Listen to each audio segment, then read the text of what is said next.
Hello, ladies and gentlemen. Welcome to the Inconsummate wrap-up video. It's here, finally.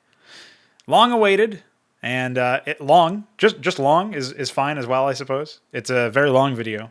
I've documented everything, time-stamped everything. You can go to the section that you're most interested in.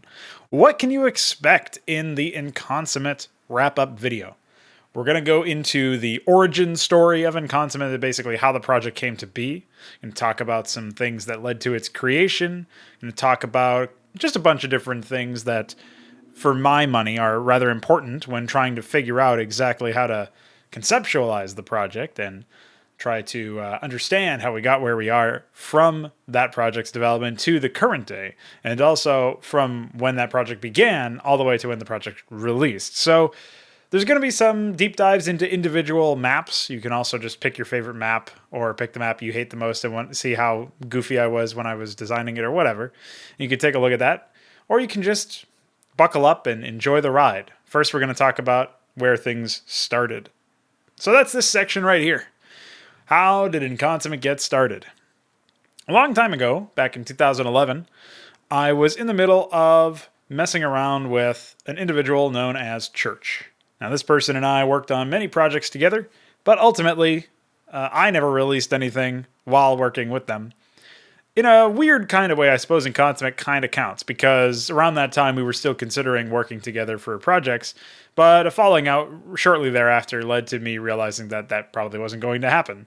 And so while we have occasionally maintained conversation, we haven't worked together in quite some time now. And even when it comes to Inconsummate, it was mostly QA and testing. It wasn't content production that individual was responsible for. So Church and I worked together on quite a number of projects, especially back in 2011, 2012. That was like kind of the heyday of us starting a million projects and not ever finishing any of them. That individual did actually release some content for the major, so the Nomad Saga was our like quintessential flagship project, and there was a prequel campaign, a campaign that was basically set before the main chapters of that story that was actually released. So like kind of the first chapter or whatever, which was released all the way back then, has some cringe teenage voice acting from me. You can check that out, I guess, if you really want to hate yourself or hate me, whatever. And then there's, of course, some other content that person released before and after that campaign that might be worth checking out if you're interested in the work that they were able to put together. For me, I was not able to actually put my name on as like project lead for any released content until Inconsummate, obviously, and that was obviously many, many years after the fact. But back in 2011, 2012, we had another sort of flagship project that we were trying to get off the ground when the Nomad Saga was constantly facing some delays. And that project was sort of codenamed Project 73.4. I'm not really sure why. I think it was like a joke because we had so many projects that we lost count and for some reason added a decimal. I don't fully remember the etymology of where the 0.4 came from, but it might not have been an exaggeration in terms of the number of projects that collectively we had pulled together. It was certainly, we were famous for that, essentially. So beyond that, if you look at just the project itself, eventually it became called Decimus, and it was going to have essentially 6 chapters, and the first 3 were going to essentially be this sort of prelude where you kind of get a sense as to where we're going with the story, and then after the fact, we get really into the meat of things. So essentially 3 smaller campaigns would give way into 3 larger campaigns. I'm not really sure why we were so obsessed with 3s, but I think we were just following in the footsteps of Lard, where they released, 3 campaigns and then 3 more campaigns. So I'm pretty sure that had something to do with why we wanted to do 3s. And one of the precursor campaigns, one of those earlier, smaller projects, was going to be a project called Illumination. Illumination was, of course, later changed to Inconsummate. So what you are about to witness is, in fact, the actual origin point of Inconsummate. It's back when it was called Illumination in 2012. So right now we are looking at an eye-blindingly bright document. Take a look at it. Illumination. Zerg-centered campaign. Yes, this is when we were doing document planning. Obviously, this is offline documentation. We eventually moved on to Google Drive stuff, which I will be showing off in a later section. But for now, you get to enjoy this. Zerg-centered campaign detailing additional events and happenstances that occurred during the invasion of Ire pre-Brood War. Eventually switches to a Protoss perspective, which will set the stage for the Terran-centered campaign, Mutiny. Much of the content discussed within this document is plot and mission planning. Scripting is housed in a separate document for each map. Yeah, for some reason back in the day, I had to sort of write in this information for like just the specifications, like the technical information behind documents. I'm not really sure why. I was certainly much more focused on actually writing stuff that was pertinent to the planning instead of telling you that it was planning. I'm not really 100% sure why I felt the need to do it that way. But reminder, this is like 8 or 9 years ago now, so I was obviously just a teenager and didn't necessarily have a huge amount of focus or drive or motivation or whatever. So let's continue on. Obviously, I've set up myself up with some goals and some key concepts and some characters, so we can take a look at those sections as well. To set the stage for the forthcoming Saga 73.4 by establishing past events that have been significantly impacted the power dynamics in the Caprulu sector. So this is obviously one of the main goals. Again, this project was intended to essentially be set up for another project. Much in the same way that the final Inconsummate draft, if you will, that ended up being released in 2017, that was in essence supposed to be like, here's setting the stage for the expectation that you have for the caliber of project that I'm able to release, but also here's setting the stage for future installments and sequels and the setting that we're working within, basically. And I guess even back then in 2011, 2012, that's also something that I had as far as like, obviously it was segueing into completely different sequels, but still interesting that has not changed down the years. Another goal, to provide a setting which the other prequel campaigns will use to their advantage in presentation. Well, that's basically the same thing as the first goal, to introduce Stralium, Goska, and Tuzor in the most natural and most sensible manner possible, providing background information to 73.4, aka Decimus players who have also played this campaign. So basically another way of saying that it should be set up for another future installment, just specifically regarding characters. Now, it may be surprising to some people that I have Stralium, Goska, and Tuzor in this document from 2012 and that the names did not get changed. That will actually not be the case. If you've read ahead already, you've spoiled yourself for that. The first name of Goska is Frazier, or Frazier, or however the fuck you're supposed to pronounce that. I later changed it to Francisco. I think at some point it was Francesco, which is one of the reasons why there's that inside joke where the medic calls him Francesco out of by mistake. And I don't know why I preserved that inside joke, but whatever. It's not even an inside joke. It's just like a little Easter egg for people who happen to know that his name at one point in development was Francesco instead of Francisco. What a fucking way to do it. Epic, by the way.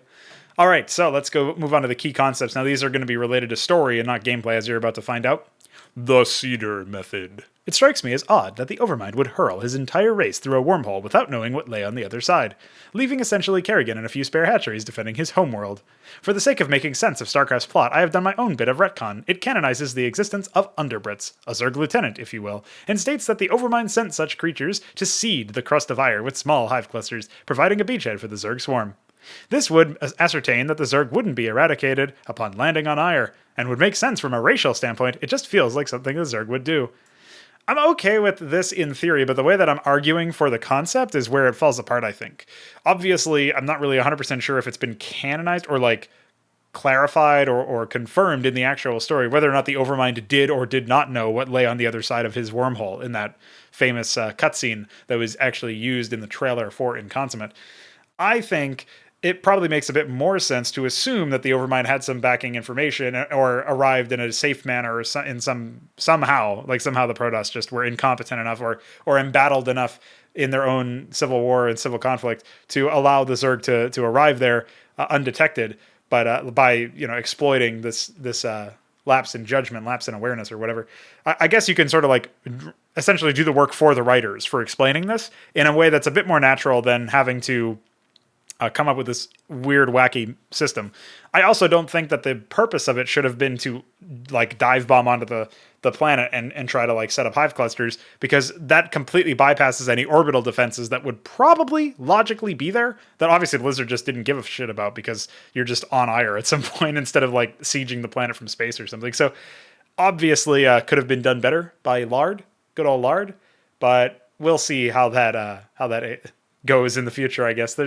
I'm not really 100% sure whether or not I even talk about this or touch on this in the future, but you'll have to stay tuned for the documentation read for Inconsummate and not Illumination, which is the next main section is looking at the document planning and stuff. And you'll have to see how that evolves over time. Moving on to the other key concept, other infested Terrans. Yes, N has been found time traveling inside my documentation. This oddity within StarCraft's plot comes from not including more of a concept they already had, infested ghosts. Why would the Zerg not seek to create multiple creatures with the same kind of power that Kerrigan displayed? It seems extremely unlikely that Kerrigan was the only one of her kind. As such, and in an effort to tether the Decima universe to the rest of the greater Crescendo universe, Crescendo is the partnership between Church and I, for context. So basically, in order to tether this project to other projects that we have going, Frazier Goska is included as a playable character. Unlike Kerrigan, however, he will not express human-like emotions, as the Zerg infestation will do what it should have done to Kerrigan, turn its victim into a sociopathic murderer. He'll retain his sentience, sure, but he won't feel anything from killing those whom he once had connections with. He won't let emotions stemming from past relationships cloud his judgment. Rest assured, there won't be any "you are free to go" moments coming from Goska. All right, on the one hand, I see and sympathize with the angle I'm taking here. The fact is, Brood War's plot, it was a fucking laughingstock, and obviously Starcraft's plot initially and some of the character decisions were also goofy, but Brood War really set the anime bar a little bit higher and had Kerrigan basically just be like, oh yeah, Zeratul, my arch nemesis who wants to kill me now, you're free to leave, bye, when you're supposed to like respect Kerrigan for her intelligence and tact, and the fact that she doesn't hold anything back and she is brutal when necessary, and sometimes even when unnecessary. Obviously, that completely falls apart. It's just information that's like forced down your throat by some dialogue. You're basically told that characters have traits that they do not display ever, and in fact display the opposite of in the story. So that's essentially what I'm attacking at this point in this particular paragraph. And I understand what I'm getting at there, but I do wonder, like, maybe this is something that I'm in disagreement with just because I've already seen where the planning has taken Goska and his character arc, given that he is somebody who has some contrition, somebody who's feeling some sort of regret for all of the suffering that he has caused. So that's been the plan for Goska, essentially, going forward. And I think that leads to a really interesting and superior inner struggle, sort of inner drama thing going on there that is relatable to some extent, because you can relate to the fact that his decisions were, or at least you can empathize with it, even if you can't like fully understand it because it's not happened to you. But your, decisions completely taken from you. You don't have any real ability to do much of anything to make any statement or to change the course of your actions. You're essentially a prisoner in your own body, as he says in the 6th map. So assuming you can empathize with that position, I feel like it is a superior method. But maybe people in the comment section will have a different idea, and maybe you'll think that it would have been a better story if Goska was a fucking lunatic sociopath that just had no emotions. I don't know. I feel like that would be a rather dull character. Anyway, speaking of characters, we can move through and read off some of these characters. There's only 3, so let's check them out.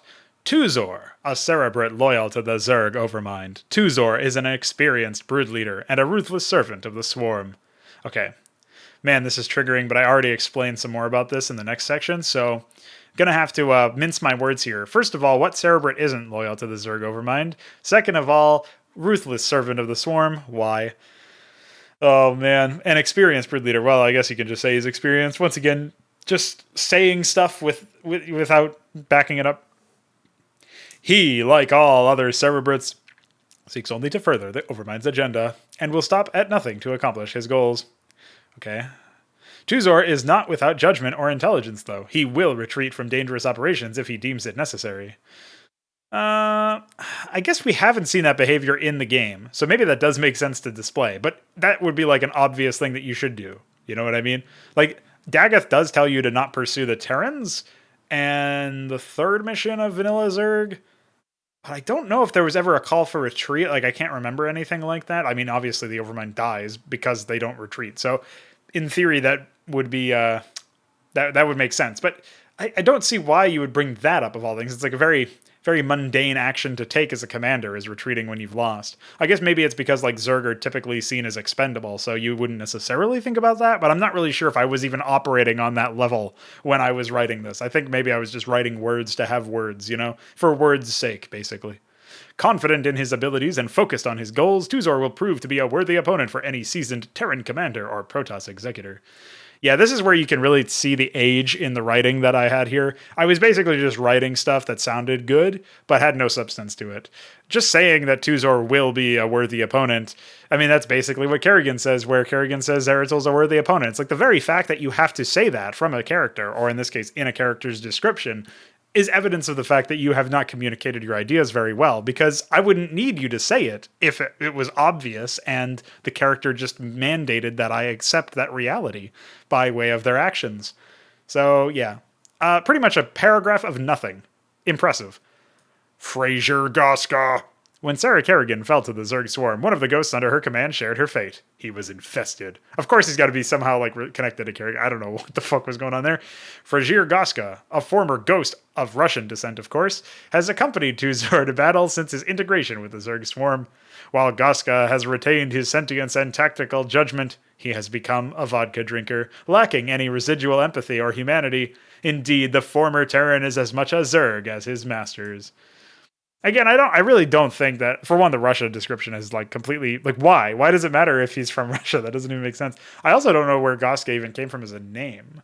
I don't know where that actually did come from. I think maybe that was an OC, do not steal, but I could be wrong about that if anybody knows where that surname may have come from. I do vaguely recall a German fan fiction or something, or maybe it was just a book, but it was on a site that looked like it was housing fan fiction, where, oh, no, you know what it was? I think it was it was supposed to be Gorka, because there is a person named Gorka in real life, I think.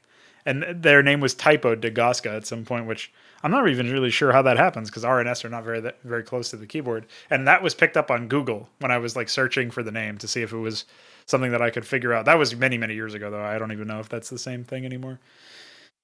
Anyway, I really don't think that Goska being an emotionless sort of mannequin basically would have been that interesting. It does feel really stupid. At that point, you're basically just running around with an infested Terran, in terms of the actual substance of the character, right? They just say, live for the swarm and stuff. So not really sure what the point of that was.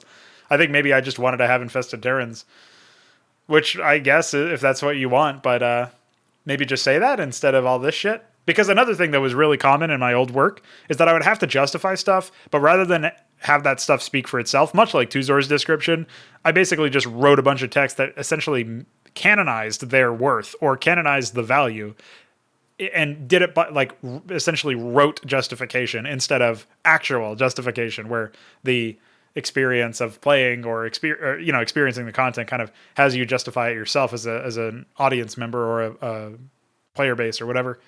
So not really turning any heads so far. Strolium. Upon the discovery of Ire as the Protoss homeworld, the Overmind instructed several sentient Zerg creatures to pave the way for the swarm's arrival in the system.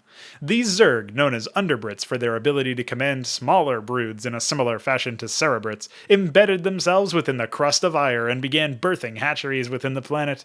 Strolium is one such creature, and this particular Underbrit has been placed in charge of providing Tuzor and Goska's brood with a hive cluster to establish the Zerg version of a tactical beachhead. What a run-on sentence. Time will tell if he has done what was required.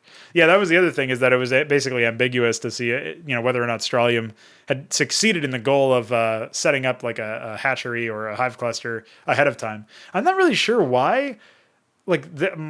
Teenage me thought this was a reasonable thing anyway, though, because surely the Zerg land and then Protoss find them and kill them. I don't understand how they could possibly hide, unless Protoss somehow can't detect Zerg if they burrow in the ground enough or something. But that seems like such a weird and mundane limitation, and obviously it's not justified in any of this text. It's just assuming that you won't ask that question, because once you do, the whole thing falls apart.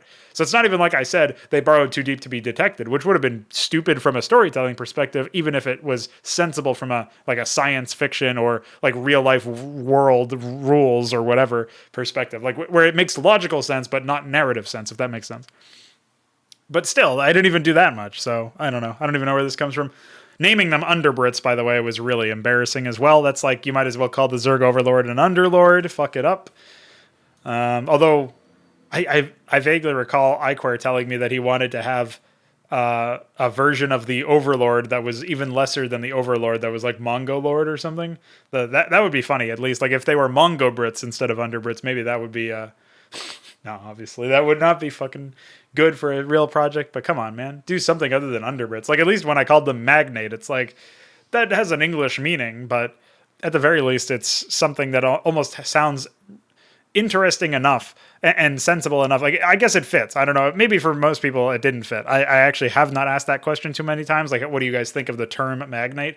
I think that magnate's an okay term, but it definitely like nowadays I would just be like, oh, fucking Malcothalor, Cascathalor, Alcagelus, blah, blah, blah, and just like start vomiting, and whatever the sound of my vomit gets picked up on by my phone's text-to-speech would be the name of the cerebrid or something. So that's my method now, but we'll see what people say. I'm interested in people's opinions for a lot of this stuff, and obviously, either we're going to have like a million comments of one line each, or we're going to have like 5 comments that are essays long. So it'll be interesting to see the feedback in the comment section. That'll be epic. All right, moving on to the outline. So we've talked about the characters. We've talked about the key concepts, story and narrative based or whatever. We've talked about the goals of the project, which was really just one fucking goal stated 3 times because 3, and a little bit of the primer. I'm actually not sure how long this goes. It looks like we're almost done here. So we'll talk about the outline. We begin on planet Ire immediately after the Zerg swarm exits their wormhole jump into Ire's system. Okay, so this is really nice because it sets the very basic stage of like where we are in the timeline. I don't really know if you should really even start from like trying to tell a story, especially when it's like this story was already told in StarCraft's own story. Like, I mean, I guess it was told partially from the Zerg perspective and partially from the Protoss perspective. But it feels like it's a little bit of a retread at this point, and I guess it's like a fanfiction retread because I'm like retconning some stuff or fan-conning or whatever you want to call that, but still it seems weird. Anyway, Tuzor will fail to find Strontium psionically and will send Goska to the surface without any leads, instructing the Ghost to take out specific strategic targets. Not that far off from what we actually got. After Goska's victory, the infested Ghost will find Strontium commanding his own hive cluster, and the 2 Zerg forces will conjoin and move on to the next objective, paving the way for Tuzor's main brood. Upon the completion of this objective, Tuzor will begin seeding an immense hive cluster upon the surface of Ire, which will become his central base of operations throughout the first portion of the campaign. You know, I'm not sure how much of detail I actually go up into some of these missions. It looks like I only had a very large paragraph for the first one, and then I didn't actually finish planning the second one. We have some maps that are going to be very cringe to look at, don't worry. So, I'm not really 100% sure what I was... Like, one of the things that really, I think a lot of my outlines, even up until somewhat recently, lacked a lot of, is broad scope planning of, like, figuring out why you're doing the first mission's action and how it ties into the last mission's action.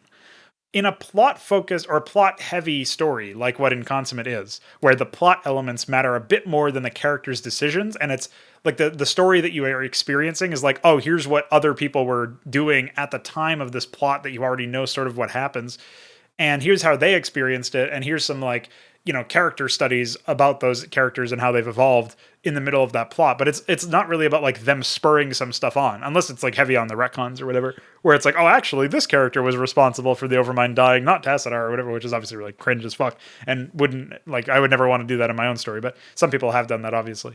So given that that's the situation, like we have a plot-heavy story, I don't even know what you would call that, like plot-heavy narrative or something. The narrative deals a lot in plot elements, and because of that, because it's like more about the plot itself, you really need to know where it begins and where it ends, and essentially the reason why you're doing all of that stuff.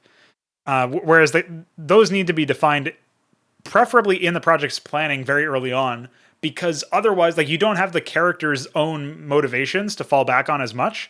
Because even if the characters have strong motivations, if they can't actually act on them because they haven't been given agency because of some element in the plot, like the Overmind dying, for example, completely throwing everything out the window towards the end of Inconsummate, that's a situation where your characters need to have a course to follow because they're basically being taken by the whims of the plot, right? They're being at the very least guided, if not like forced down a certain road.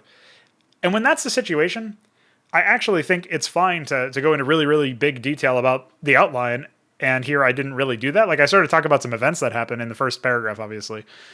But so far, I'm not seeing, like, I guess specific to strategic targets is just like a placeholder, or it's supposed to be like a figurehead for, or an icon or a symbol that's essentially meant to be like making progress in the war against the Protoss. But I don't know what the end game is by that. And I think this is a problem that you could, like, this is a criticism you could levy at the 2017 version of Inconsummate, where you don't really know why you're there.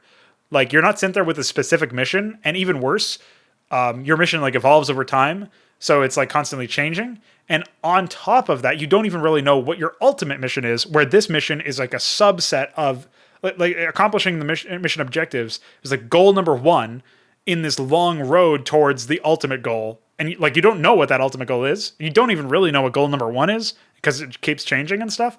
So I feel like that's a really big issue with how the story and the plot was presented to the player in Inconsummate.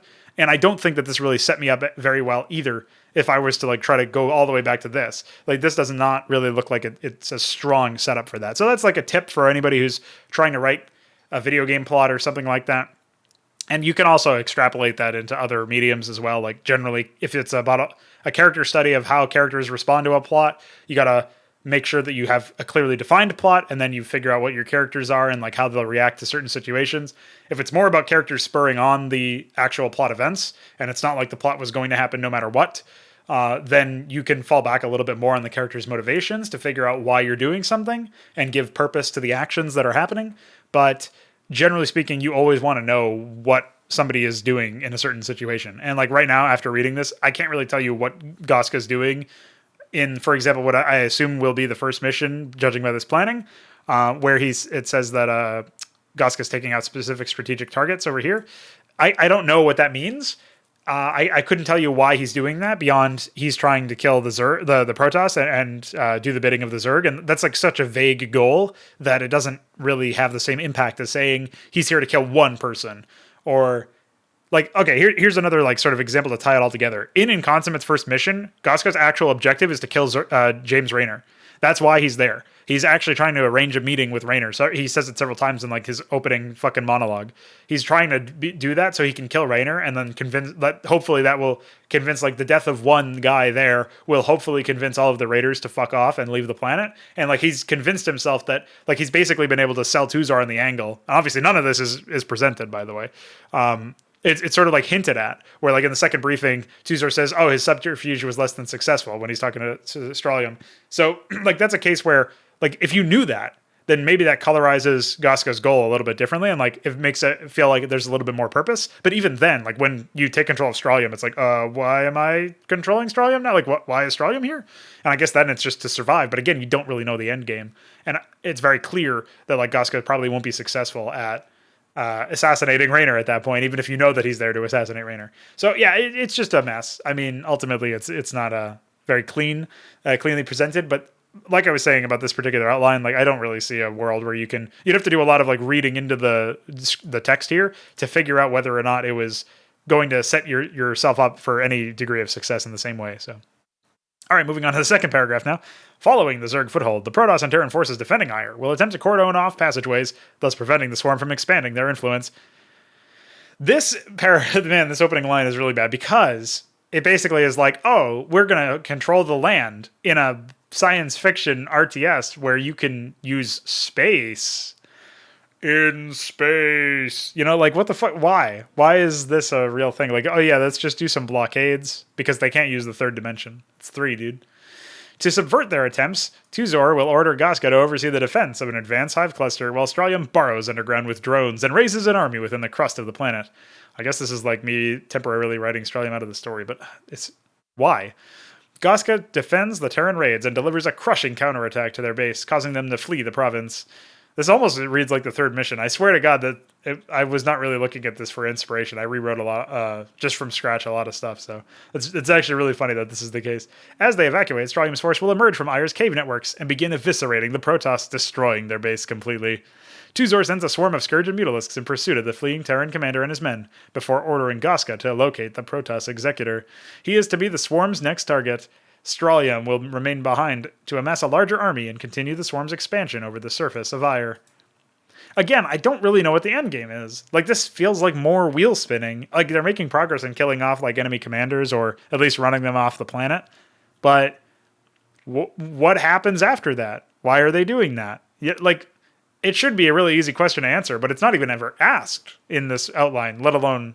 Like, we're asking it, but it's not asked here. It's not posed, right? Nobody's posing that question in the outline, so...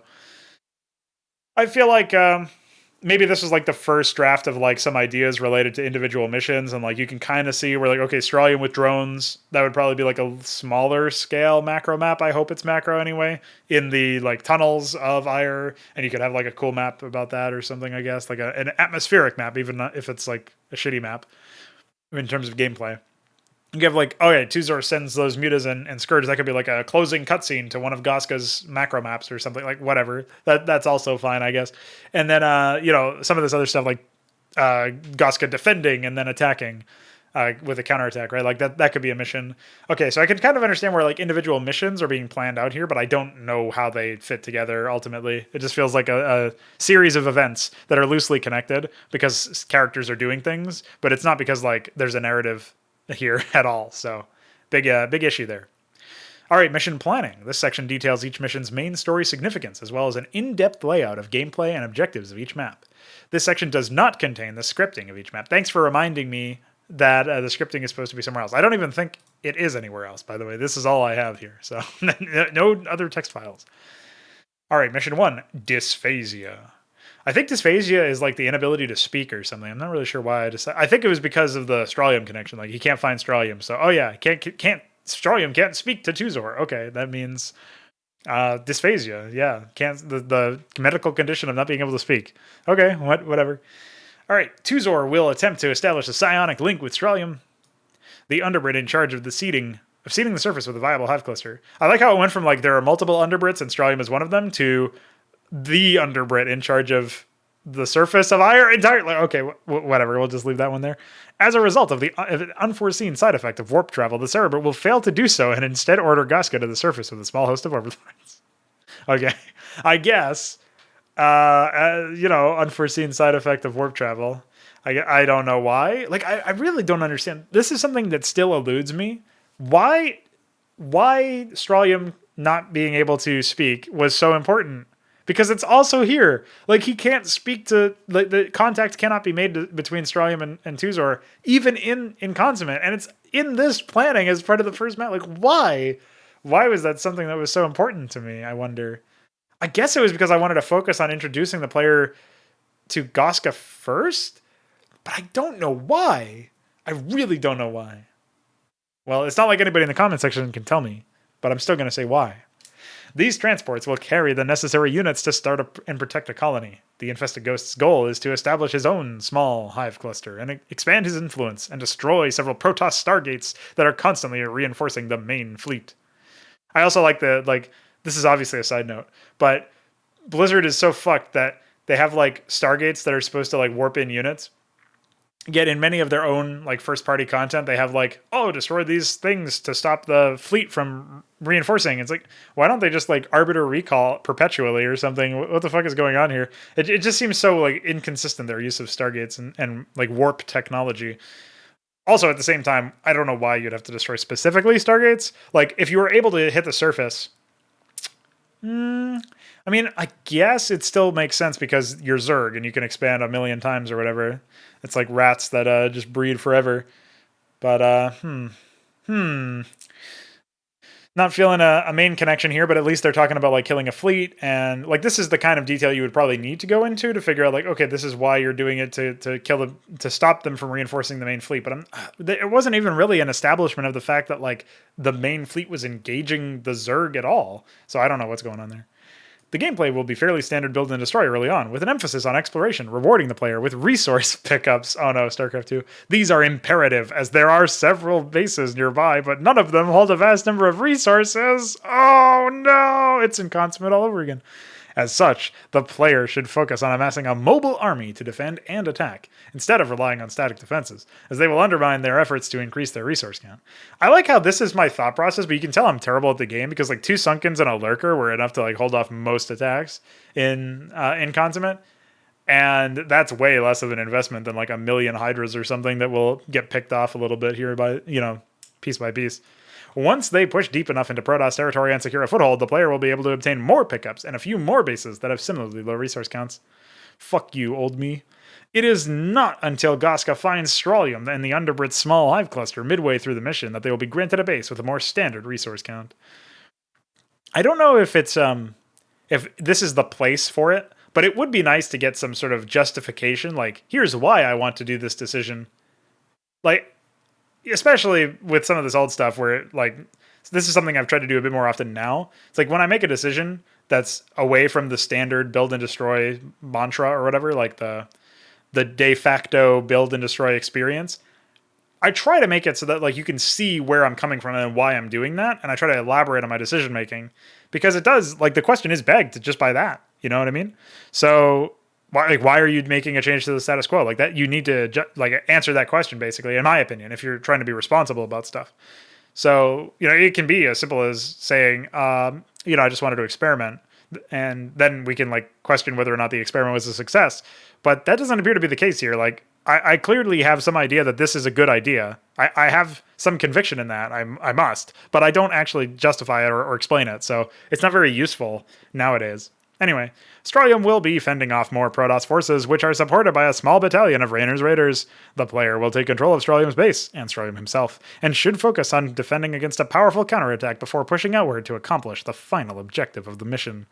Tuzor will instruct both Guska and Stralium to clear the entire area of Protoss and Terran influence, thus paving the way for a proper hive cluster that will serve to constantly reinforce the swarm on Ire. When this objective is completed, Tuzor will redirect much of his airborne force, including 2 Yggdrasil, to the location, and begin establishing his hive cluster. The mission will conclude with the Cerebrate congratulating both Stralium and Guska and requesting that they all reconvene with the Overmind so they may plan their next move. Also, this said consistently, not constantly reinforced, but whatever. I guess I thought Yggdrasil's plural was just Yggdrasil, like deer. Deer. The plural of deer is deer. But I'm not sure about that one. I don't know if there's actually a grammatical rule about that, since it's a Norse thing. I also kind of don't understand at all this is like a Terran-centric writing right here, where it's like, oh, they've got to reconvene with their hive mind? Like, no, the hive mind would just be constantly talking to them at all times, like a server communicating to a host or something. You know what I mean? Like, it would be very, very, very consistent communication. It's just like really difficult to plan around that. So you kind of have to formalize it. Well, you don't have to, but I thought at this point you had to formalize it by having like a mission briefing where they talk to the Overmind or something. Pretty goofy. I don't get the idea of limiting resources in the same way. I don't really fully understand it. But you know what's going to be even more confusing than reading that is actually seeing the first mission draft, because it looks nothing like that at all. And I'm not even really sure why. I don't know what was going on there. Pre-placed brigade. Okay, so this is the opening. There's some like stuff that was on fire, I guess. And then mutas are fighting, and then I think a giant wave spawns in or something. Oh yeah. No, what happens is Stralium unburrows here and starts like growling and yelling, and then he moves over here in a trigger. Obviously there's no like nested move. I thought it was too much work to like tell him to move down and then over here and then over here, because if that were to happen, then it would smooth out his movement and he wouldn't like spin around as much. But I just felt lazy, I guess. Anyway, you come over here and you like I don't think you get control of this. I think this is like an opening cutscene where the base gets destroyed, and then obviously you have this expansion over here. I also like how like these resources are they are actually low. They're all 900. And then this gas is 1880, and this gas is 5,000. Apparently, that's fine, I guess. But these resources are fine. So I'm not even sure what the fuck I was talking about. Like this is kind of a shitty location for these minerals, but they're fine as well. 3,500 geyser, nice pre-placed reaver, lots of pre-placed stuff as you can see. Ton of pre-placed gateways. Well, let's see. Magic trick. Are you guys ready? They spawn units. Pog champ. Unit spawning triggers. Meanwhile, Protoss base over here, pre-placed out the wazoo. Nice fucking... Just somebody screenshot this and send it to DF. Somebody screenshot that and send it to Hoopthrower. He'll think it's fan mail or fan art from his map craps. What else? Obviously, we have all these like random cliffs and stuff. Pretty goofy. Yeah, just a million pre-placed everything. But you can see that there's like 2 Protoss and 2 Terran. Obviously, the teal units from either race are... I guess they're specifically color-coded to be... Like, oh, these ones are the ones that are spawning. Don't be fooled either by the armory or whatever. I think that's just to allow them, if they even have factories around the map. No, they have another barracks down there. I don't know why. I was going to say maybe that's... Oh, that's to give them Valkyries. That's what that is for. But there's no AI that's actually running for these guys. Or if there is, it's not very intelligent AI. Like, it's not like custom AI that will actually upgrade over time using this armory, where you can like snipe it to deny them some stuff. And also, I enjoy the random shit like pre-placed all over the place and like just guarding nothing. You know, and you can't have an empty area of the map. In fact, for the time, this work was actually there's a lot of areas that don't have units in them compared to some of my other work of this era. So I would just want to pat myself on the back there. It used to be a lot, like some of the maps I made since then have been a lot worse. Like in the next year or so after 2012, they were a lot worse in that regard. Anyway, that being said, let's see. Yeah, so you establish a base, but you're playing as Stralium. You're not playing as Gaska. So I didn't even really respect the planning for this first map, I guess. I must have... I don't know which came first, the map or the planning. Let's see if we can answer that question. So this was date modified on the 2013. Map was 2012. So I must have like redrafted it at some point is what I'm thinking. So yeah, that is the first mission of this map or this campaign. Now this mission was later on going to, at some point it was redesigned in 2014. It was attempted to be redesigned. Apparently you're supposed to start here. So maybe this is when I was actually planning. Oh man. Yep, this is when I was respecting the planning, I think. And there's just a million Protoss all over the place. Nice fucking base layout. Oh, nice terrain, nice height advantage. Oh man. I wonder why I just gave up over here. Maybe I didn't want to do a shitty ramp in the same way or something. Why? Why have I done this? Oh yeah, let's check the map description. Illumination, map 1, dysphasia. Yeah, okay. So basically nothing. Let's go back to the other one. Check that one. Just illumination chapter 1. Okay. Now, all right, prepare yourself for map 2. Because map 2 was called Foundations or something in the document. Well, it's called Hail of Bullets in the actual map. It's a symmetrical space platform map. Nice stairs. And of course there's no like north-facing ramps in this, so you just get fucked. I vaguely recall there being some sort of cutscene planning. I guess you own the yellow stuff. Hold on. Oh yeah, Tuzor's base is over here. You own this base, which is a pretty big base, honestly.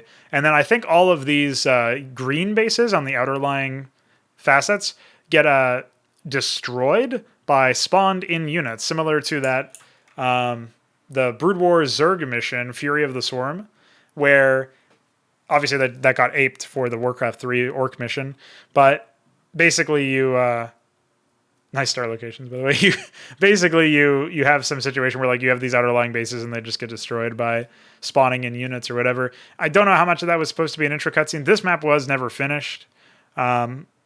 And I also don't know what the significance of the power generators is. I think Tuzor has an infested battle cruiser. I vaguely recall that being the case. Is there any information? No, it's just Hail of Bullets. Visser. I wonder what Visser is. Maybe somebody can tell me what Visser is. Somebody can Google that. I'll search that up later. That'll be referenced later on, I'm sure. I think Visser was supposed to be like a smaller brood or something. Do we have any strings? I don't think we have any like dialogue or anything. Yeah, just location names. So, yeah, far be it from me to understand whatever the fuck was supposed to be happening over here. Pretty goofy.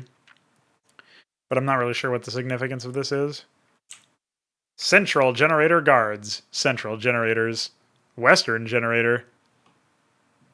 Eastern generator. Oh, arbiter recall.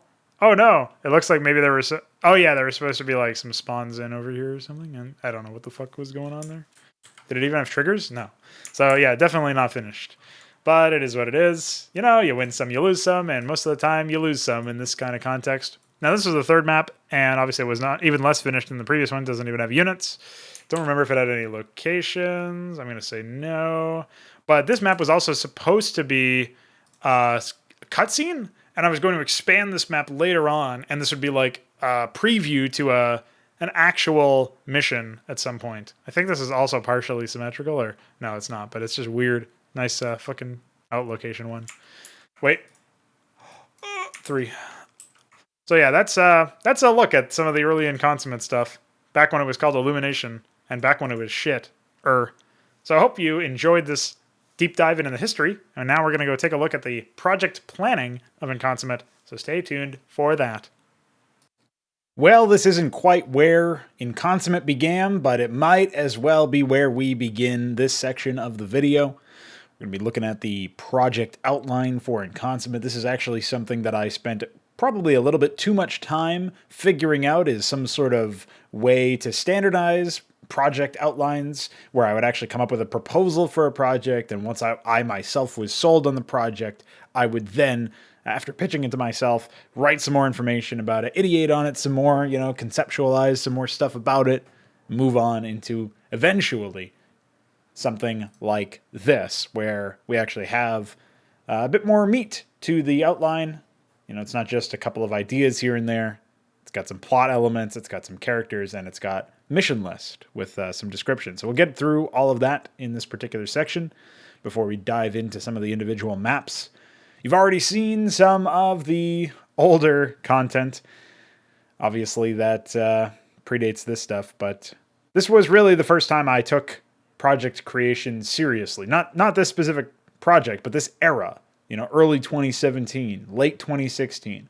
This is when I was putting together these proposals. This is when I was really figuring out how to design these project outlines. And initially, they were supposed to be shared with a small group of people, and they would help essentially become these idea guys, these not really idea guys in the sense that they're coming up with the ideas, but more like sounding boards. You're sort of bouncing ideas off of them.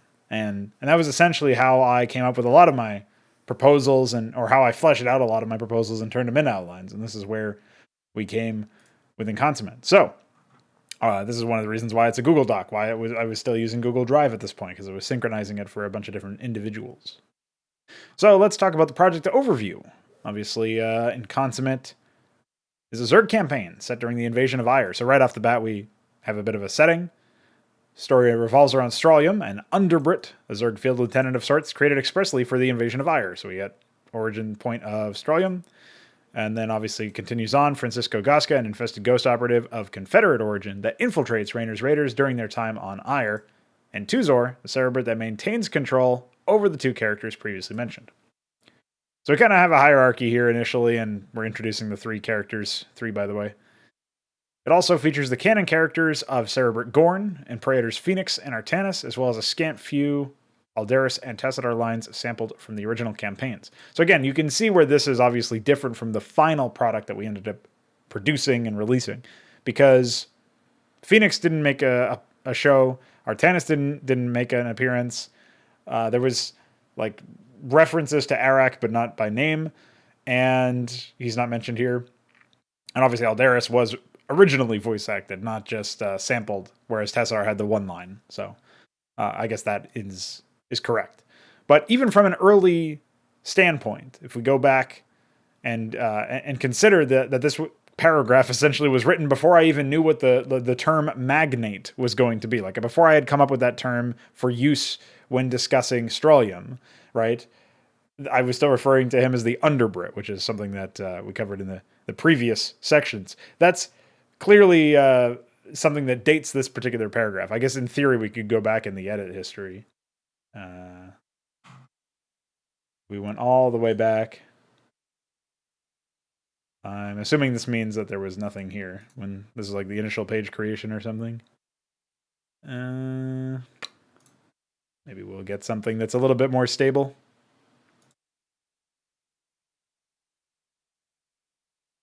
Yeah, this is pretty much the same thing, I think there was there's no Protoss stuff, right? So this paragraph hasn't really changed that much down the iterations, right?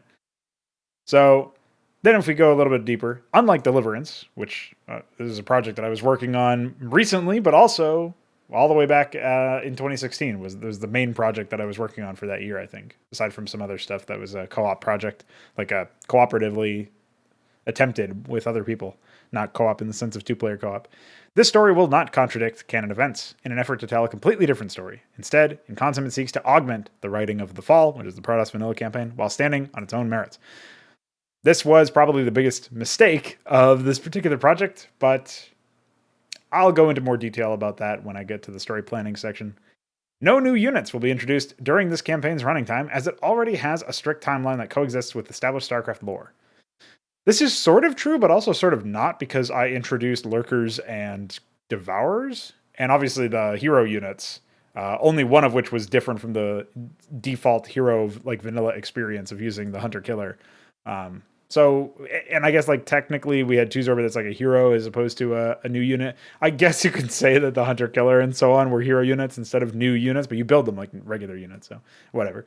As such, the bulk of the mod work will be dedicated to the controllable heroes, making them especially useful during micro and small scale macro missions. During large scale macro missions, heroes will likely be relegated to base defense, a flaw I am well aware of, and one that I have no plans to attempt to resolve. So at least I was honest in that I wasn't going to try to come up with some wacky solution to the fact that most people just use their heroes for base defense. That being said, and this is kind of an aside, but on the larger scale macro missions, the heroes were kind of useful insofar as they augmented your base defense. It wasn't just like the meme would be that you put them in your mineral line or in a bunker or something. But I was actually using the heroes quite often for base defense and sometimes to like activate sieges. But admittedly, we only had one, or maybe you could argue there was like half of a large scale macro mission in addition to the fifth map. And in that fifth map, Guska was quite useful. So in that particular case, I don't know that it's a resolution. Obviously, the heroes are a super flawed concept, and we'll break that down a little bit later. But I think at least I was honest with the idea that I'm not planning on completely changing how hero units work in a quote-unquote RTS beyond like making the individual heroes more useful, which if you're not going to remove heroes outright, that's a better way of going about designing heroes. It's just kind of lame that they obviously fail you when you lose them. I do not have grandiose aspirations for this project. While I aim to make it compelling and entertaining, I would rather Inconsummate be seen as a baseline for modern Brood War custom content. In other words, this campaign should set the bar for what the community can expect from me in the future, as opposed to being a magnum opus. In a way, I think this project was quite successful in that. I'm not so sure I haven't really released content that's like Inconsummate since Inconsummate came out. I was always going for new challenges. Like I wanted to go for AI-driven project in remastered while supporting two-player co-op. That was what Hydra was like. That was completely different than Inconsummate was. And after that, it was like Nemesis Omega, which eventually turned into my next big release was Nemesis Stormborn like a year later. And even considering stuff like that, beyond that, I've worked on some map craps. I've worked on Deliverance and the remake of Inconsummate on and off. I've worked on Hydra's own campaigns in 1.16.1. But obviously, I transitioned mostly into like the major project was just the mod for Hydra and the melee AI for it and all that stuff.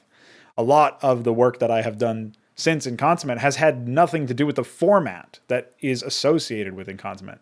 So Inconsummate's format is very different than the format of all the other content that I've put together. And as a result of that, I think it's not really fair to say that this set the bar for what the community can expect from me, because I didn't even know what to expect from me, because I went off and did completely different things.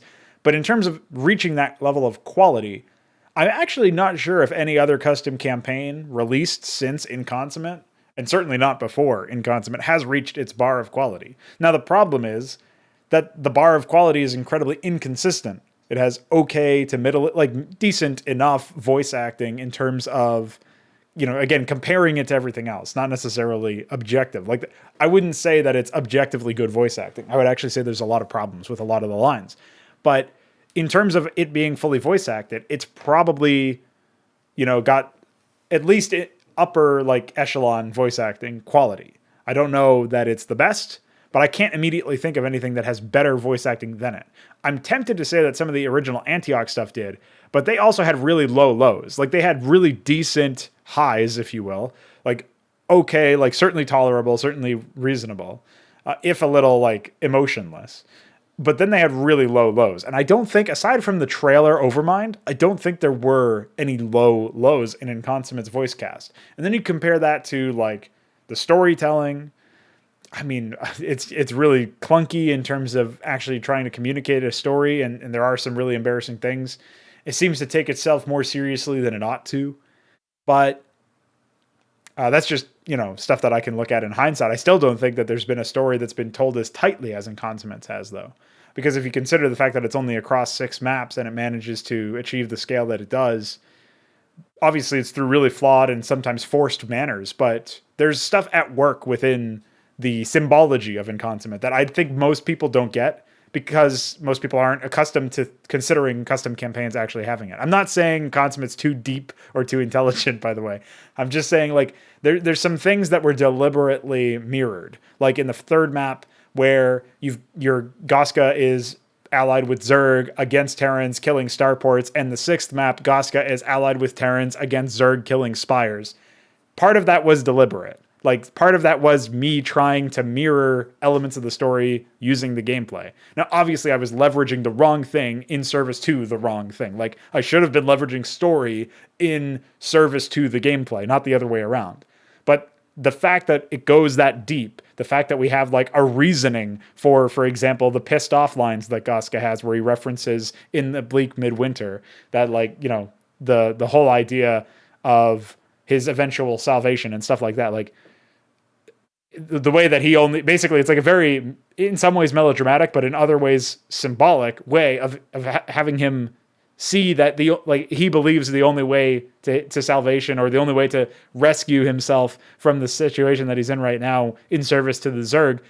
He believes that the only way out is death. And that's essentially what that symbolizes. So, like, you know, we're operating at a level that's not necessarily hashtag deep, like super deep. I'm not talking about this stuff in a way that, like, nobody can understand it. And a lot of it is referential as well. So if you don't know the source, you may not know immediately what the fuck is going on. You might have to do some fucking research, which nobody in the custom content space is really interested in doing. Like, it's all super surface level shit, or it's like melodramatic deep. And Inconsummate has a bit of the melodramatic side, but it covers it mostly. And it's mostly just, like, incompetent in the way that it's deployed, I guess, is the best way that I could put it. So yeah, generally speaking, the story was, I don't think there's been a more tightly told story. It's just that obviously there's been, like, individual maps that have had much better content than Inconsummate maps have. And so on a gameplay level, it's probably been superseded. I don't know by a campaign, but certainly by, like, mods and you know, RTS content that you can experience and stuff like that. So within the Starcraft space, like mission packs or whatever. But certainly nothing with the same fanfare and I guess the formality of being within the campaign format. So yeah, anyway, there's just some musing on that stuff. I definitely think that being a magnum opus, that Inconsummate was definitely not a magnum opus, right? It was not a premier, like, high profile project to the point where I wanted it to be like, this is what I want to be known for. And in a way, so far, this is what I'm known for. Like, for the people who only play single-player content, some of them may not even have heard of Hydra, or maybe they know of Hydra, but they were only excited for the campaign maps. They didn't necessarily give a shit about the custom tech trees or whatever. Like, you know, there are some people who commented, like, saying that they were really looking forward to the redesigns of the missions more than they were looking forward to, like, all of the exciting new possibilities with the tech trees. Like, they viewed that as, like, an extra almost, even though that was very much the focus of the project for the last year or so. And for those people, for the people who are much more interested in the single player content, who do make up a considerable portion of the RTS custom content community, at least in Brood War, I'm probably mostly known for Inconsummate, maybe for, like, remastered Hydra, but I guarantee that that's not the case anymore, because that project can't even be played natively. You have to play it on 1.16.1 now, and there are some issues with limits and with map design that prevent it from being played and obviously enjoyed to the same degree. So let's get into some of this other stuff. Obviously, I guess I can close this history thing, right? I can go back. So I didn't even realize I was still in that. But let's see here. It looks like I actually wrote in some information here that had that was different than the release thread. If you remember the release thread, there's some very different things. So, Tuzor is an experienced brood leader and a ruthless tactician that excels in accomplishing grand feats with minimal resources. Okay, so right away, we're getting into, like, I don't know if you would call it a Mary Sue or I forget what the Marty Sue or something, whatever the male equivalent of that is. I don't know if that's what I would call this, but we're getting into a situation where our first character is said to be very experienced and, like, very effective, but we're using language that really is ineffectual at communicating this beyond a cliche manner. Like, okay, experienced brood leader, but we don't really talk about, in the rest of this, we don't talk about his accomplishments that lend credence to this theory or to this statement. We're just essentially telling instead of showing, obviously, and you can't really show within a bio, but we could reference some past events that have led it up. You know what I mean? That led up to this title. Ruthless Tactician, again, also feels very generic. Like I think that I've heard this term described or used to describe almost every single like military commander that I can think of in RTS history, like RTS characters. Oh, there's a ruthless tactician. You know what I mean? Like it just feels so by the numbers, like so basic that you definitely would feel better if there was some like two different words here. You know what I mean? Like, come on, or at least a different word besides ruthless. Okay, and excels at accomplishing grand feats with minimal resources. Okay, well, at least this is like a trait or a part of their strategy or something where you can't count them out just because they're starting off on the back foot or without as much defender's advantage or without as many resources or without as many units. Like, they can make do with less than some other people can make do with. But we're not really showing how that is or really even hinting at like what that might mean in this context, because usually Zerg win by overpowering via numbers, and we're kind of intimating maybe that he doesn't need the numbers as much as he needs like effective use of smaller numbers.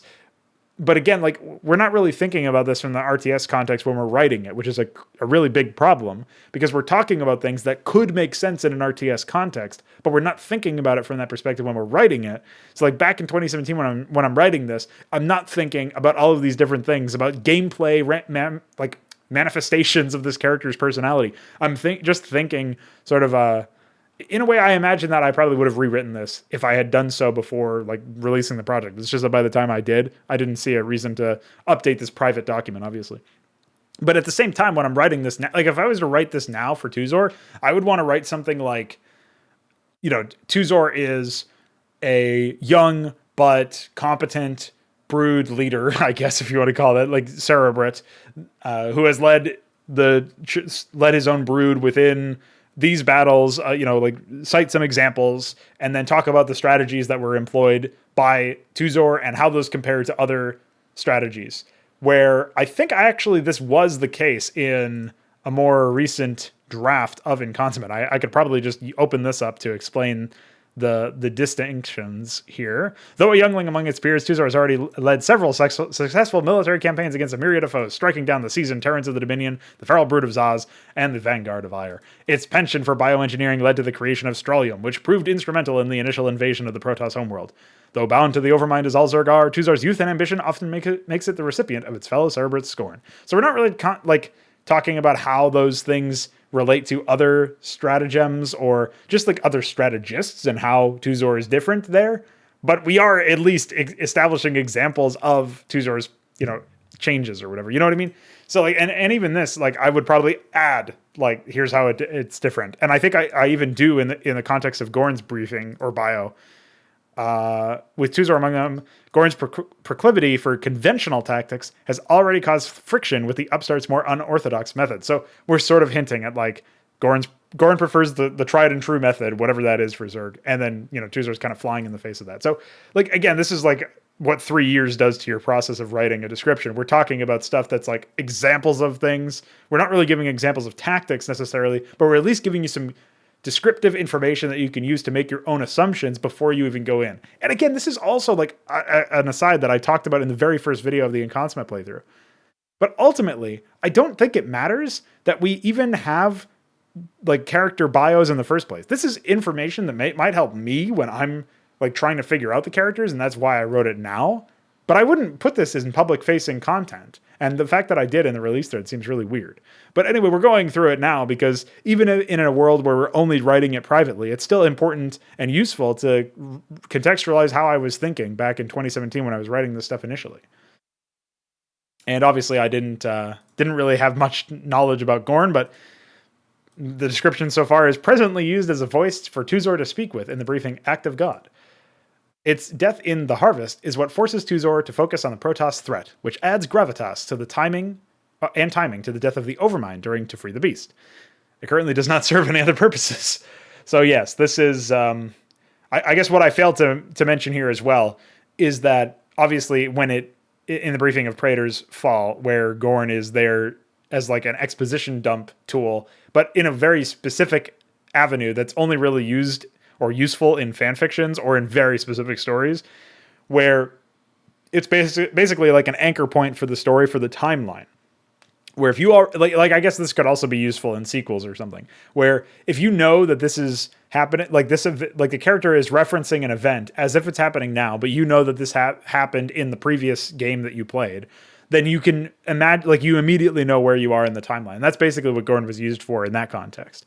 Obviously, aside from that, I think this is bang on. There's no purpose to Gordon in the original campaign beyond being a punching bag by Phoenix and then killed to spur on Strawlium's very convenient departure from the main cast of characters until the very end. And obviously until, well, I guess aside from that, it's to facilitate the entire the entire mission of the harvest, right? The entire fourth mission. So moving on to Francisco Gasca's bio. Shortly after he began investigating xenomorph sightings on a distant Confederate mining colony, 33, why does he have to be 33-year-old Francisco Gasca had his humanity forcibly removed by Tuzor's brood and has served the Cerebrate ever since his integration into the swarm almost a year ago. Well, at least he's not 33 anymore.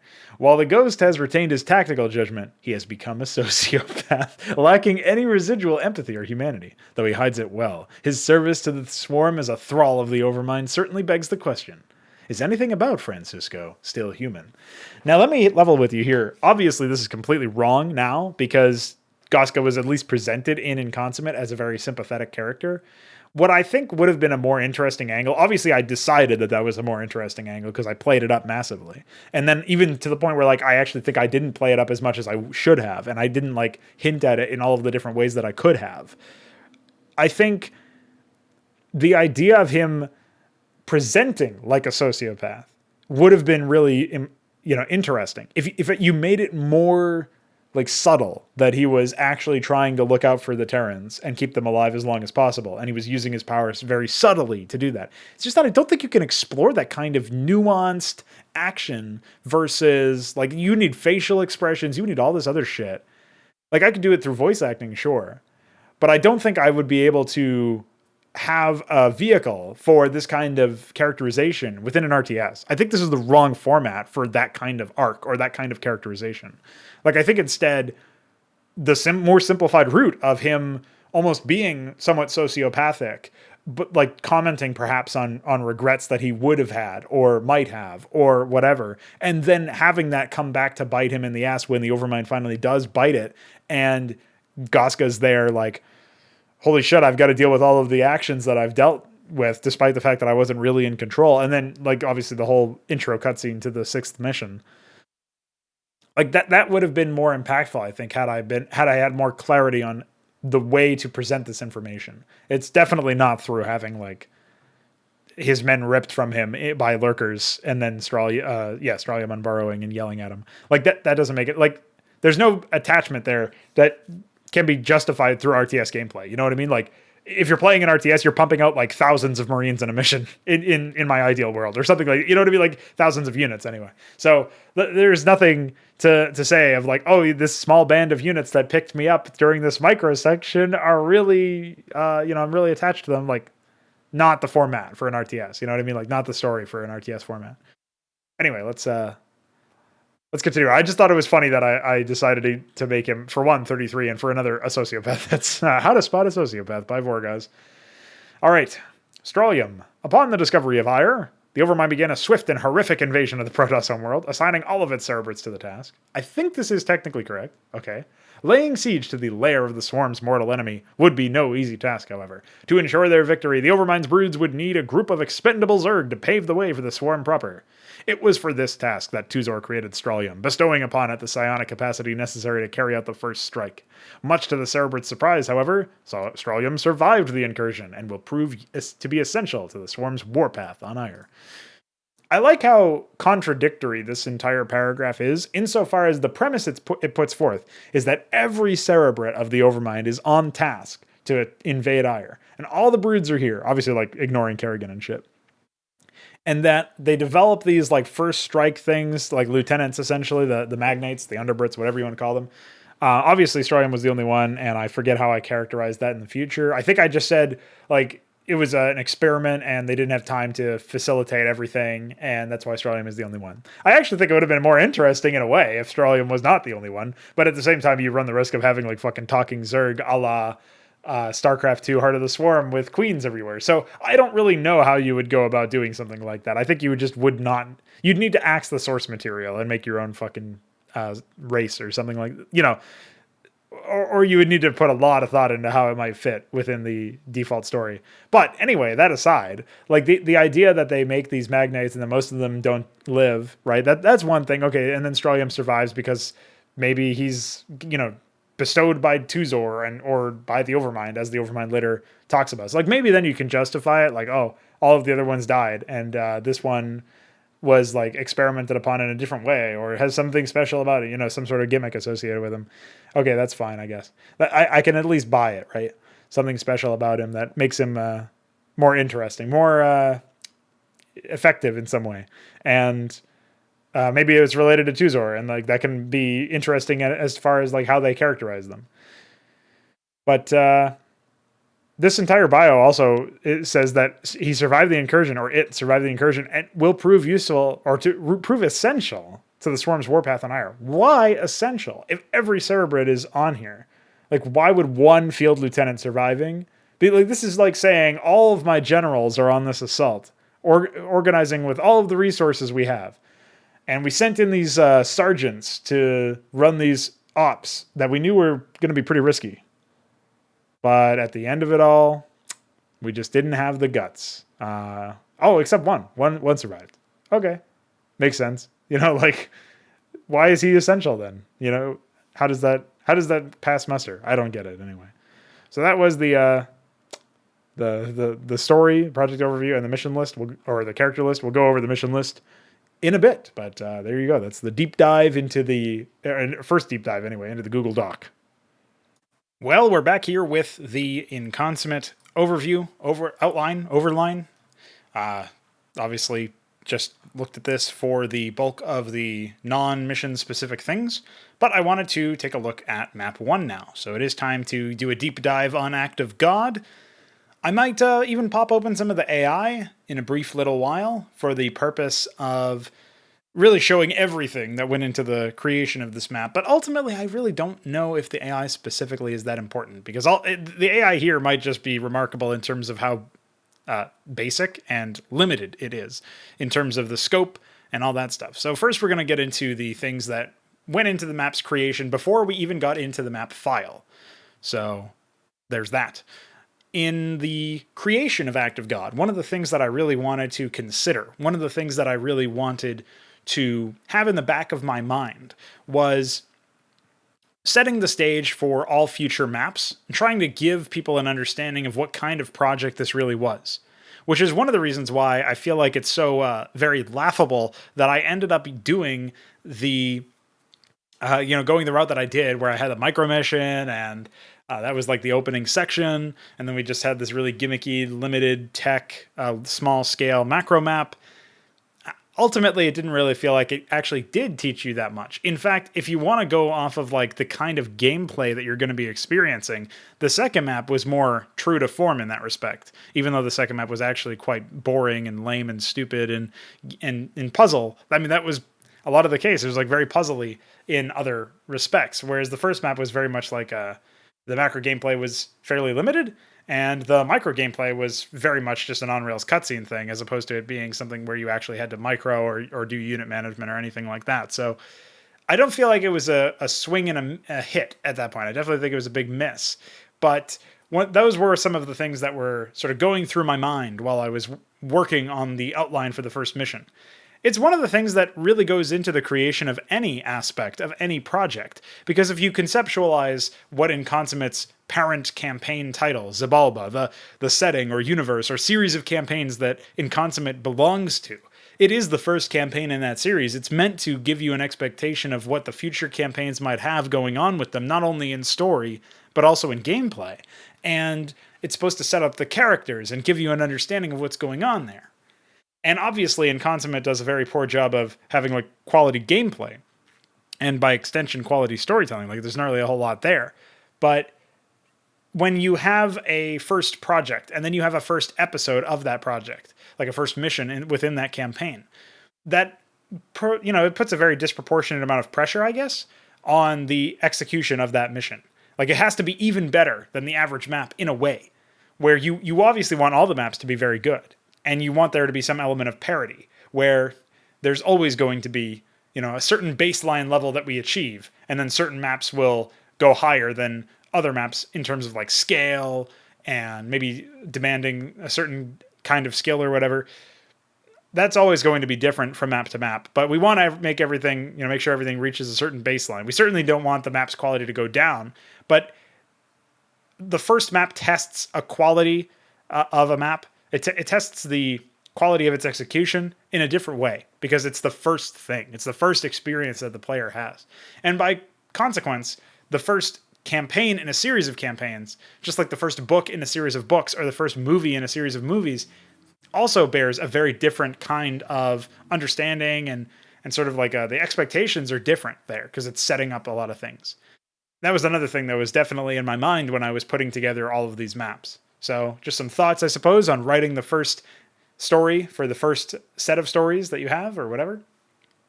Going into the first mission, one of the things that you'll see all the time is like essentially what is in the italics over here. That's what is the mission description. So when we see a group of Vander's raiders respond to a distress signal in the Zerg-infested province of Elar, that's actually what you see when you boot up the game. You go into that first mission, and you'll see that in the description, and then, of course, it says that crafted by Pronago thing.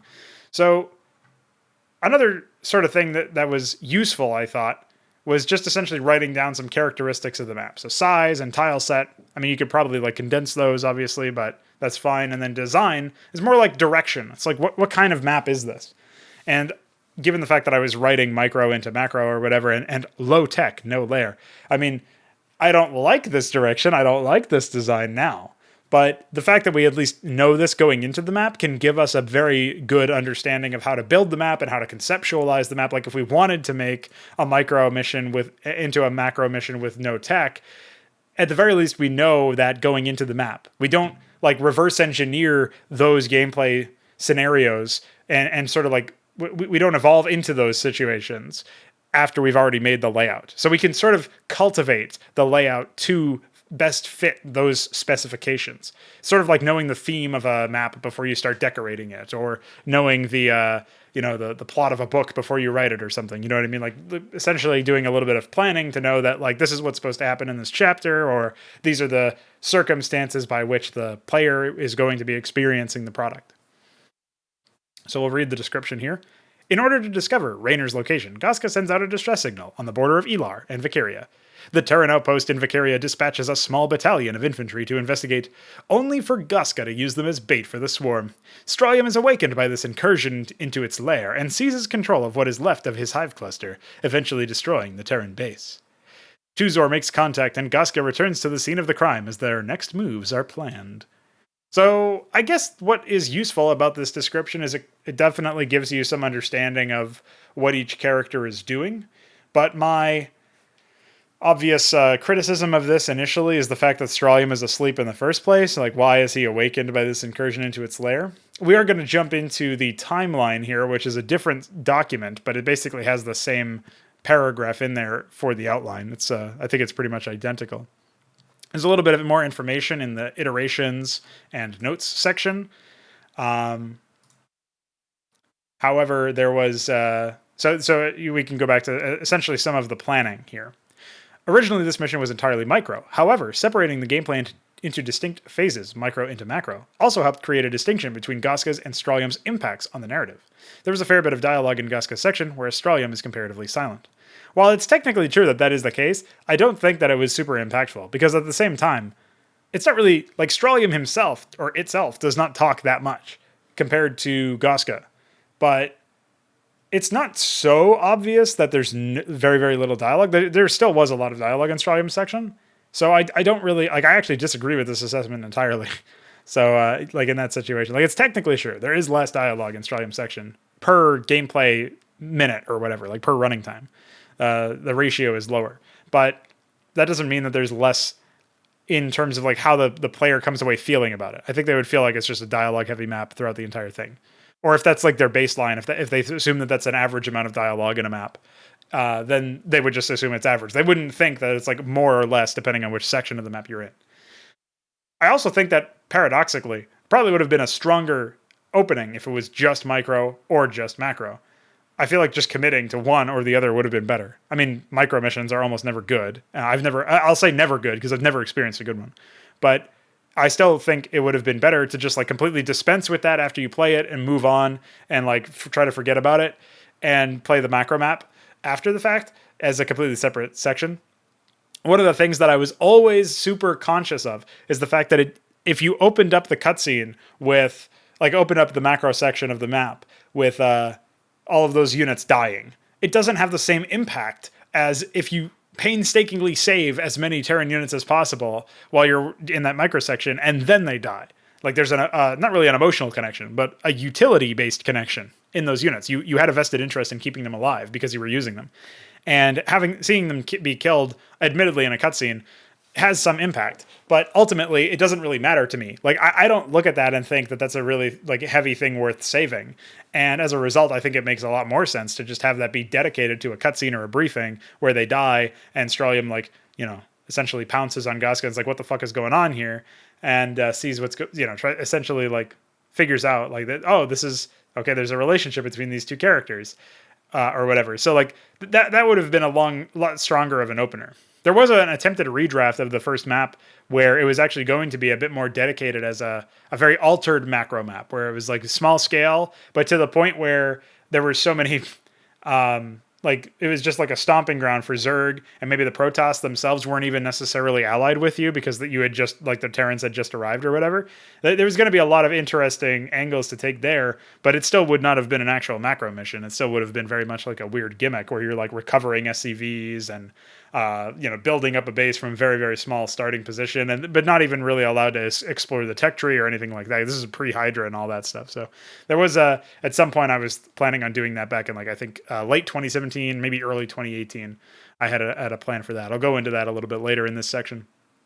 Moving on to the notes, though, when the player takes control of Stralium's cluster, Goska departs and warns the Terran outpost nearby so as to not arouse suspicion, but not without covertly sabotaging the base's defenses.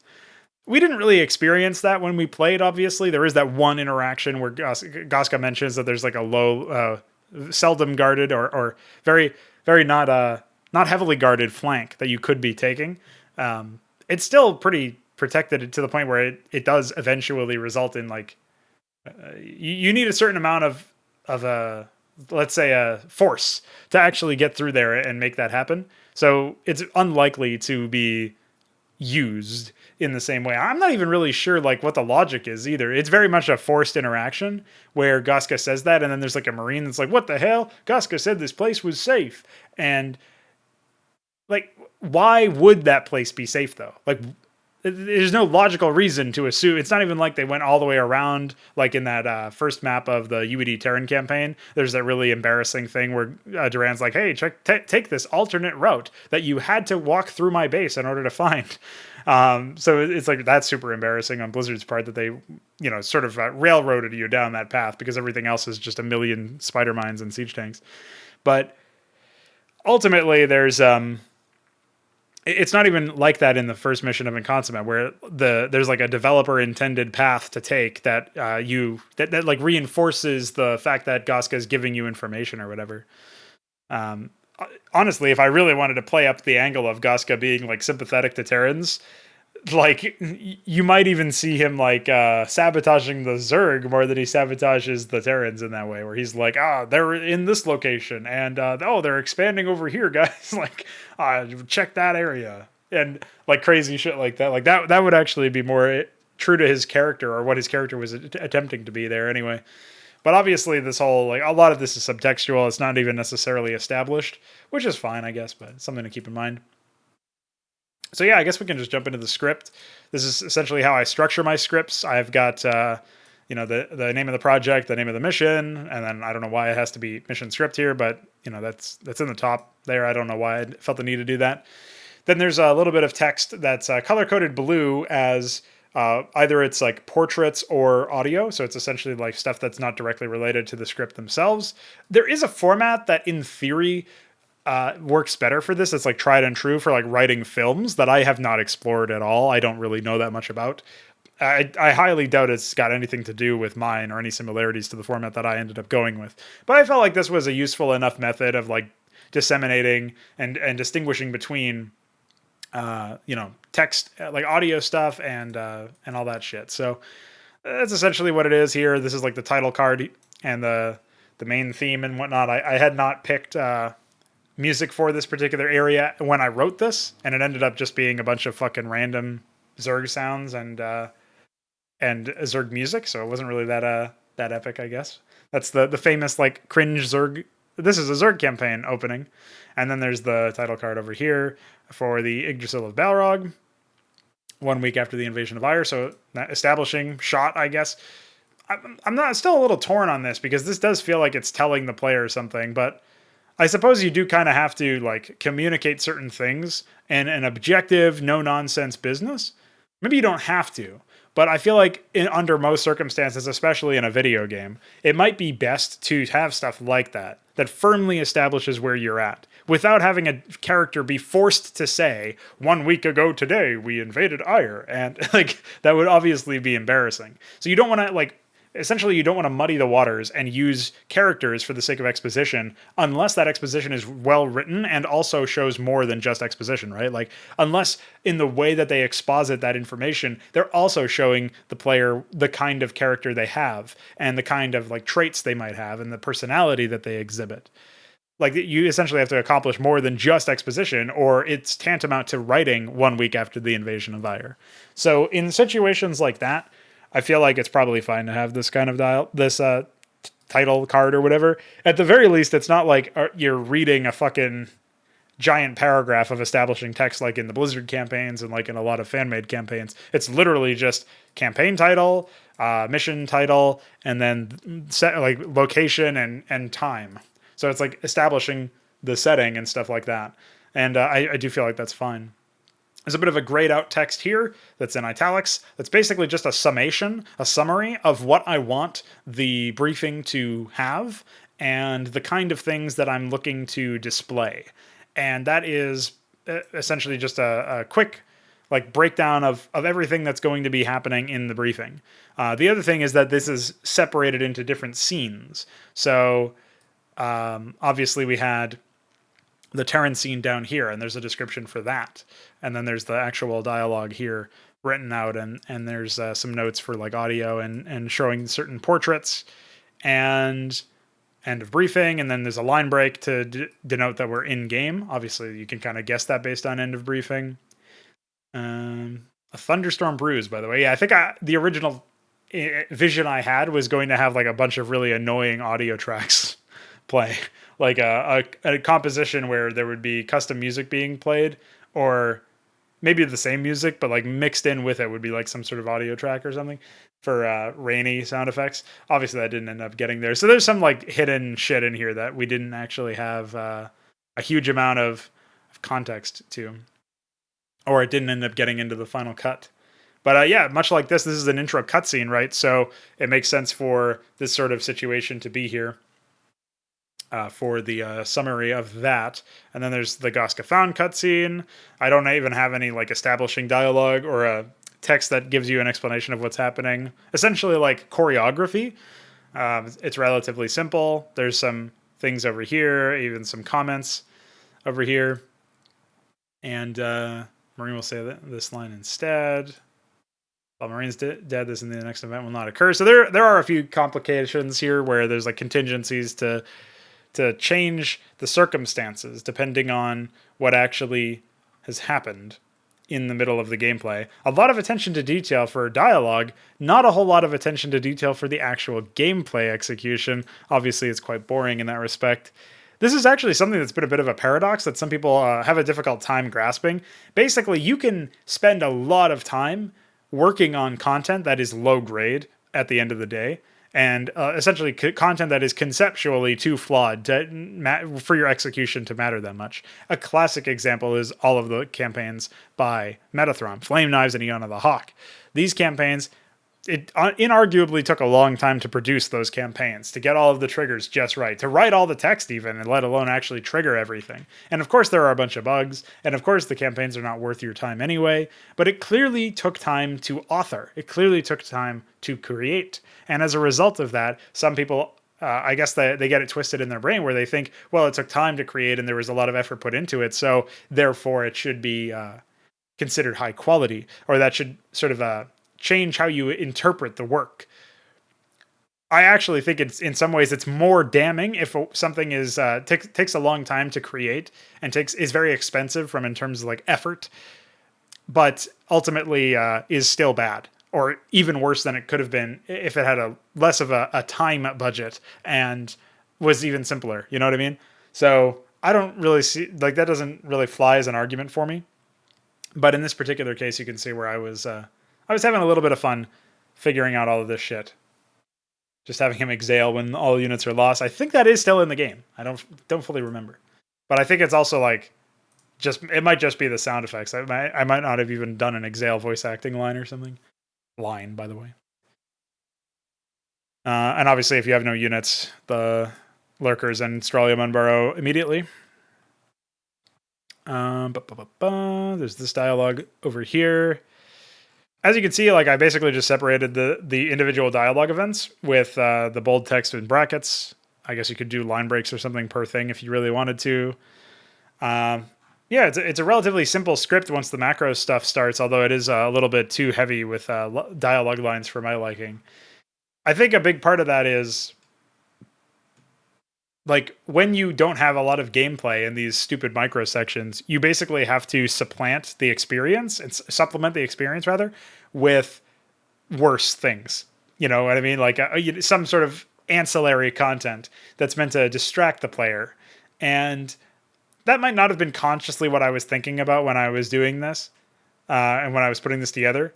But it is a subconscious thing. Like, it just happens, you know? There's more dialogue and more handholdy bullshit that you've got to deal with when you're playing these microsections that don't have a whole lot of gameplay. Otherwise, it feels even more barren than it already feels by default, regardless of what other content is there. So that is definitely a situation where I feel like I could have done a little bit better by just not having micro stuff.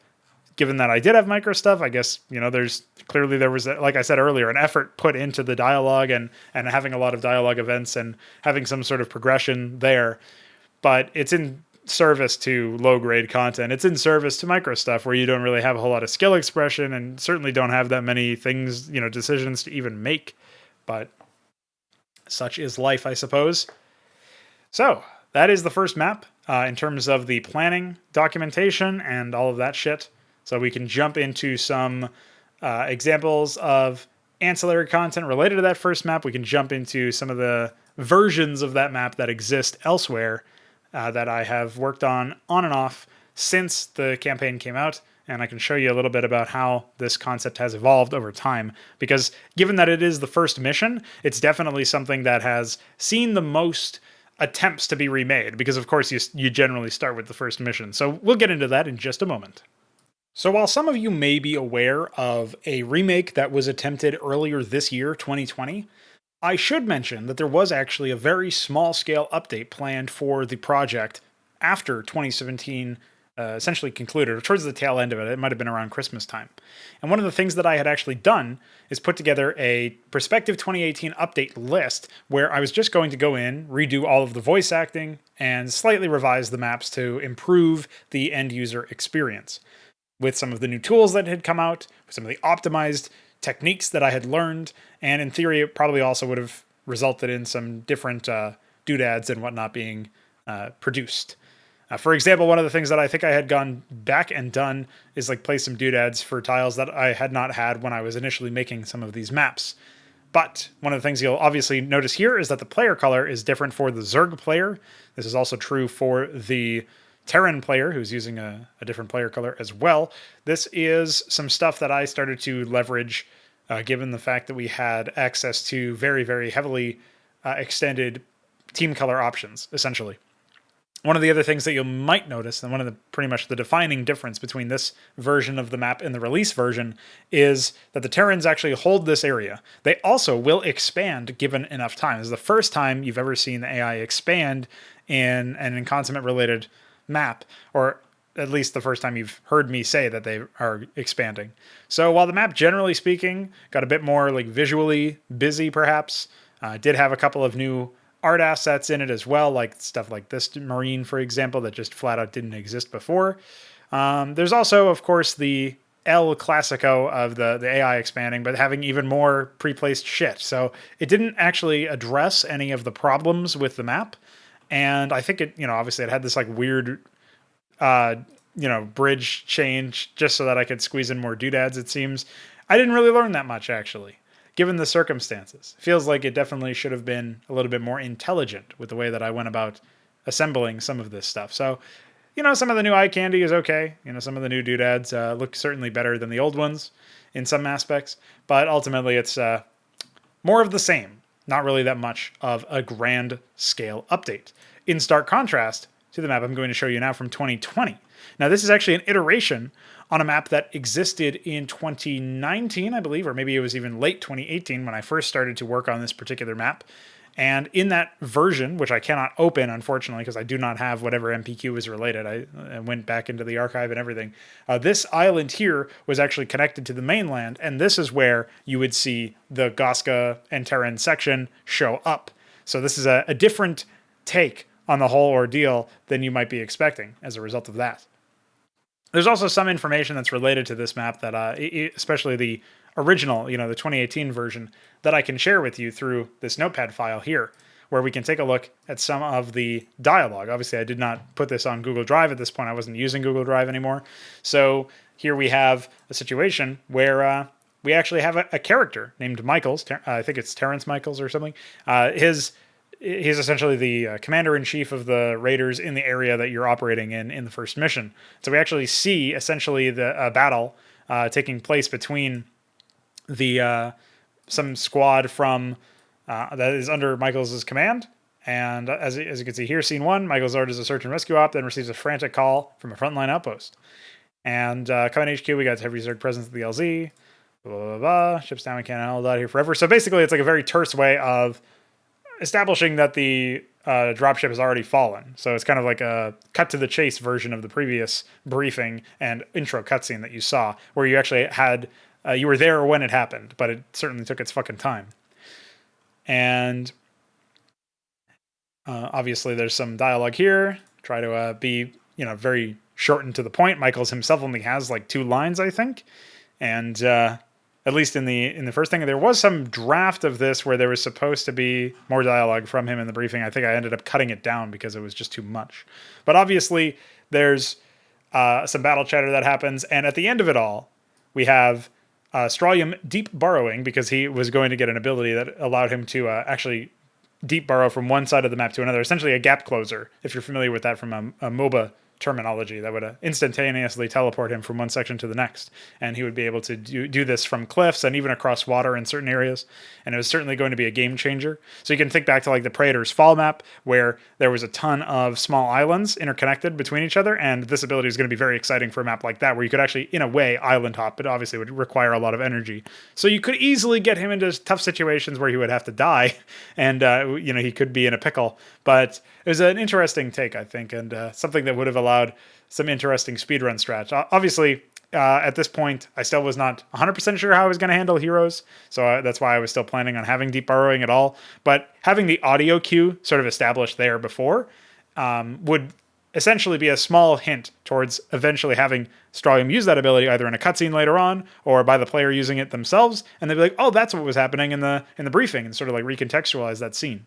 Either way, all you would know is that there was some sort of unburrowing sound and some sort of grisly demise. You wouldn't even actually see Strawlium's portrait or anything. Maybe you would hear some grunting that you might associate with him, but nothing very obvious. So somebody who had never played the first version of Inconsummate would simply have no idea what happened, but would, the sound cues would still be important so that they could understand what actually did happen later on. The experienced players who were returning, just playing this after playing the 2017 version at some point, they would probably be able to guess, based on some audio giveaways, that that was actually Australium.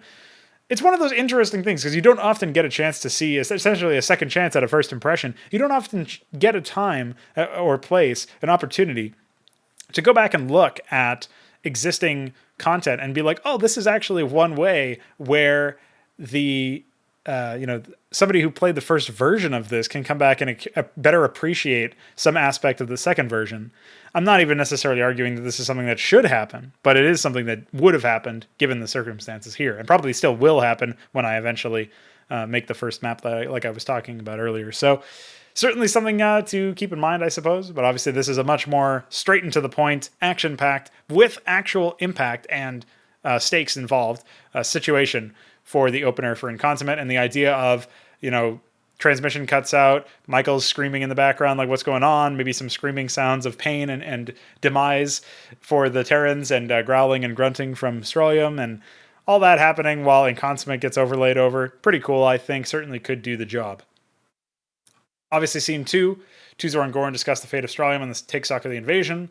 Fairly straightforward things. Obviously, this is much cleaner than the original, even though I think it's the same amount of lines. It might even be a little bit longer, but it's certainly much more. There's a better snapshot of this here, so we can sort of like go through this dialogue a little bit slower than we did with the other stuff, because it's a bit more about like what the dialogue is as opposed to what the purpose of it is. So these Terrans have jeopardized the Overmind's plan for too long, Tuzor. Are we any closer to culling them from Ire? I guess this is a situation where you could probably cut this entire last bit of the line where Tuzor can essentially answer that question without it being explicitly asked in his next line.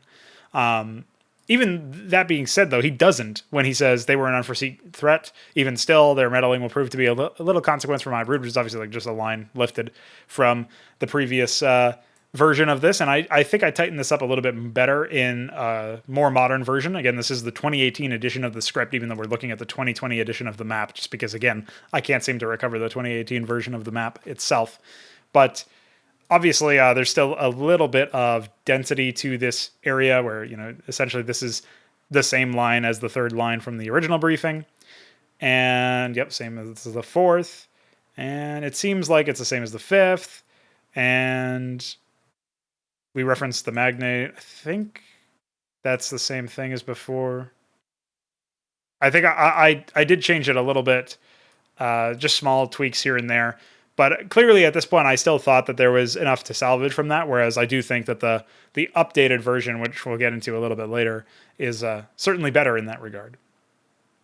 Scene 3, Raiders discuss Koska's distress signal and are hit by Scourge. This is also a little bit more to the point in that sense. Eyes Up Raiders were touching down in 5. We wouldn't necessarily have people complaining about music, even though that was a cute moment. It doesn't really add a whole lot of lasting impact.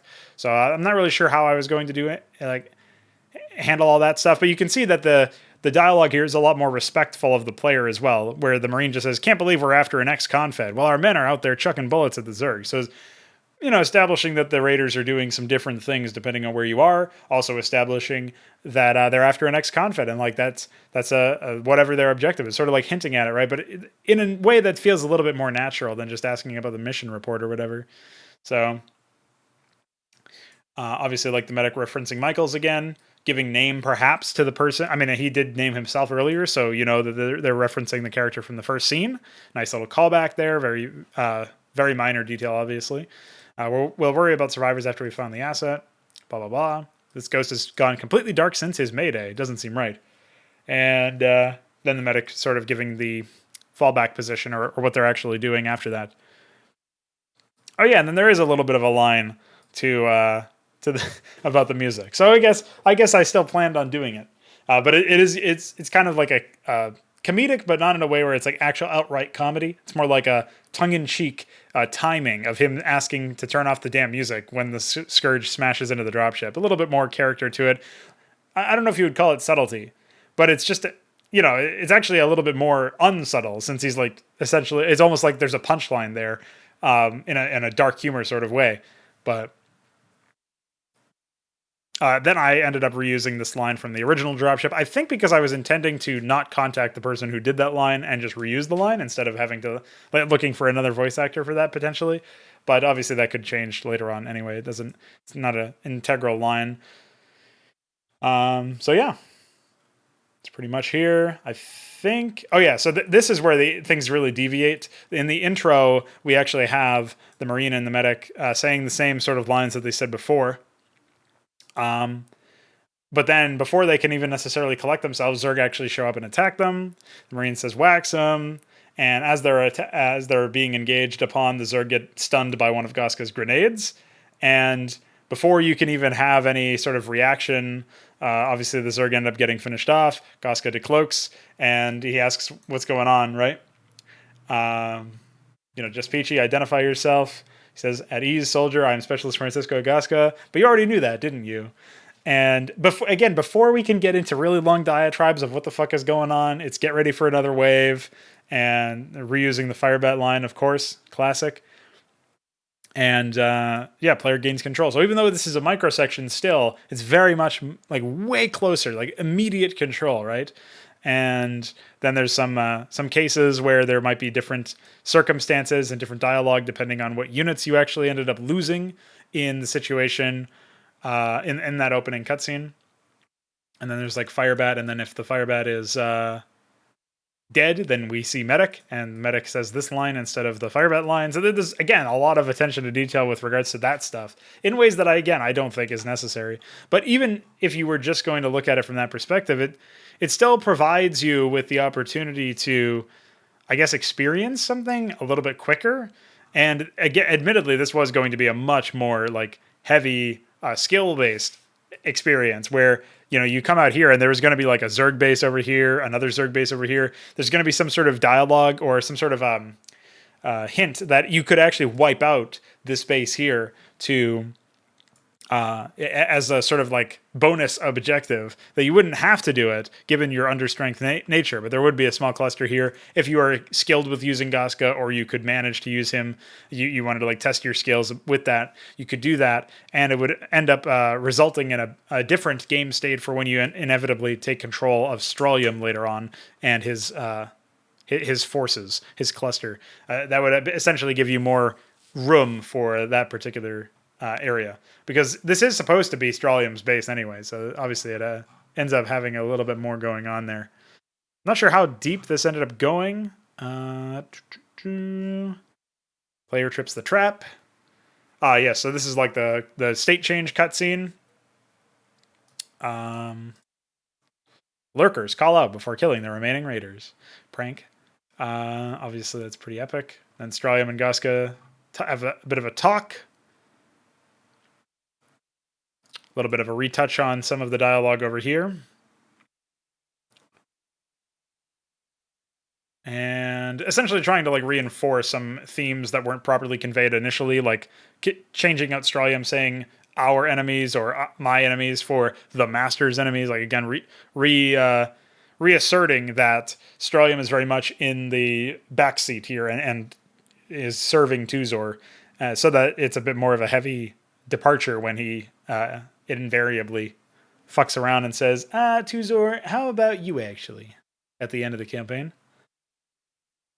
Obviously, I was thinking a little bit more heavily about those themes since the first draft of the project was essentially released. I don't know what Goska decloaks. I think this is supposed to be Goska cloaks, because he doesn't ever cloak in the first place. So that was me typoing in the fucking planning. Classic. Destroy enemy production structures. Sure. Let's see. Oh yeah, if the cluster survived, then it got taken by the raiders. If the cluster was destroyed in the opening, I guess you got like a resource injection, or it was maybe this line is to say that you can just go and expand there now, and there are no Terrans. Obviously, this is a really like hackneyed way of shoehorning in this kind of justification for the microsection in terms of the broader spectrum of gameplay. I don't think that it's the right way now, but this was be like still struggling to figure out how to properly incorporate the microsection to still have some impact where your decision making is dependent on, like, you can make your life a little bit easier by playing at a higher skill level in the opening section. So I can see the intent, but ultimately it's almost impossible, I would say, to actually add meaningful impact to microsections unless you want to completely change the game, at which point, why are you even incorporating it within the context of an RTS? Like, just change the entire game at that point, if that's what you're going to do, obviously. Let's see. Eventually, at some point, I was even thinking of taking this Zerg base that was over here, where the start location is on the map, and and actually making it an AI ally for the first mission. But that also felt really bad for flow. And so what I invariably ended up doing in the 2020 edition of this map is making it so that you have this area as your main base, and you're only fighting in a 1v1 against the Terrans, and the Protoss arrive partway through. And this would be something that Goska is not aware of. The other really cool thing that I'm pretty sure I even started doing in this context is, I guess, I still had the stupid gas comment that was really embarrassing. But yeah, I've arrived at the Raiders' base. I'll keep you apprised of their movements as best I can. Their stronghold is south of your central cluster. So Goska is actually providing you with valuable intel on the Raiders, and in a sort of onboarding manner, where he can essentially give you some sort of map hack in a weird kind of way. Now, the problem that this provides, the problem that this poses, is that this is not a consistent mechanic, right? Goska is not in every map. Goska is not here to babysit you every single time or spy on the enemy every single time. It's not a consistent mechanic, and it's not something that I would want to make a consistent mechanic.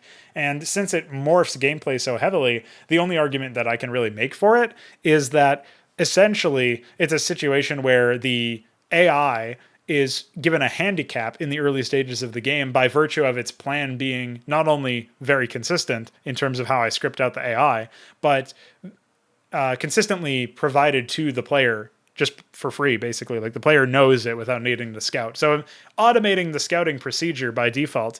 And the only argument that I can provide for that is, in essence, it's to allow players who are not used to fighting against proactive AI that have a game plan, that have a competitive build order, that are going to try to kill you and try to win the game on their own terms. It's to provide players who are not used to that with a little bit of an onboarding time.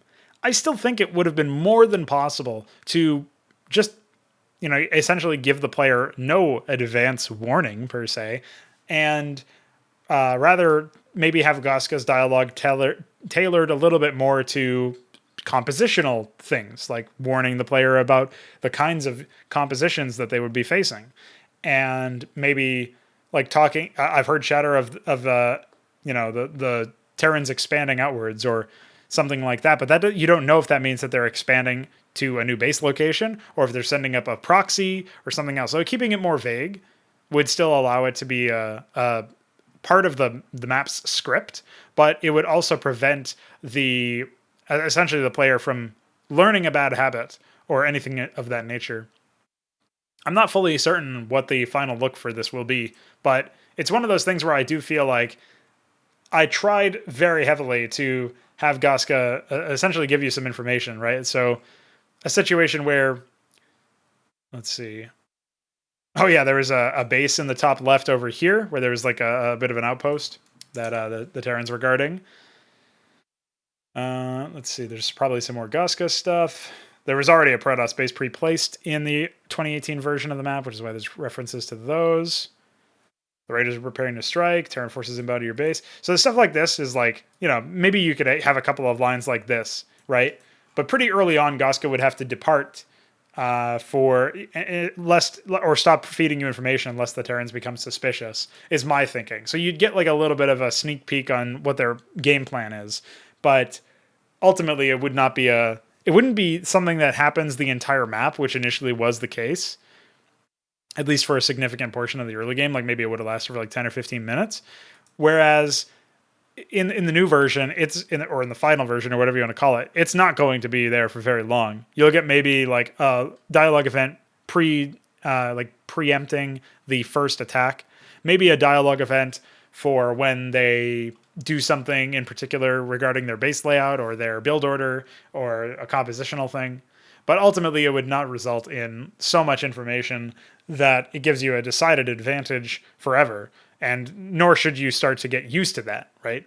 So, I don't think Oscar would be as stupid to, or as a, I don't think I would be as stupid as to write dialogue for Goska, where he's like, if you want more information, you'll have to send an overlord to scout it or something. Like, that's obviously stupid. But this is a situation where I do think there's a possibility there. So this is some like hidden dialogue or whatever that I had written out when I was initially planning on a potential Terran only mission for the first map, where Goska clears, essentially he finds some like SCVs or whatever that are in the area, and also establishes a little bit more about why he's here. And there's like a little bit more stuff about him essentially hinting at his plan to assassinate Raynor that I talked about a little bit a long time ago now in this video. So there's a bit of a deep dive onto various iterations of this mission and how they've taken shape. I do think that, I mean, even this version has some issues with it. I feel like it's probably too low econ in terms of the amount of resources provided at each individual base, which favors Zerg because they can expand more cheaply than the other races can. But this is also before I had finalized or even gotten anywhere close to finalizing how the vision of the Hydra new game state would actually look like.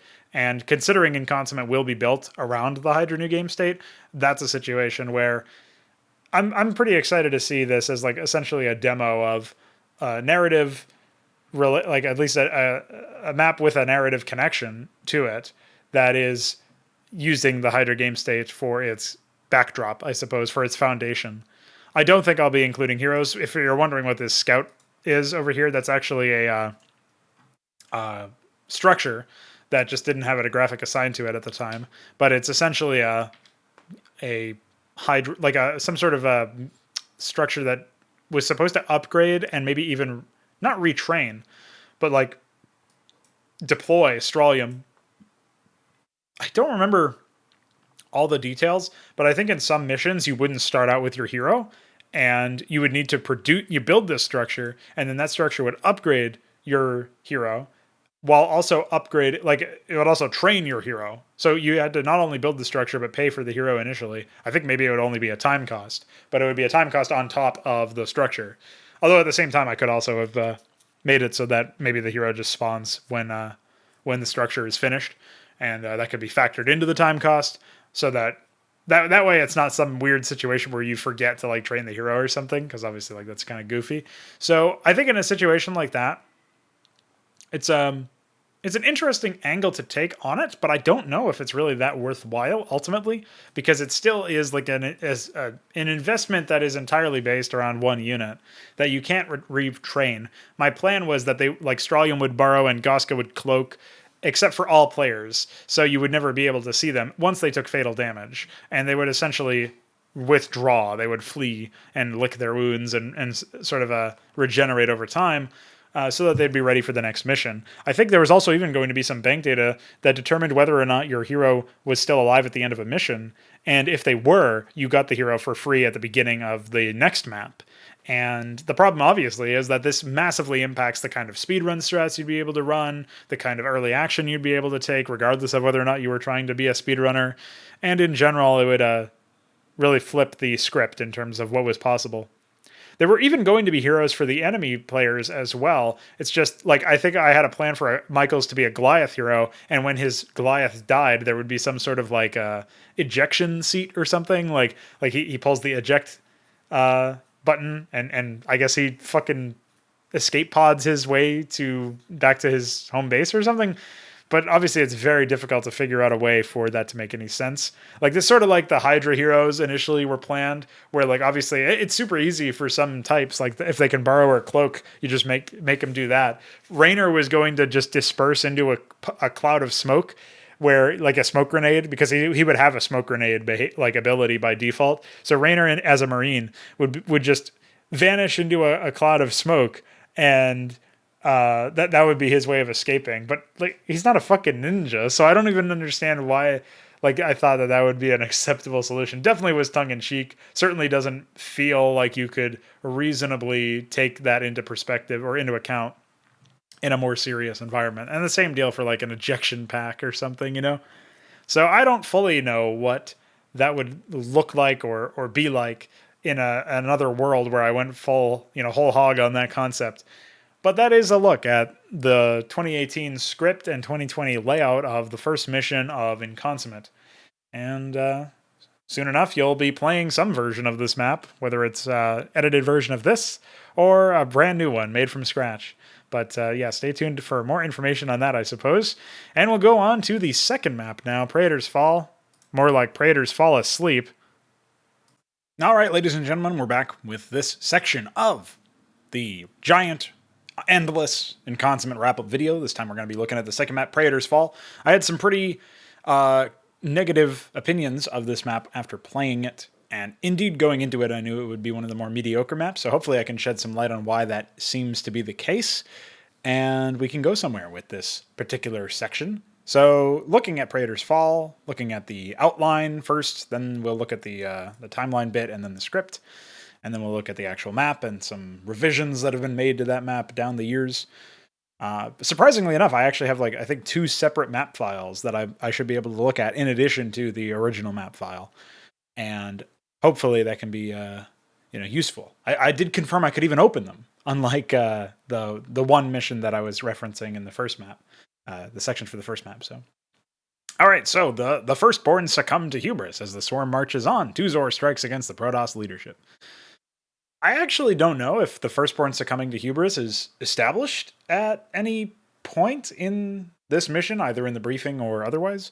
It actually could have been an interesting map had we had some sort of Protoss infighting going on in the middle of Stralium's surgical strike, but that would obviously have not made timing sense with looking at, for example, how the, obviously the fact that we're supposed to be fighting Phoenix in that way, right? So it wouldn't have really done the same thing, you know what I mean? So looking at it now, it's obviously a relatively small map according to the map size here. Medium long Zerg macro. Initial island hopping gameplay. Medium tech, no hive, no queen. So again, I've talked about tech restrictions. I think they're stupid. It doesn't really make any sense. Certainly when you're just reintroducing default Brood War tech that the players already experience because they've already played the game for 100 years, you don't need to worry about restricting it because you don't want to overwhelm them. That's such an anachronistic thing that just came from playing through the main campaign, where it wasn't even really appropriate there, but at least you can understand why. There's no argument for it in the context of making a campaign in 2020. So, especially in 2017, or really ever since the original campaign came in, That's why actually one of the things that I think was that I wished people had taken more cues from was the veteran level campaigns, which is a meme from Blizzard themselves, with things like Enslavers, where you have access to the full tech tree from the first mission. I wish people realized that's actually what you should be doing, because there's no reason for tech restrictions or any sort of restraint on what the player has. It's tantamount to a gimmick. It is a gimmick, but you're thinking about it as if you're making a campaign that, like, for a game that the player has never played before or something. And instead of, it's a campaign that for a game that people have played countless times for hundreds of years, like I said. So it really doesn't make any sense, obviously. Corona. So going into the rest of this map overview, if I can do so without dying. Sorry. Obviously, with Stralium and Phoenix knowing of Gorn's ability to reincarnate, the Cerebrits formulate a plan to rid themselves of the troublesome Praetor, while the Balrog brood licks its collective wounds. Okay, come on now. Tuzor guides the Magnate through the province of Antioch, and the swarm eventually dismantles the Protoss citadel, dooming Phoenix and re-establishing Zerg control. So I guess the main thrust of this mission, like I was talking about in several other sections of this video so far, you want to make sure that there's a reason for you to exist doing the task you are doing at any stage of the game. Even if that reason isn't immediately communicated to the player, like in some situations if it's a cold open and you're just taking control of this character or faction, or if it's like an FPS where you don't even know why you're the Doom guy, and you don't know why you're the Doom guy, you're just killing demons or whatever. Like, if that's all the purpose that you need, or if the purpose is going to be shrouded in mystery and only revealed later, if the significance of a certain event is going to be recontextualized and added through some sort of dialogue or emergent thing that happens later on, that's fine as well. But there needs to be a reason, even if the player doesn't immediately know what it is. And in a straightforward enough map like what this is meant to be, especially in the straightforward enough campaign in terms of the storytelling and the storyline, like, it's nothing crazy ultimately. So, we need some sort of straightforward communication as to what the reason you're here actually is. So, what is the reason you're actually here? It appears to be to kill Phoenix. But why you need to kill Phoenix, I mean, in that situation, Phoenix is already going to die because the player knows that this is not going to contradict the default lore as besides some plot holes. Like, it's not intentionally contradicting the lore. It's taking some liberties, like having the Brood War tech available for Zerg, having the dissident Dark Templar faction show up in the 4th map, having the obviously in the briefing of the 5th mission, I guess, and really only towards the end of the 4th map, but also having stuff like, for example, the Marines, the Raiders showing up a little bit earlier than they were canonized, canonically confirmed to be there on Ire. They were only there when Phoenix returned as a Dragoon or whatever. So it doesn't really make any sense that we would linger on this moment of Phoenix dying. Because why would we need to do that if, as far as the player is concerned, that event is already going to happen? It's not like we're going to retcon that event. So I really don't know what the thrust of this was really supposed to be. Like, even if I were to go back and redraft this mission to be more impactful, I would probably do so by having it be a sort of engagement with an original Protoss character that I could then mold and use in the future so that it could establish a relationship between Strawlium and potentially Goska, if he's there as an AI ally or something, and the whoever the Protoss leader actually is. This Protoss character could be holding on to a highly valuable resource site, or maybe he just took control, like what is alluded to here, where he was able to stamp out Gorn's brood and send them packing. And so there's already some understanding that this character is competent. And maybe he's who was helping Phoenix, and he's who left in that situation. He was left behind to keep this area on lockdown. And that's something that you might be able to say, like, okay, well, there's this Protoss commander who served under Phoenix, and he's the one calling the shots in this province now. He ran Gorn's Zerg out, so we got to understand that he's no pushover. We're going to come in and take him out. Not only as, like, it's not for revenge, it's to reassert control over this area. Like, there's a reason why Gorn was here to begin with, and that reason is X, like whatever that reason is. We don't get any of this in the mission overview. We obviously don't get any of this as we go a little bit further on. Like, it does say reestablishing Zerg control right here, but we don't really know that much else. So that's sort of a frustrating aspect of this so far. Looking at the timeline, obviously, once again, it looks like this is pretty much the same thing here. There is a bit of a description here that says, with Phoenix knowing of Gorn's ability to reincarnate. I'm not really sure why that's capitalized upon. I mean, I guess it's just a way to summarize that Gorn died and was reincarnated, and Phoenix saw it, which is fine, I guess. But it feels weird that there's that element there. Like, for some reason, I look at that and I'm thinking, like, what? I'm wondering why I expressly wrote that in there. You know what I mean? So anyway, let's take a look at some of the iterations here. Originally, this mission held a much heavier focus on island hopping, with AI slated to harass the player as they migrated their hive cluster from island to island. I wound up incorporating this constant relocation thematic into Sins of the Follower, though it exists more as a secondary mechanic rather than a primary one. So that's just talking about how originally this map was probably going to be larger and have islands and stuff associated with it, and have that be like a bit more related to the gameplay or whatever. I personally think island hopping is usually annoying because of the issues related to the user interface, and it's essentially just like this kind of thing already exists. Like using dropships is already quite annoying to do in Brood War. Not to say it's impossible. Obviously, professional players use it all the time, and they use it quite well. But the problem that I have with like island hopping in general, especially against AI that don't have the same restrictions, where they're just going to get tired of using these doom drops as you know as well.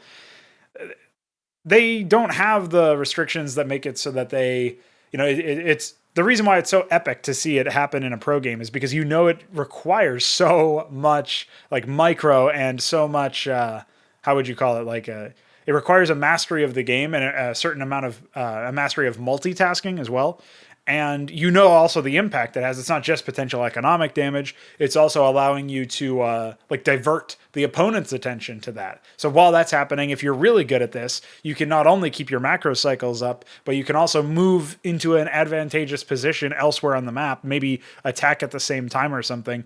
And that's how you can leverage it. Well, all of those mechanics are not present against AI, especially in 2017 when the AI has everything pre-placed, including all of their money is pre-placed. So at that point, you don't really see that much of a utility in doing it. And I think that's one of the main reasons why. Like some of the things basically that are wrong with island hopping gameplay is that it disproportionately punishes different races and playstyles. It obviously artificially constrains the playstyle that you can possibly have. Whereas instead of it being one element of how a successful game plan looks, it now becomes mandatory just based on the level design.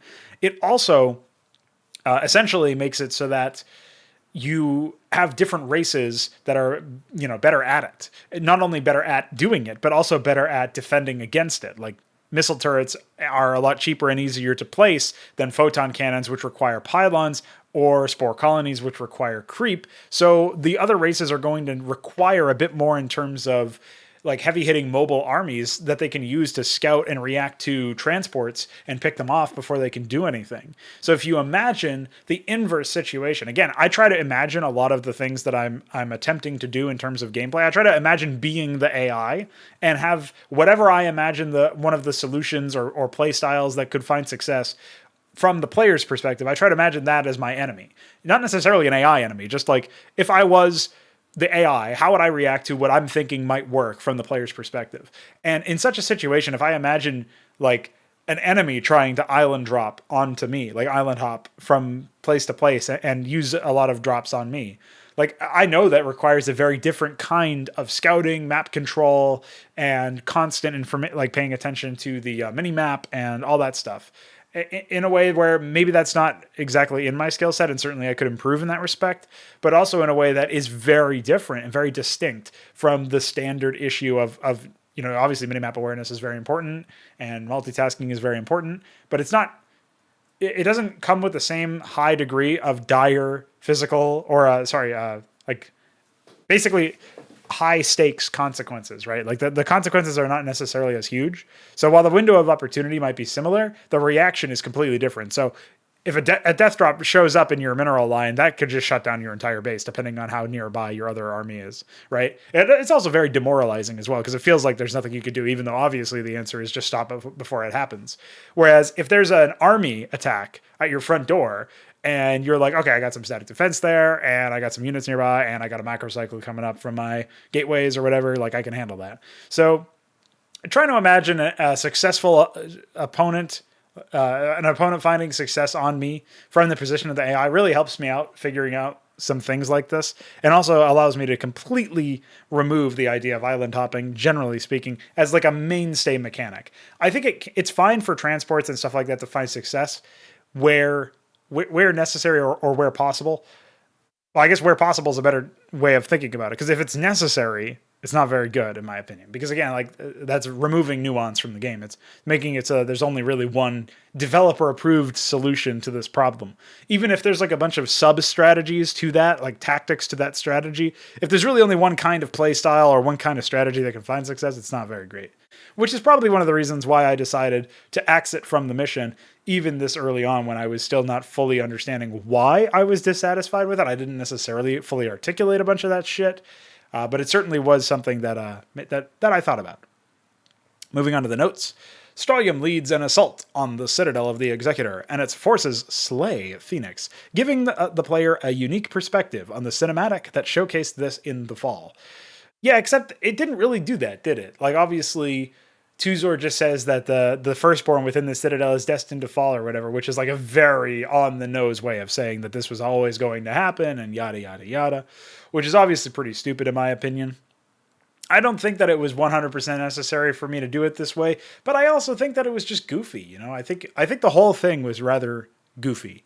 And I do wish that I had again, removed it from the confines of the original story and made it less about Phoenix and more about some other character, and less about like some note of finality where you're killing it or whatever. Like just more purposeful in general, because it doesn't feel like there's a lot of purpose behind killing Phoenix. Whereas if you look at the experience of like just fighting an enemy that maybe, you know, you're not going to kill them, but they're also not an enemy that you even were aware of before. So there's the discovery aspect, there's the building of the relationship and the history between some characters that are on your side and also on the enemy's side. And in the future, that could be something that I explore from that character's perspective later on. It's like establishing a lot of stuff set up for later, and it's also giving you an insight into a different kind of character as well. There's a lot going for it there, whereas Phoenix doesn't even talk in this mission because I wasn't really confident in my Phoenix impersonation until later on anyway. And as a result of that, like there's no personality to this mission. It's one of the main reasons why I feel so shitty. It's like there's no reason to be here other than to carry out some event that already was going to happen no matter what, even if I didn't make it a mission of Inconsummate. So it really loses a lot of the impact and a lot of the sort of gravity in general. I feel like it does feel like a purposeless mission, not necessarily a filler one, because I think I tried to make it I did try to make it useful or purposeful, but I wasn't successful. And a lot of that is because I wasn't willing to like start impersonating characters until like the 5th map or whatever. And I wasn't really willing to take a radical change or whatever, you know? So let's check out the script and then we'll move on to the map. Obviously, I don't have as much to say about the map, I don't think, but I think there will be some interesting things that we can talk about later on. And this script is also much shorter than the previous script. Gorn informs Tuzor that he was struck down by a Protoss leader named Phoenix, and that the Conclave's newest executor has left the planet with a battalion in tow. As Tuzor considers the significance of this news, Stralia makes psychic contact with its master, and the Zerg leaders plan to strike at the Protoss leadership while they remain vulnerable. One of the things that really gets me about the briefing for this mission is that basically Tuzor comes up with this plan almost instantaneously after Stralia basically sends him a WhatsApp message or whatever, you know what I mean? He's like Discord calling him and he's like, "Hi, I'm still alive." And Tuzor can't believe that. And then he's like, "Oh, well, now that you're here, why don't you go here?" And just do this, you know, it's almost like the characters themselves believe this to be a filler map. You know what I mean?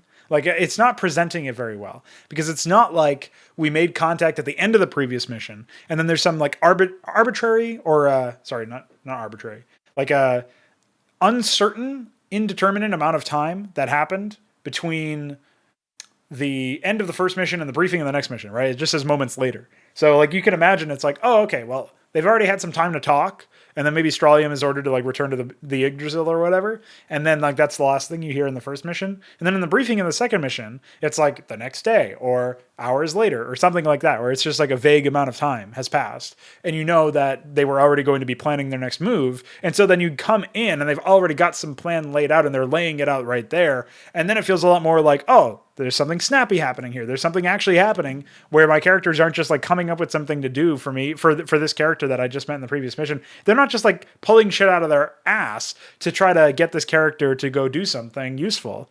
Like maybe Tuzor was going to do it himself before Stralia made contact. Like maybe that's sort of the subtext, I think, of the briefing. But there's not really a whole lot there. You know what I mean? Like, oh, he does. He says that he's going to contact Goska and inform him of his new directive. And then, obviously, the Magnate shows up. At the same time, like, what? At that point, why didn't I make Goska the AI ally? You know what I mean? Like, that's something that's so obvious to do. I think he says the infested in the original draft. I think I edited this at some point, because it does say the last edit was in 2018.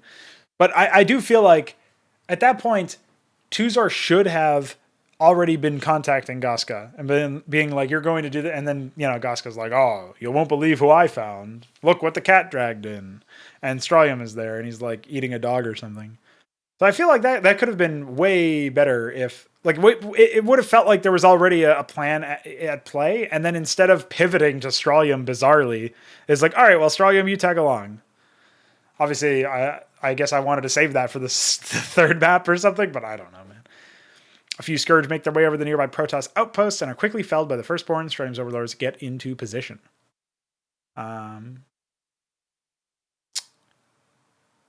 Yeah, it looks like I did redraft some of this. We'll see if we can find the iteration from before. It doesn't look like there are other versions, so I think we'll just have to go back. This might have been like a remake of the... In fact, maybe I have this. Misk. Yeah, so here it is.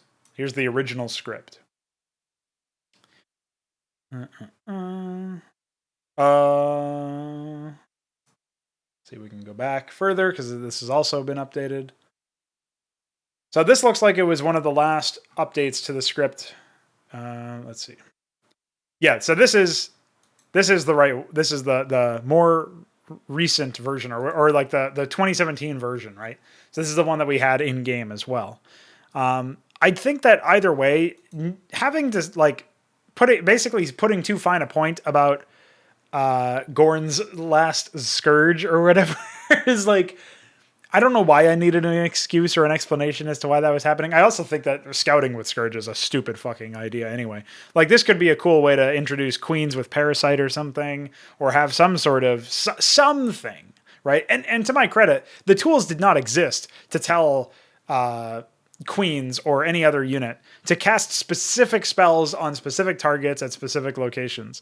So maybe it wouldn't have been possible anyway. But you could have had like an overlord that scouted it, or like literally anything. Like maybe it could have even been like the Protoss are mopping up some of the last of Gorn's units at the beginning of the map, and you can like choose which base to save, and then you already have a hatchery set up there, but you probably are not going to be able to stop them from killing both hatcheries. That would have been like a much better opening, because then you don't have to wait for a hatchery to build and sit there with your thumb up your ass while you wait for that. You can just pull that thumb right out and immediately start building some drones and getting some economy rolling and figuring out what you're going to do. And then it's also much like faster, more intense, you know what I mean? And not in like a Mesk way where he's like making fun of them. It's like actually in a good way. So that would have been the obvious move to make. I really am kind of disappointed that I didn't do that initially, because that obviously would have established an immediate connection with, here's what Gorn's base, like here's what Gorn was doing before, here's what you got, you know what I mean? Like, that to me would have been way better, and also allowed you to make a connection to the original, as well as like just in general moving around. So, oh yeah, at some point it was just our drones instead of us. I don't know why. That was a pretty good one. You can see some edits over here. So yeah, I think in general the mission basically was built around the idea that you're probably not going to be able to clear out both bases because of the pre-placed brigades, which is rather unfortunate. But there's really not that much about the dialogue that I wanted to bring up. Like, obviously there's some hand-holding bullshit, like, Mutalisks are great against Reavers, and then Storm's like, okay, thanks. And that's pretty cringe. Towards the end, like I said, where Tuzor says that the Firstborn that lies within the Citadel is destined to fall. And then I think he even has an evil laugh or something. It's pretty over the top without much of a justification for it. Like, it's not like Tuzar even exhibits this kind of behavior in the future anyway. So it's not even like a consistent like character trait or characteristic of Tuzar, at least in my opinion. Like, he's pretty grounded elsewhere, but whatever. You know what I mean? Sometimes you just got to have an evil laugh, I guess. Even though you don't. Trust me, it is not a requirement. All right, let me see which one of these is the more recent version. Okay, it looks like it's this one. Perfect. This has the U of start locations. All right, so this is actually the original version. Before we jump into the updated one for 2018, I wanted to jump in and just look at all of the pre-placed junk. Remind you how much pre-placed junk was on this map initially, and how few resources there were as well. So just a quick once over there, and then we can jump over to the other one. And so in this version, Obviously, you can see I removed the U of start locations. I don't know why. This was before we had the AI town locations option in SEM draft that we have now. So I was not able to see how goofy and stupid that was. This was also, I did update some of the graphics for the crushed or dead doodads, and I added a couple of more variations and changed some stuff up. Most notably, there's some stuff in the mud and some stuff in the temple and stuff that I was able to add in after the fact. Though I think they were still somewhat limited. But you'll also notice I cut down a bit on the pre-placed junk over here. Instead, it's just a couple pylons and photon cannons guarding that base. Similar over here. Still the same number of pre-placed mongoloids over in this area. I don't think there's anything in particular that's like more aggressive. Maybe the scout? I don't remember if there were scouts in the original. I should have paid a bit closer attention there. Oh yes, and they have a base that actually mines from here now. That was a key distinction over the previous version as well, because they would eventually build up and add more production structures, I believe. Obviously, pre-placed a carrier and some other aids for the red player. There was a version that was working, actually, where red would either add a reaver or a carrier to the attack. And what I was very quickly able to find out is that the carrier was useless and the reaver killed your entire fucking base, because that's how much of a difference it made between those two. Then there's this cringe fucking doodad blend. I don't know why I decided to add that over there, but I did. Still did not make really efficient use of the space. This could have been turned into an actual choke or something that you could use. Nothing crazy added for blue. I think maybe I fixed a bug where he wasn't building observers. Oh no, I think I pre-placed observers and that was it. Once you kill those, you're able to just destroy them with lurkers, because this might have actually been an issue with the original, but he never built a robotics facility, so pretty goofy. Obviously with the new Hydra game state, that doesn't matter. You just need a forge. And you can build witnesses from your Nexus. Epic. So yeah, nothing really crazy changed. A very small scale update, right? It was very similar to the small scale 2018 update of the first map. So now I'm going to direct your attention to, if I can find it in here, we're going to jump into this version of Praetor's Fall, which was rebuilt from the ground up, and then I can show a version from 2020 that I started to work on. It's still very, very early days though, so there's probably not going to be much to talk about. But as you can see, I have pre-placed just gas and workers.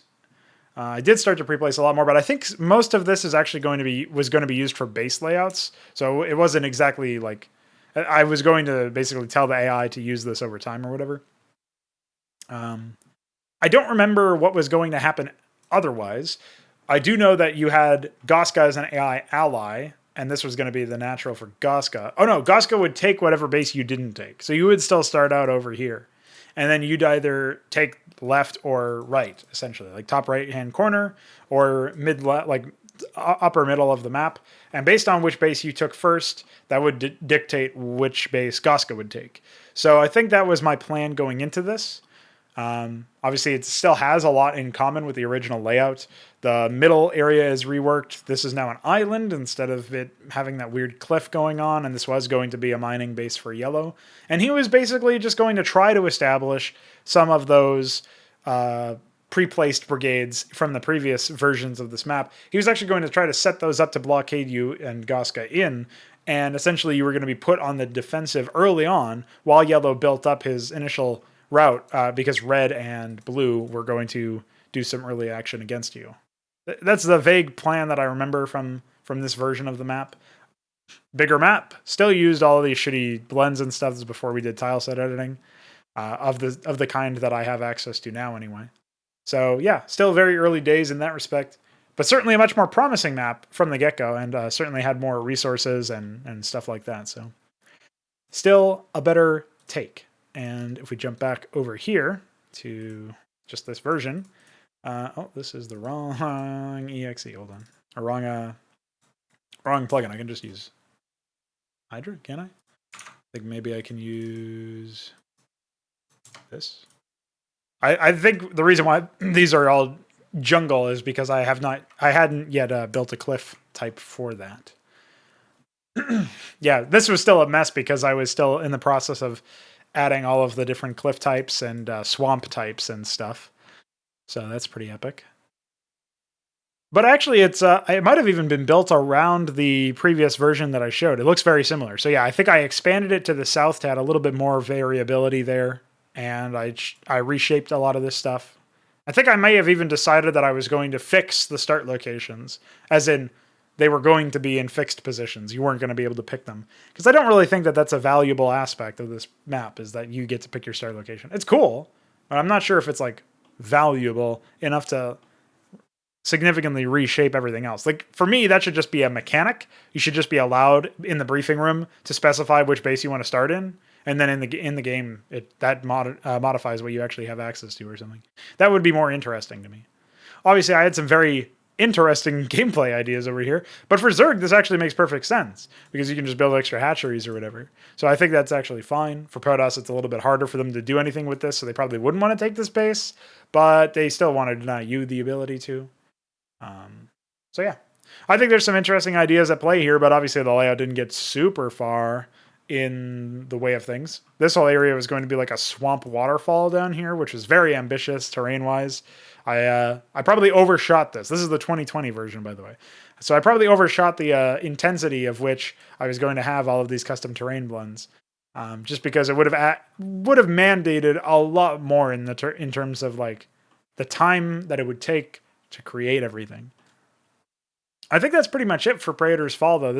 This map went through a number of revisions, and now I think if I revisited it again, I would just want to completely remove the Phoenix connection. You probably would still be able to use this layout, for example. I wouldn't want to do as many ambitious things with the shitty terrain that we have access to in terms of like options that we have. Obviously, the terrain itself looks pretty nice, but the number of options that we have is very limited, and I wouldn't want to do that in the context of having to, pay too much attention to all of the different things that I would need to do in order to make a map like that actually functionally complete. So, not great. Not a super fan of that. That being said, the question is there anything else? Any sort of lasting note about that map? I would say certainly don't try to build your maps around the idea of island hopping or some other massive gimmick and a huge change of pace that completely changes how you play the game and how you approach it. Especially if you're not going to then double down on that and make that a consistent mechanic throughout all of the different maps. But also, I think this map just really underscores how important it is for each individual mission to feel like there's a reason for you to be there. Like I said at the beginning of this section, just make sure that your map is actually like purposeful. It has a reason to exist. We don't really get that with this map. And that's pretty much all I have to say on it. So there you go. Map 2 in a nutshell. Right, we've reached the halfway point of the missions themselves. I think we're a little over the halfway point of the video. I fucking hope, for your sake. Anyway, let's go into the third mission, Sins of the Follower. Once we're done with this, we only got 3 more to go, and then I will wrap up the whole thing. Give some takes that I've learned, some lessons I've learned from the project, and all that stuff. So stay tuned for that, of course. All right, Goska's talents are put to use as the Swarm makes ready to hamstring the Terran meddlers. This is another case where I think I talked about this pretty well. I summed it up pretty well in the playthrough of that mission itself. But one of the things that I really felt was not done well by this mission was building up from an existing standpoint your understanding of what the overall strength of the Terrans actually was. Because you come into this mission and you just destroy a couple of starports and some small bases. If that's really enough to kill off the Terrans and you make them have to, hightail it out of there, they're not a very powerful faction themselves anyway, right? So just basically from what I can tell, it's not like this was supposed to be a regional thing where the Terrans are only involved in this one area, and that's why they have the capacity to pop in here and smash some shit up, as it were. But yeah, it's not like the Zerg were clearing them out of just one zone of ire, basically. And that's one of the things that I think that would be one area for it to make sense, right? But it just doesn't work in this context otherwise. So it certainly doesn't make sense that they would only have a couple of starports and, they got onto the planet somehow. It's not like they don't have a fleet of some sort. So yeah, just kind of goofy. So the size is, again, on the smaller side, but, we're finally getting to see the 192 size. Obviously, this is before the map size fixer that allowed you to pick any map size you wanted. So I was limited to the default ones from the game. Even so, I think maps should have been at or exceeding this size threshold from the first mission onward. So kind of goofy that it took us this long. Design, medium long Zerg macro. Persistent, hero-based micro mechanic. Medium tech, no hive. So obviously the micro mechanic isn't really a micro mechanic at all. It's just the fact that you've got both heroes, and that's it.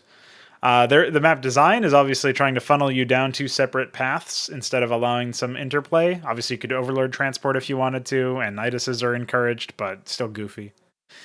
Medium tech, no hive. That's also one of the reasons why I removed the hive requirement for the Nidus Canal and made it a lair instead.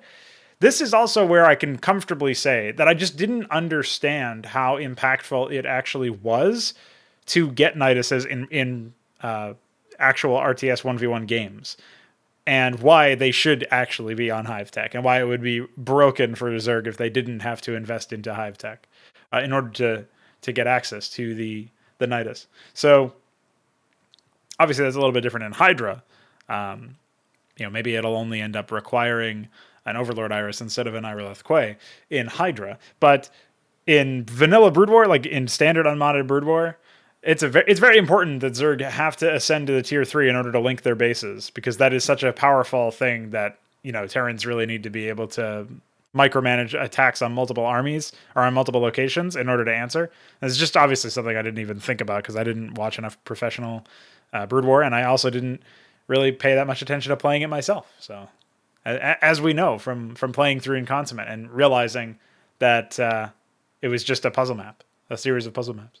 Now that Phoenix has been dealt with, Gorn presses the assault into Protoss territory, specifically a temple complex known as Harundal, in a search for the location of the Judicator caste.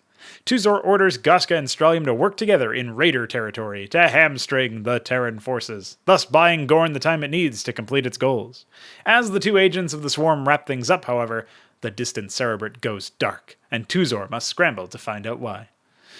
We've also already talked at length about the fact that in the Harvest, the plot of, like, the giant plot hole of Tuzor not realizing that other Cerebrits have died to Dark Templar in the past, like Zaz. So, of course, it would make sense if Gorn and Arak ended up going silent.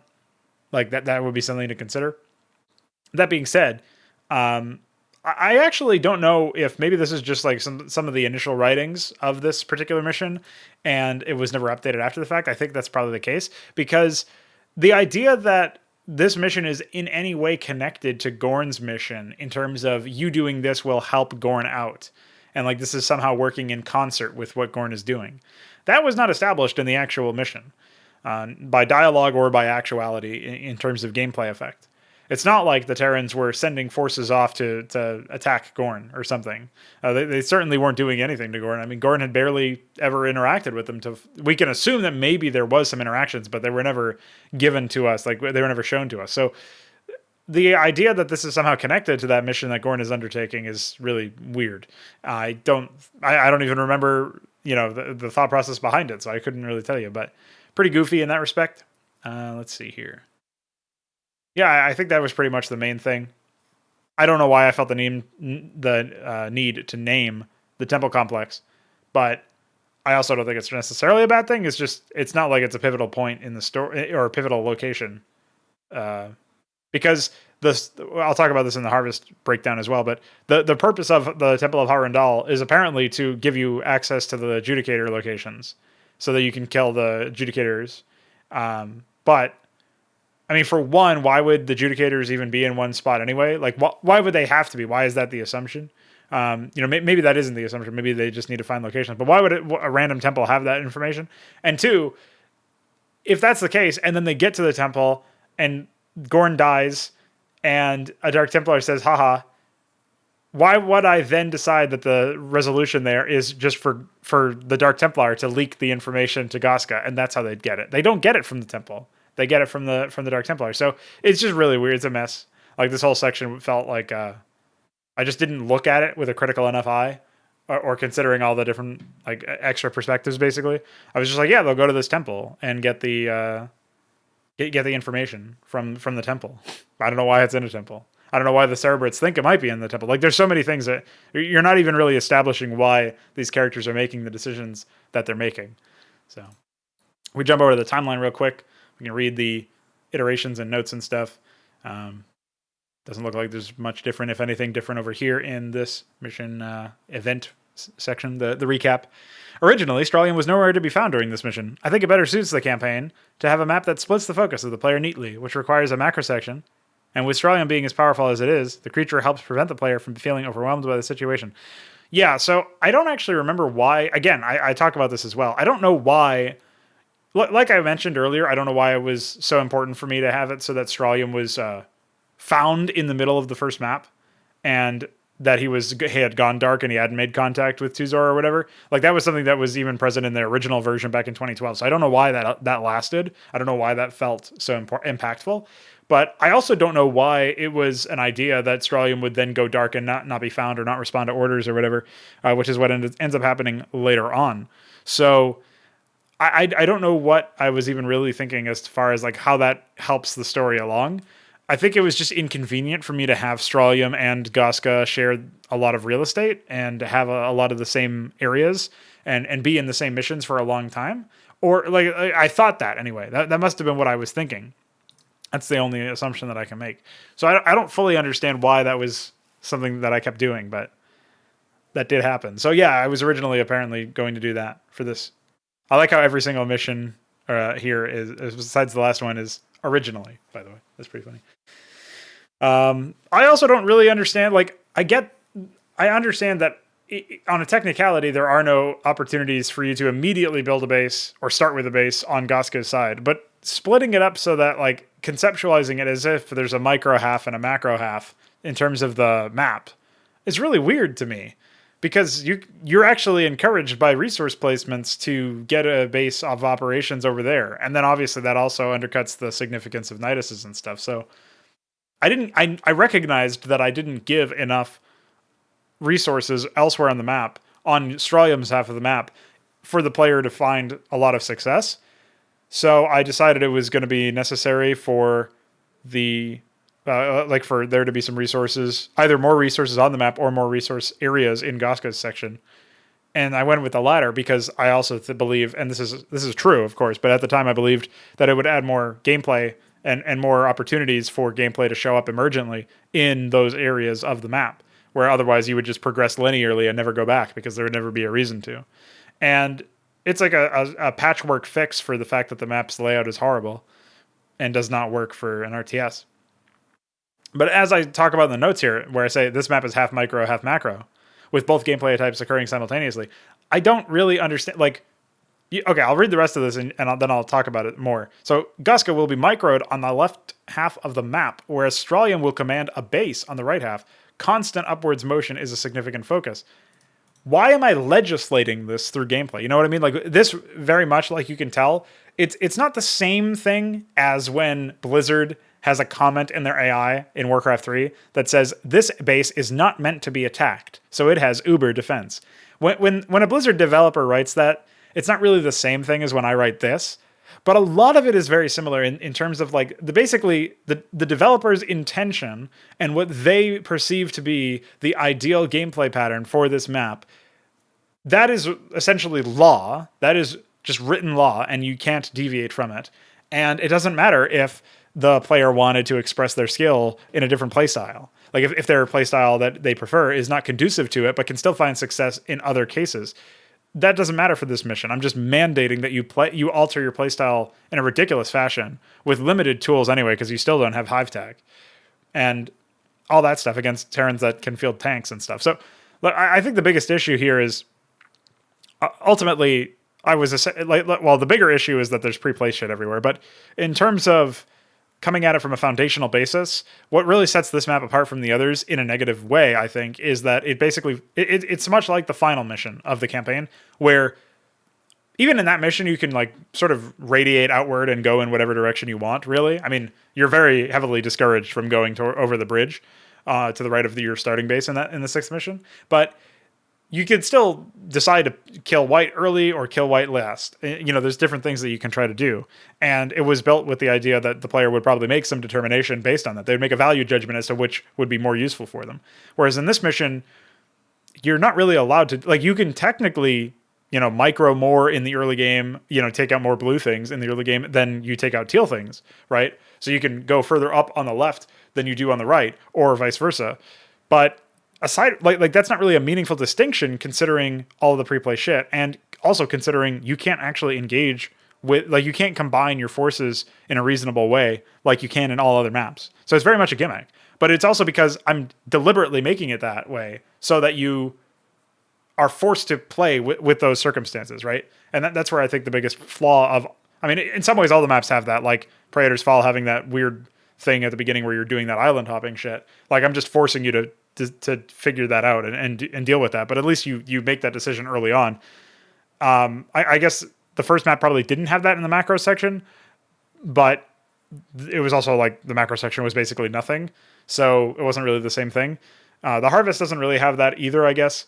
Map design isn't great, but at the very least, there's nothing there. To Free the Beast is a lot more freeform as well, I suppose. So yeah, just a couple of missions really showcase this in a negative way. The idea that the developer has some idea of how this mission is supposed to be played, and then the developer develops the mission in such a way where all other approaches, or most other approaches, are just not allowed. Like, they find such disproportionately less success compared to the developer approved methods, basically. So we'll jump over to the script of the mission now. And I don't have any versions of this map, by the way. So instead of worrying about opening up like some version where I remade the map or something, I will pop into the 2018, the map that's in the 2018 folder, just to see if there is something of interest there. But I'm pretty sure it's very, very similar, if not identical, to the original one. I don't know if I ever got to it.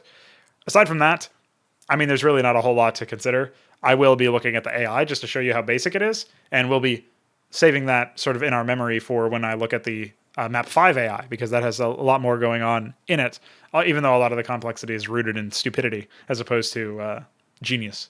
So anyway, jumping into the script for Sins of the Follower. Gorn relishes in the defeat of Phoenix and informs Tuzor of the state of the Balrog brood. Tuzor focuses on the Terrans as per the original plan, while Gorn and another Cerebrit travel to Harandal to amass the forces necessary for a final strike against the Protoss leadership. Tuzor contacts Gaska and formulates a plan to hamstring the Terran defenders and buy Gorn the time it needs. Stralium accompanies the ghost. So we'll read through this, and then we can figure out, like, again, based on this, let's see how accurate that is. Like, let's see whether or not Gorn even communicates that the reason why it's going to Harandal is to amass forces necessary for a final strike. Spoiler, that's not what he says at all. Let's see if Tuzor says that they're attacking the Terran defenders to buy Gorn the time it needs. Spoiler, doesn't happen. So let's just read through this script, and then we'll evaluate how well that happens, right? So the Tuzor says the magnet has put your adversary to rest, and I forgot to have a space between the comma and the Cerebrit. Ha ha. And then Gorn, like he says, the mighty Phoenix has fallen. I shall ensure that the rest of the Protoss share his fate. You have a new plan. Then Gorn goes through his plan and talks about how his brood is nearly rejuvenated, and that he's going to join them on the surface. And then he work to locate the Firstborn's leadership and destroy them. Oh, that doesn't sound like you're amassing forces to then attack them. It sounds like you haven't even found them yet. And then Tuzor asks him where he's starting his search. And then he name drops Harandal.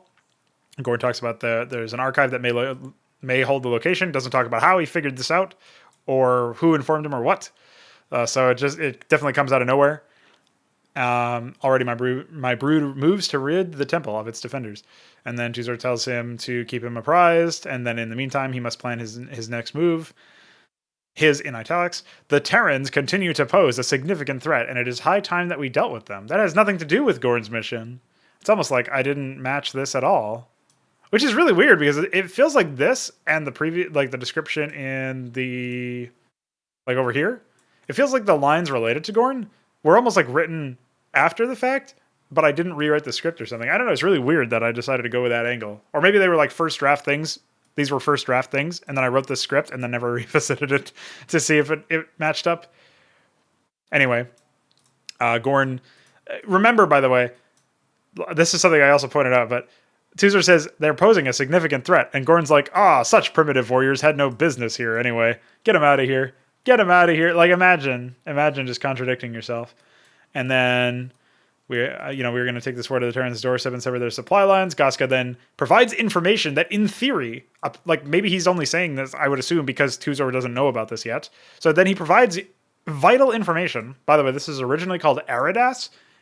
I had never played Insurrection or Retribution. One of those campaigns has a location or planet called Eridas, and it was very embarrassing when somebody pointed that out, because they thought I was like giving a wink wink nudge nudge reference to those shitty campaigns. Oh man, how embarrassing. Meanwhile, I renamed it to Avaton at some point later on, but that was obviously not in the product. In the product, it's still called Eridas, I'm pretty sure. He says I can be there within the hour. And then Goska's complaining because his cover's going to get blown. Tuzor's like, unnecessary sacrifice. This is also weird because Tuzor already commented in the briefing of the second mission that Goska's subterfuge was less than successful. So it doesn't really make sense for Tuzor to say, like, this is a sacrifice, or for Goska to even think that either, because it's not even established that Goska has not been caught. Like, we haven't revisited that. So, either Tuzor's line in the second mission doesn't make any sense in the briefing of the second mission, or the fact that Goska's complaining about this now doesn't make any sense. It's like one or the other. Like, you can't have both. Yeah, I mean, you can. It's just, it means it's stupid. And then Goska's a little bratty and gets angry. So I'm not going to read everything here, but I will look through the intro cutscene again. I want to mention that obviously the purpose, I mean, I didn't write like an intro, like a paragraph or anything that sort of gives you the reason for or outline for this particular section. But the whole purpose of this is to establish that the starport has been, a lot of the starports have been blown up, right? And that obviously there were explosives involved. Now, I just want you to wrap your head around the fact that Goska, who's supposed to be like trying to maintain his cover, is apparently blowing these things up with C4 or whatever the fuck he's got. You know, he's blowing them up with some bombs. And just the idea that that's actually what's happening while he's trying to maintain his cover. And he comes up with that really embarrassing excuse later on where he's like, the destruction of the southern starports has his command thinking that whatever's causing it is tapped into our comms. So like they refuse, they can't radio for help. They can't radio for like getting their plans done or whatever. You know, it's stupid. So fucking embarrassing. How did he even pass off the initial ones, right? So obviously, like what you would want to do here instead of the bombing thing, I think, is if you really wanted to maintain this sort of thing, you would have to have some sort of like alarm or false call. Like maybe Goska's psionic capacity would be like influencing commanders or something to order evacuations of bases. Or he could be controlling Zerg to like position themselves in advantageous positions, but not necessarily fight the Terrans outright. Like mostly like scaring them off, basically. Like, oh, there's a huge movement and they're going through the starports or whatever, and we can't seem to stop them. We got to evacuate or something like that. You know what I mean? Like that would have been the subterfuge necessary, but good luck trying to communicate that in a way that people can understand in gameplay or in a cutscene. So like really, it just doesn't even belong in this part here. You know what I mean? So then obviously there's just an embarrassing set of dialogue.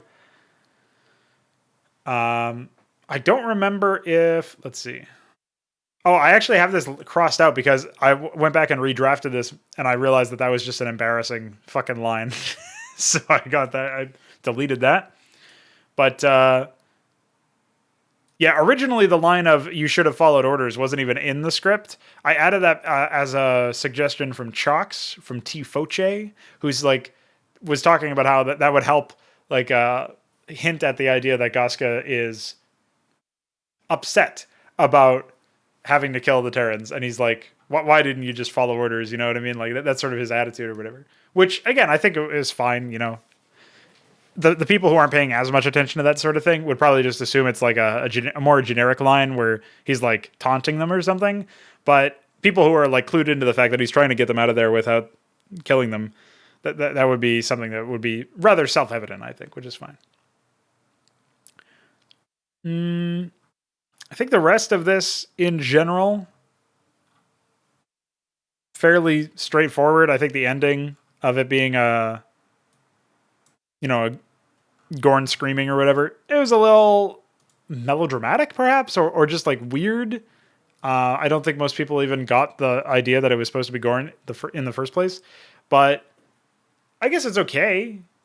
It's just there's probably more interesting ways to close that out. Like, the redraft of this obviously has that Terrence Michaels guy that I talked about in the first missions breakdown, having him being like the regional commander of the Raiders forces in this area. And essentially he was going to be the main guy who, like, Goska's cover is definitively blown in this mission, and Michaels is like, I fucking trusted you, you piece of shit, you infested motherfucker, and he's like yelling at him. And he's so then he, there's a bit of rivalry between them, or whatever you want to call that, right? Like, that helps to explain as well why, like, Goska would take disproportionate punishment from Michaels' personal command unit versus the miners or the whatever the fuck was on the other side of the map with Strontium. Like, there would be like multiple Raider AIs. One of them would be personally commanded by Michaels, and he would be targeting Goska mostly, and then the other one would be in charge of dealing with Strontium pushing out. So obviously this would be a mission with an AI ally rather than you controlling both bases or whatever. But that would be like the setup there. And then at the end, when you finally, cleanse the land of Terrans, there would be a sort of closing cutscene. Or maybe not even a cutscene. I think it would actually be like a player-controlled situation where you would at some point have to kill Michaels, be it at the beginning, like maybe you kill off his base first. But like, regardless of the order, maybe you close it out that way.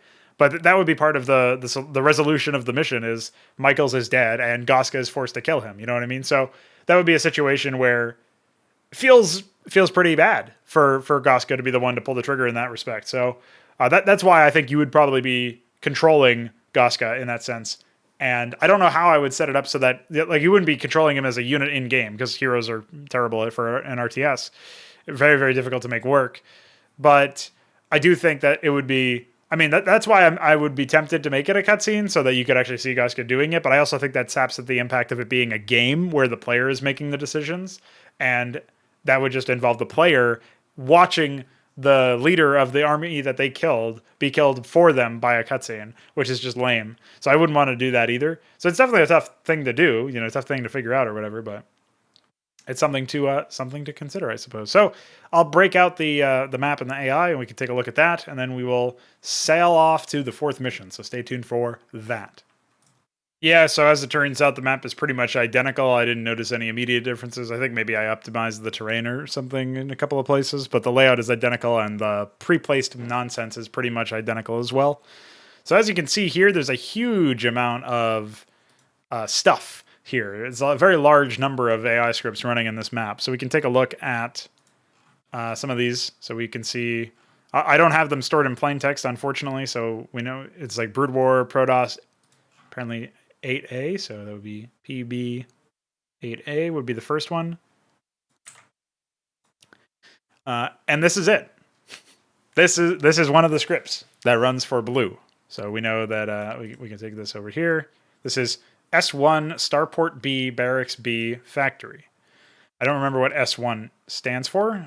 Maybe Segment 1 or something? Is it? Oh, Starport 1, probably, because this is like the... Yeah, so this is basically a group of the first town, if I'm not mistaken. So this one is, yeah, Starport 1B Barracks Factory. You can tell that there were locations over the production structures because at some point there was still they were being spawned in, basically. So this is Starport B Barracks B Factory, and then Starport A is the next one, it looks like. So we can take a look at that as well. As you can see, it's just attack add 3 Wraith, and it happens every 7,500 frames. Notably, I was hoping when I was, coming in here on the onset of planning some of these things, but without knowing all that there was, I was hoping that these would be individual attacks. Instead, they just ended up getting added together into one individual attack, one single attack. So pretty goofy in that respect. So this is S1 Barracks A and S2 Barracks A. I know this is like Barracks 1, Barracks 2, but I don't know if that's related. I think maybe it is, and I run them over both of the barracks. It's just a small infantry squad, but again, it's not like what I was initially envisioning, where you would have one, every one of these barracks would be like independently creating their own attack waves or whatever. We don't have multi-attack wave support yet in Brood War. Don't know if we will ever really will, but that was certainly a problem. And something that I never ended up rectifying. And let's look at one of the main bases. So this is BW. So this is TB, whatever it is, TB 3A. I can find the Terran stuff. TB3A. Here we go. So, as you can see, it's just telling them to build basically what they own. Max Force 800, not a very high max force. That would be 8 Marines, or probably like 3 siege tanks, or something like that per radius, per region. Some very, very low counts for defined max, as you can see as well. They can only build 16 Marines and only 4 tanks. Goofy. They probably have more of that than some of those values pre-placed. Then they defense, use, and build those. Text impacts. Very, very basic stuff here. Very, very Blizzard-like, where you just attack, add a couple of things. Some tech and upgrade requests. As you can see, they're prioritizing vehicle and infantry armor before they go for weapons. I don't think this is actually an advisable strategy, but it basically meant that you wouldn't take as much damage, in theory, from the AI, which is probably the only reason why I did it. And the looping attacks are relatively unremarkable as well. So that's essentially the caliber of script that you have here. So if we were to scroll down this list as well, this is a slightly beefier base with 1,000 max force, still not that much. And a whopping total of 24 Marines possible to be made. Wow, and 5 tanks. That's a lot of tanks, man. I don't know if I can handle 5 tanks. So yeah, pretty goofy stuff. And yeah, I mean, this is basically what we have to work with back in the day. You know, we didn't have any A's, we didn't have any sort of extended AI stuff. This was before we even had the attack 2 command. So I was relying entirely on the default randomizer for the AI attacks. So, and obviously, basically just wrote the AI to be based off of Blizzard scripts. Nothing crazy. So, certainly nothing worth looking at, nothing worth writing home about now. But we don't even get that level of AI editing in most campaigns. So, as embarrassing as it is to say, maybe there's something there to think about. But yeah, ultimately nothing too crazy. Nothing I'm too proud of, we'll say. So that was pretty much it. And yeah, on to the 4th map. All right, let's talk about the Harvest, map 4 of Inconsummate. Gorn goes unexpectedly silent. Tuzor has a startling revelation. The Protoss escalate the war.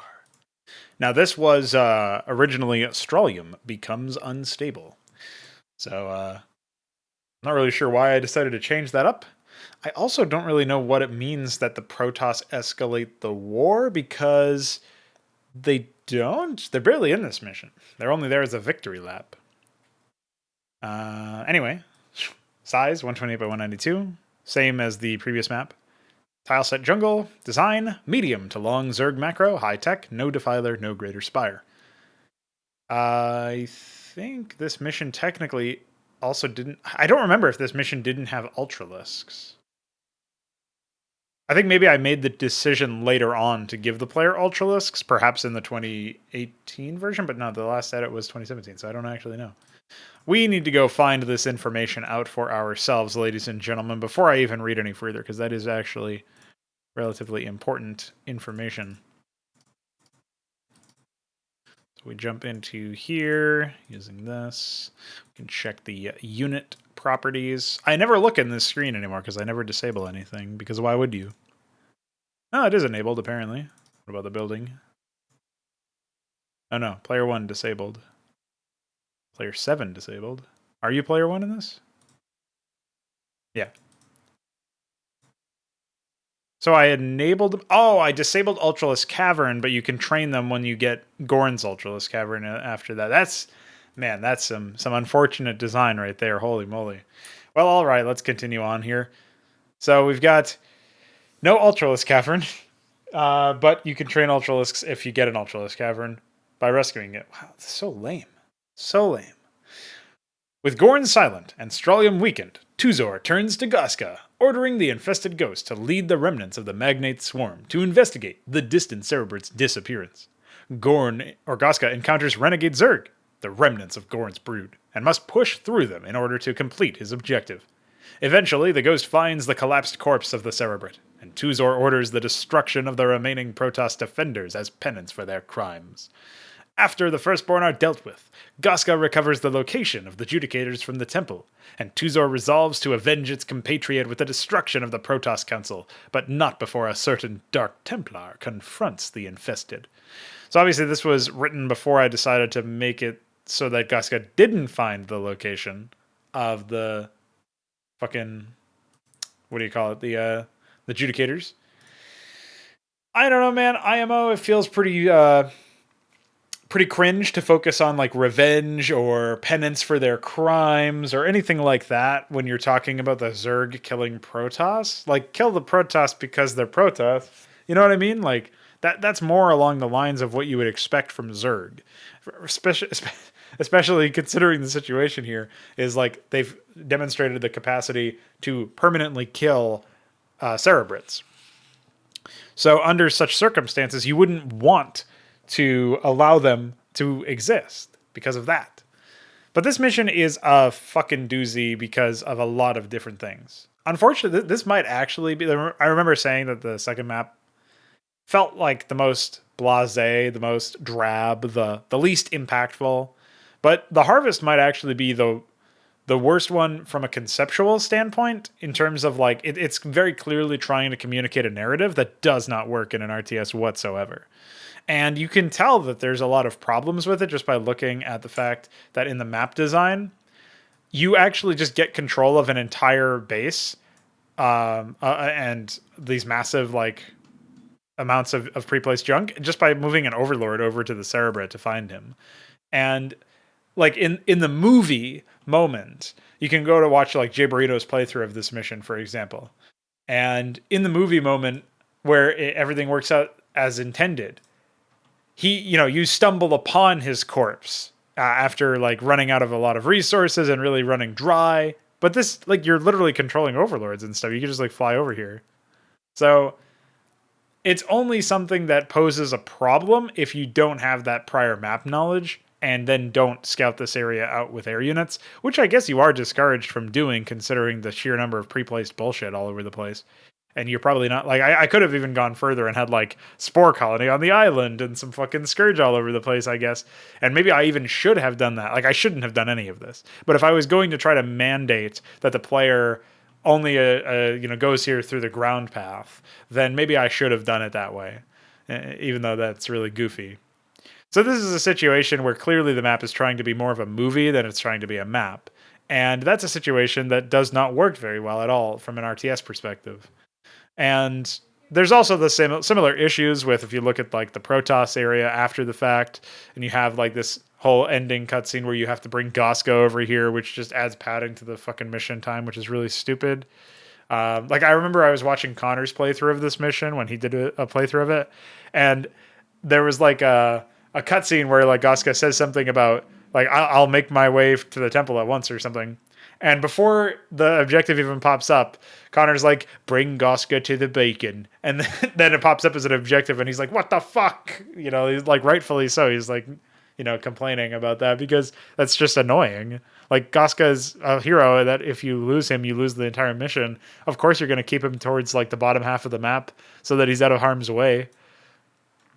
So it's pretty frustrating in that respect. And you don't actually even get that information anyway until after you already jump in here and clear out the Protoss. So it's not even like you're informed of the fact that you're going to need to do that in the late game anyway, right? So it's really infuriating. I'm sure I talked about this in the actual mission playthrough, but it deserves to be repeated here because that's like one of the biggest issues with the map is it's like a cameraman RTS map or something, where you're just for the optimal experience, you need to go in a certain path, do certain things, certain ways.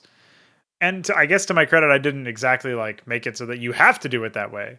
I didn't have the Spore Colonies on the islands and the Scourge all over the place and random shit that forced you to do it exactly the way I wanted you to do it. But then it's like you're going halfway in, you know what I mean? Like, you're still starting from such a flawed premise of your project needing this to be done in a certain way. I don't know exactly how to describe it in these terms, but for me, it's like the foundation that this map is built on is really bad and does not fit an RTS whatsoever. So We'll jump over to the timeline real quick to read some more information.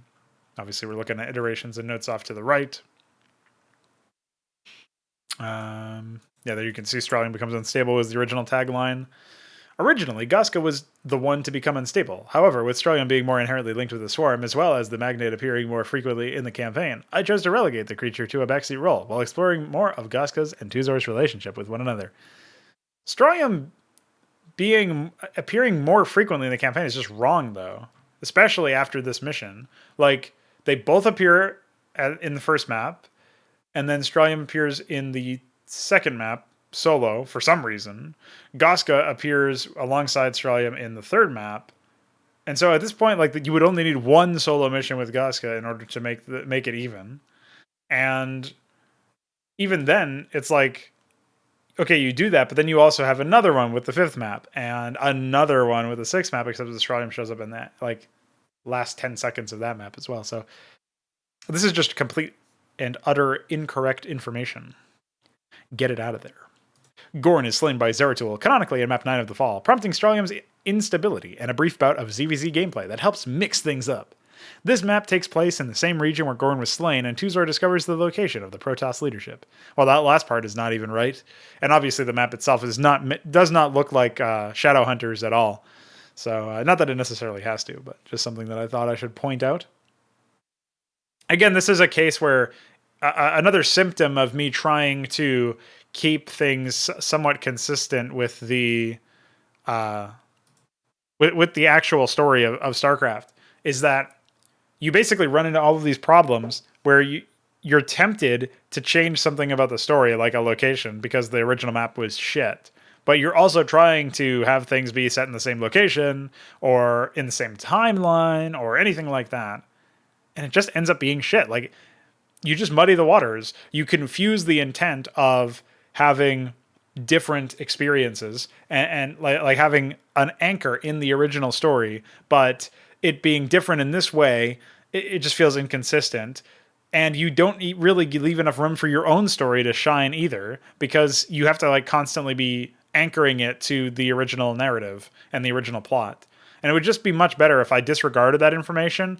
I didn't acknowledge the original story as much, so that we just took for granted certain aspects, and then the rest was just my original story.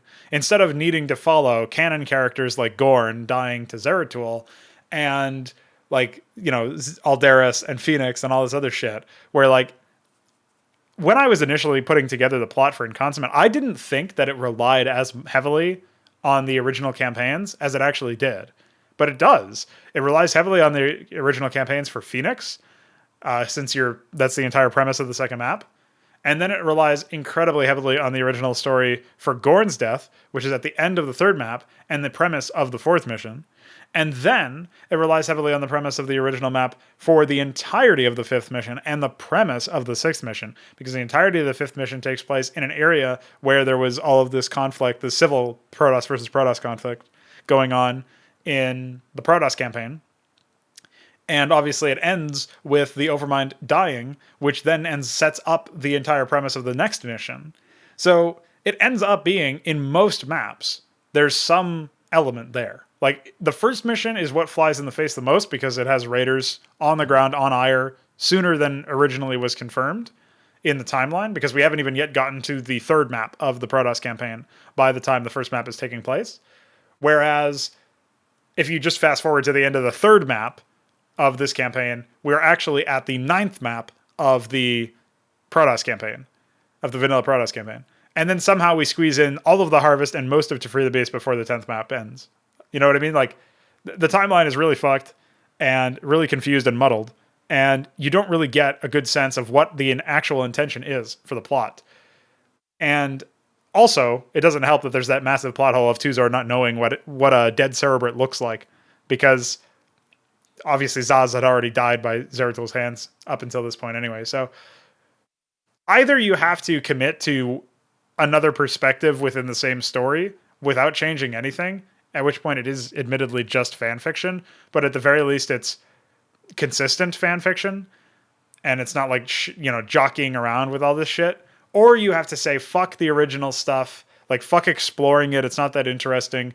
We'll have some things that at least give you a sense of where in the story, in the timeline, in the setting you are actually exploring.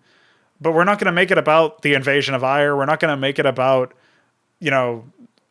Overmind's grand plan that gets cut short by Tassadar slamming into him in a 9/11 style attack. We're not going to make it about any of that shit.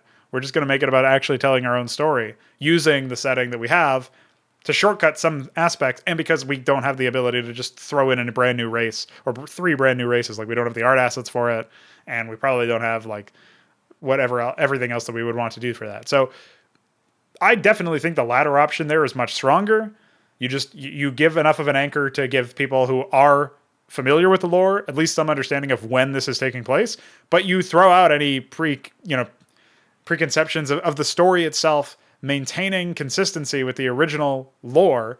So you make it so that that's not the aim of the story. And I basically wanted to have my cake and eat it too with this one, where I wanted it to be anchored in the original story, but also tell its own story. And you can't, maybe you can do both of those things at the same time, but my execution was really bad and really off the mark for this particular purpose.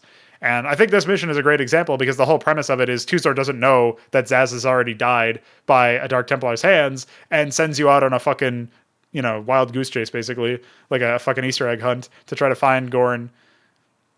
And that story doesn't make sense in a vacuum. Even if you remove the whole Zaz thing, like that's not the most intelligent method to do that anyway.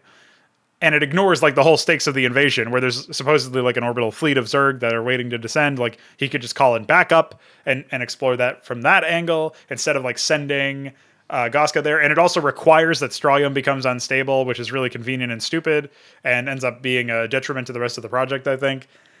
And there's a lot of other problems that stem from that. So it doesn't work in a vacuum if you're just considering this story that the campaign is telling and not considering the original lore. And it also flies in the face of the original lore. And so neither of my goals of telling a high quality story that is original and anchoring it to the OG story from vanilla Starcraft, neither of those goals are accomplished. And this map really flies in the face of both of them. So yeah, I think that's pretty much it. We'll jump over to the script and take a look at what we have here. Strawlium has gone missing in the wake of Gorn's death. Uncertain of the Cerebrite's fate, Tuzor orders Goska to take what is left of the Magnate Swarm and investigate the Temple of Harundal. Oh yeah, so initially Strawlium was actually supposed to be like there and hurt, and I was gonna do some audio mixing where Tuzor was complaining about stuff. I don't remember if this is actually the line of dialogue. Like, let's jump back into the map real quick. What is it? Control-Shift-B? No, it says the magnet is in shambles. So I changed it so that the magnet is just non-responsive rather than just vanishing. Originally, the script said that the magnet vanished, or maybe not even originally, because this was actually changed in accordance with the inclusion of a new map that was going to come after the Harvest, where you play as Strawlium and you have to fight some Protoss. And that was like a completely different experience entirely, where basically you were moving to find Gorn's corpse, and Strawlium was going to like eat it or something for the sake of consuming its power. There's going to be like some symbology there where he's like gaining control, and this is what allows Strawlium to later on defy Tuzor in the 6th or the 7th map at that point, but the final mission. Although that combined with the Overmind's death, obviously. So this would be like where the Overmind and Strawlium would be talking to each other. I also had the idea of making Gorn almost like have given commands to Strawlium from death or something. Like in its dying moments, like Gorn received a directive from the Overmind that was then passed on to Strawlium or something like that, because obviously the Cerebrites communicate to the other Zerg what the Overmind's will actually is. So I was going to tap into that and stuff. That was going to be in the 2018 or 2019 remake, but obviously that never finished. So that's why now it says the magnet has vanished, I think. But originally it was also supposed to just have been that the magnet has vanished, because originally in the 5th map, the magnet was just supposed to show up as an AI ally instead of Tuzor, showing up almost apropos of nothing. Now, obviously, I think Tuzor deploying there has a very different impact, and it's probably better because, I'll get into this in the 5th map's review, but Tuzor showing up there is like a sort of a declaration of what the stakes actually are. Like it's bad enough that Tuzor has to land on the planet and deploy as an AI ally and help you out, but in the new version of Inconsummate, obviously there was going to be a lot more ally play anyway, so it wasn't going to be as much of a distinction. I guess in this situation, any ally is better than no ally because there's almost no team play in campaign missions, unfortunately. So yeah, the Magnate has vanished. Gorn, I can no longer sense the Cerebrit. And then this is again where Tuzor conveniently forgets that Zaz has already died like this, because I also forgot about that. Goska says that he felt Gorn's shriek of pain. You can tell I tidied this up if you remember the original plan or the original script where Goska's like, I felt a shriek of pain inside my head. Like, very good voice acting, but also a horrible script. So in this case, I did tidy it up a little bit.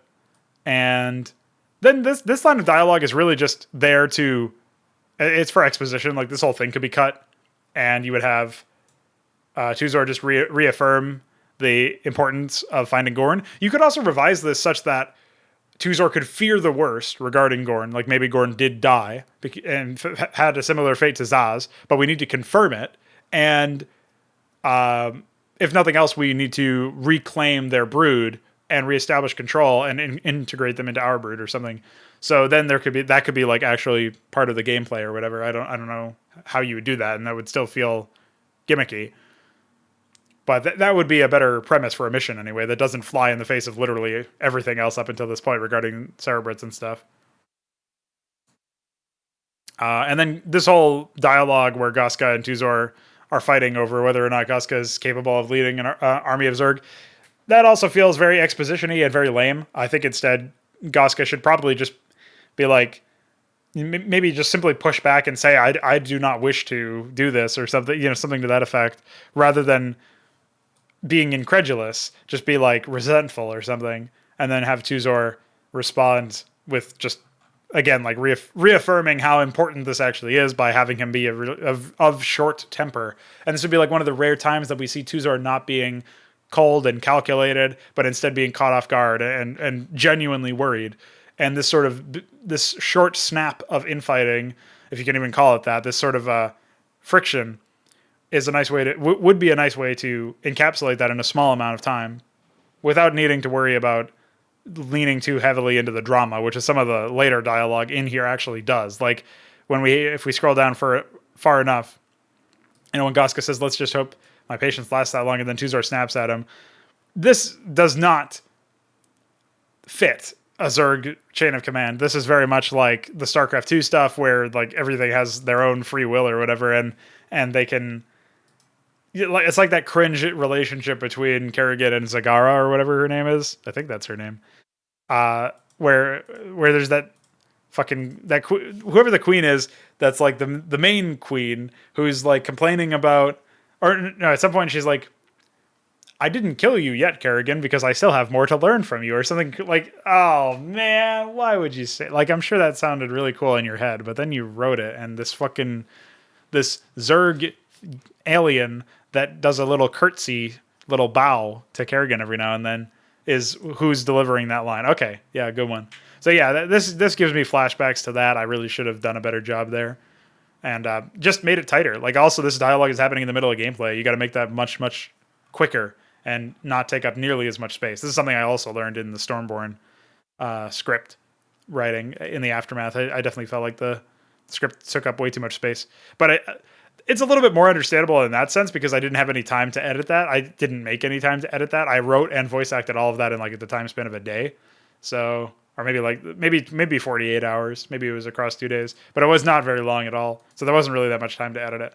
But even then, there's still things that I could do better if I were to go back to the same thing, like the same circumstances of writing a script and voice acting it in under 2 days. I would still be able to have a better first draft now, knowing what I know now from making dialogue in that particular context. Anyway, the bulk of this mission's issues stem from the fact that it's a movie map, basically, with this whole scene happening where pauses the game, centers your view, then centers your view over here, and you get access to this.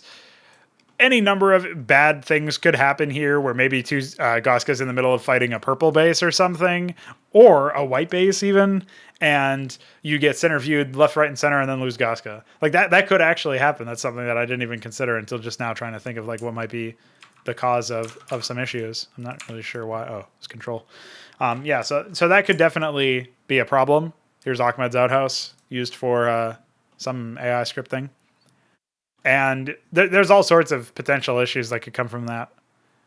Obviously, this map also has some of the lowest econ in the entire game, in the entire campaign, which doesn't help its cause, unfortunately. And then I talked about this in the level design recap of it, but this being the only choke point is really bad for map flow. This is cringe. And there's this whole area that's somewhat interesting to look at visually, but it's not even gameplay space because I didn't want to put a north-facing ramp over here or anything, which I guess to my credit, there weren't any good ones, but still. Same deal over here. The fact that you can't access this by land is pretty lame. Like, the Protoss really should have been an actual threat here, and then that would have added something to the free-for-all feeling. And the Zerg should have been hostile to each other as well. Would have been a lot more interesting, I think. You would have really felt the chaos and been caught in a crossfire and all that stuff, so... Don't see why it's impossible to do that. Anyway, I think that's pretty much it for the 4th mission. I knew I wasn't going to be here for too long. There are no like updated versions of this map. If we go back to the 2018 one, for example, there's some updated terrain or something, but I don't even think the colors are different. Yeah, I didn't even open this map yet at this point, I don't think. Certainly didn't like increase resources or reduce pre-placed junk or anything, so I hadn't gotten to this one or any of the 5th or 6th maps in the 2018 redesign. I think I stopped tweaking shit around the 2nd or 3rd one, so we don't have any other versions to look at for drawing a comparison or anything like that, but nonetheless, hopefully this particular section was useful for reflecting on why this map was such a failure from a construction and conceptual standpoint before you even get into the many flaws that it has as an actual map in execution. Conceptually speaking, I think you'd be very hard-pressed to do this concept justice, and that's pretty much the biggest issue that I can see looking at it now. So there you go, on to map 5. All right, let's get through the 5th and most sizable map to Free the Beast. We're going to be taking a look at this map's outline and script and timeline stuff and all the developer materials for it. There are no additional maps. I'll confirm that real quick right now, because this is a map where obviously it wouldn't have existed unless I had not had a hard drive crash in the middle of development. There was another version, but obviously it's long since lost. And as you can see here, this version of the map doesn't seem to have anything besides some fucked doodads because I opened it in a different profile. So yeah, there is no functional difference here, it would seem, in any of these contexts. Maybe a couple of units are placed differently or start locations are different. No, it doesn't even look like that's the case. So yeah, we're going to be thinking about this purely from the version that we played during the playthrough, and purely from the perspective of the original. Well, not the original, but the one that was released. Obviously, the one that we actually have a map file for that works. So there you go. That's to Free the Beast. Tuzor demands the blood of the firstborn, but a fallen executor makes the ultimate sacrifice. Quite a sizable map by the standards of the rest of the project, 256 by 192. Originally, I believe it was 192 by 192, or I know it was a smaller map anyway, in terms of what the actual map size was originally. And then when I decided to remake it, I felt like the size was a bit of a constraint, and there were some interesting ideas that I had about the original draft that didn't end up preserving in the same way. Like the battlefields, I think, were a bit more persistent in that you'd have to push and pull and try to maintain control over some of them a bit more. It's a bit more open build space and stuff like that, but ultimately the scale was certainly smaller, and in that sense, I think the map was more successful in the remake with the higher scale. And the story also made way less sense in the original draft with, like I said earlier, Strawlium just randomly coming out of nowhere with reinforcements for some reason. And then I think there was even plans to have a section after the Overmind dies once you complete the first objective, where you actually have to escape with Goska as the Zerg turn on themselves or something. So I wasn't sure how to implement that. I think I had decided against actually implementing that, but the original draft of To Free the Beast was going to involve Goska having to evacuate as Strawlium and the Zerg there go haywire and start to attack each other and threaten you. But obviously that would have been an incredibly stupid gimmick movie scene instead of an actual RTS mission. So I guess it's a good thing that that map was shot to shit by a hard drive crash, and or that I decided to just see sense in the first place. It was a little weird when it happened. I still kind of do have something of a vivid memory of that hard drive crash where the hard drive itself was fine, but because I had been saving the map file, and because it had audio, it takes a while for SEM Draft to save map files that have a little bit of a higher file size. And so it had a bunch of audio files in it. It was pretty much done, honestly. I was just doing some locations for triggers in the future. And I was like alt-tabbing in the middle of playing this game, Rainbow Six Siege, which some people are familiar with, I imagine. And for whatever reason, it started to lock my hard drive and required a system reset. And as I was saving what I had just, I was like, oh shit, my system's breaking in some way. Like I can tell that there's something horrible happening. Let me save my progress so I don't lose it. And I think that's what did it in. I would have lost whatever progress I had done in the last like half hour or something, but the map itself would have been, the same. And in many ways, I wonder if, how much that one moment changed. I think in a way it was actually really cool because it showed me that I didn't like, okay, in normal circumstances, up until the point of when I was working on Inconsummate, if something like that happened where a map shat the bed and I lost all progress, I would have been very resentful and I would not have been able to proceed past that moment, I think. Like if this had occurred in 2016, that might have actually killed a project. Maybe not because I was 5 out of 6 or 7 maps actually completed. So, it was close to the end. I'd already done more than half of the work. So maybe that would have been able to be leveraged. Maybe the recovery would have taken less time, or sorry, more time, in, a year back or something before 2017. But one of the things that I admire back about that point, like that I think I can take some credit for now, is the fact that I decided, fuck it, I'm still going to make another map. So here's map 5, and I worked tirelessly on it for 2 weeks and to actually make it happen. So yeah, I mean, not that it's a grand fucking spectacle in terms of like caliber of map, but it's by far and away, the largest scale map that I had attempted up until that point. And the fact that I was able to sort of get out of the mud, as it were, from a mental perspective and still and not be so tilted off the face of the planet that the map had gotten corrupted in that way. It was also a lesson to back up my shit, something that I still don't do as well as I ought to. But for the most part, like all of the backups that I make now, it's because of that experience. It's because of knowing, oh, fuck, that could happen again. So just another lesson in that respect, I suppose. Anyway, let's read through this. So obviously, long Zerg macro full tech. Finally. That description should have been every map, honestly. I don't know why it wasn't. The last bastion of the Conclave lies before the Swarm's grasp. Guska clears a path for Tuzor's Hive Cluster, and Strawlium returns to the battlefield, rejuvenated in the aftermath of Gorn's death. Just as the agents of the Swarm make ready to strike the killing blows, the Gantrathor shatters the Overmind, and with it, the Swarm. Strawlium vanishes, Guska's link with Tuzor is severed, and the stalwart Phoenix returns to drive the Zerg from Sion, preserving the life of the Conclave's Judicators. Yeah, so as you can see here, not only is some of this not in actual accord with the lore, where all of the Judicators except for Aldaris were the ones who died, according to Brood War lore anyway, according to that Brood War mission briefing. I also had this weird thing where Strawlium returns and then just gets fucked off after the Overmind dies. And in that sense, I think that it's probably better that Strawlium did not return in the 5th mission if he was just going to fuck off back away anyway. I still think that him vanishing in the aftermath of the 3rd map was bad for the project because it was so weird and inconsistent, where up until that point he had been a pretty pivotal character and featured in all 3 of the maps. For him to just fuck right off and not say anything was really weird.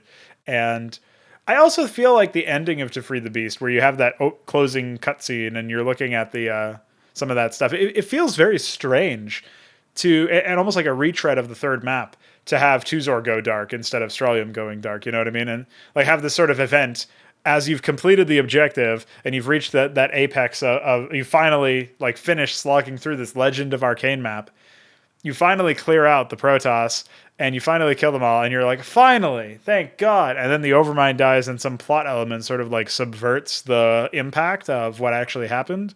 It's kind of like when a cutscene kills a character or resolves a big plot point. Instead of you, the player, doing it, it steals away your agency. It reduces the impact that you have.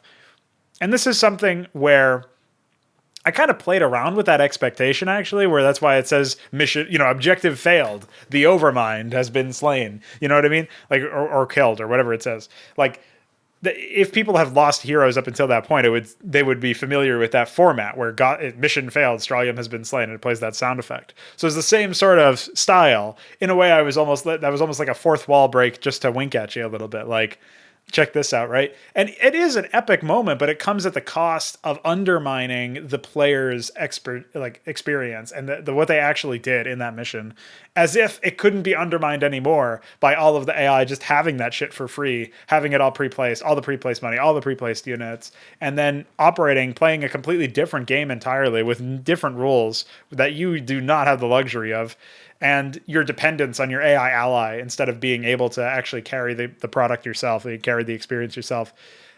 All of that stuff is undermining it from that perspective before you even get into the closing moment of the map. And while it is an epic moment, like I said, it does sabotage other elements. Like what little gameplay satisfaction you could have from finishing that mission and it finally being over. Like, you don't want it to just be relief that it's over. You also want it to be like, oh, I did it. I'm the one who did this. And then it kind of just gets thrown up in your face anyway, Something I'm not really crazy about. Now, I don't think that every ending to a story or ending to a map needs to be all well and good. I don't think that every single time you finish a mission, it should be a celebration of your success. But that's part of the other reason why it's so crucial to have the player feel like they can be proud of whatever happened in the actual gameplay, and also why it's important to have story framing synchronized with that. So that's why you should actually be challenging your players so that when the player finishes the map, it's not like they were up against a pre-placed brigade that barely did anything and was just there to pad timing and occupy the player's time. No, it was an actual opponent that tried to defeat them, that tried to win, that tried to play towards their own victory conditions, whatever those may be. And that's why it's important to have like some sort of balance there, some sort of even footing for the player and the AI opponent and whatever their team composition ends up being. And that's why free-for-alls are so exciting, because of the fact that you throw in these elements where everybody's on a roughly even playing field, or when the free-for-all combined with the map balance and the starting locations of the players, when that offsets any advantage one might have. Like one example would be if you have weaker players in a player versus player context, but there's 3 of them versus 2 stronger players, that might offset the thing. That might offset the imbalance there. And so you might be encouraged to pre-place some things for the stronger players, but only a little bit, and then have 3 weaker players come in and sort of combat that guy, right? Or you could have like 1 versus 4 or 1 versus 5 or something crazy like that. Like depending on the game state and depending on the map state, that can actually offset the balance. But as long as there's something that somehow communicates an even balance, that is good for single player content. And that is pretty much what you want. And you don't get any of that in Inconsummate, obviously. But I think you can, it's not like it's not achievable. You know what I mean? It's certainly something that can be done.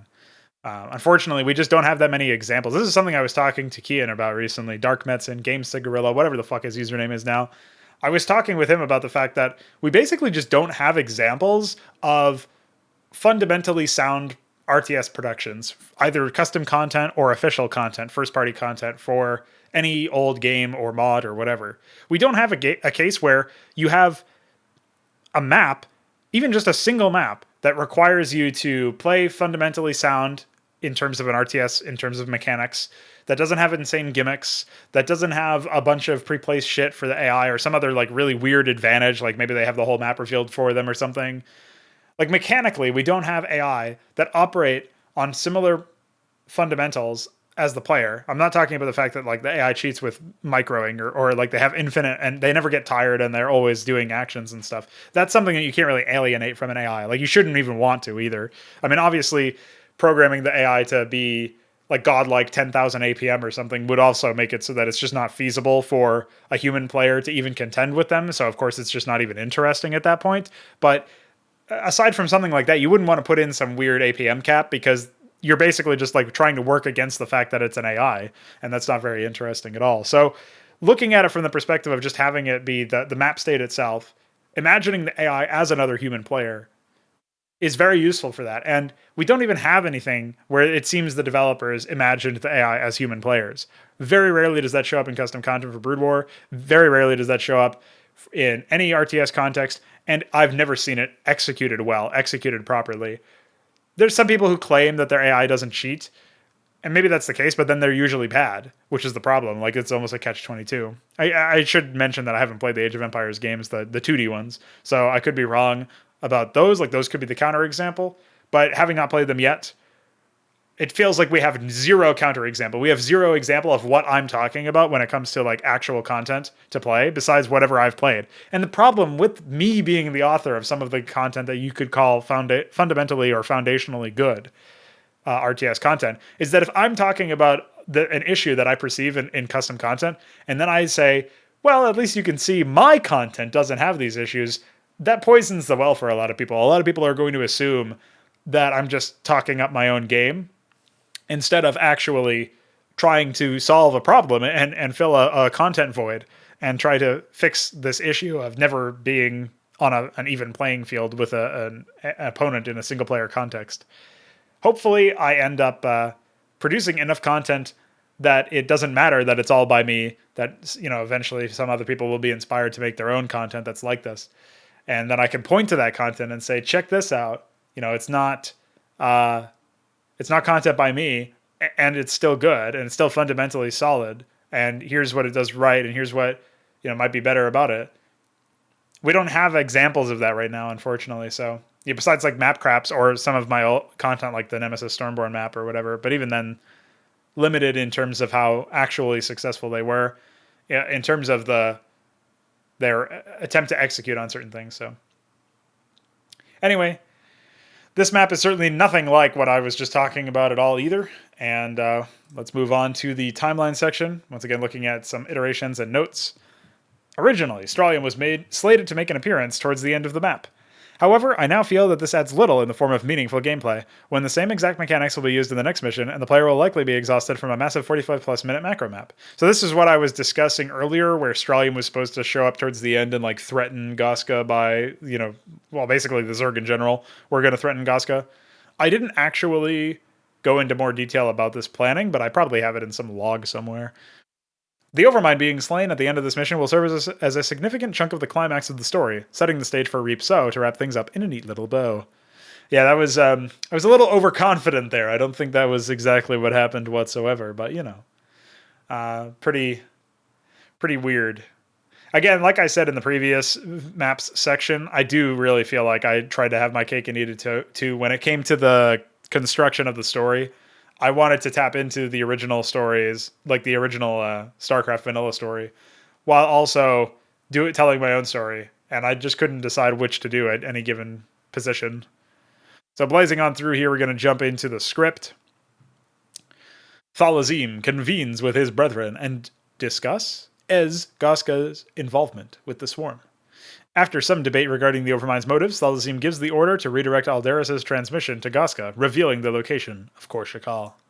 This might be the first public-facing content I've done, besides maybe some developer streams, like mod streams or whatever, where I actually reveal the name of Thalazim.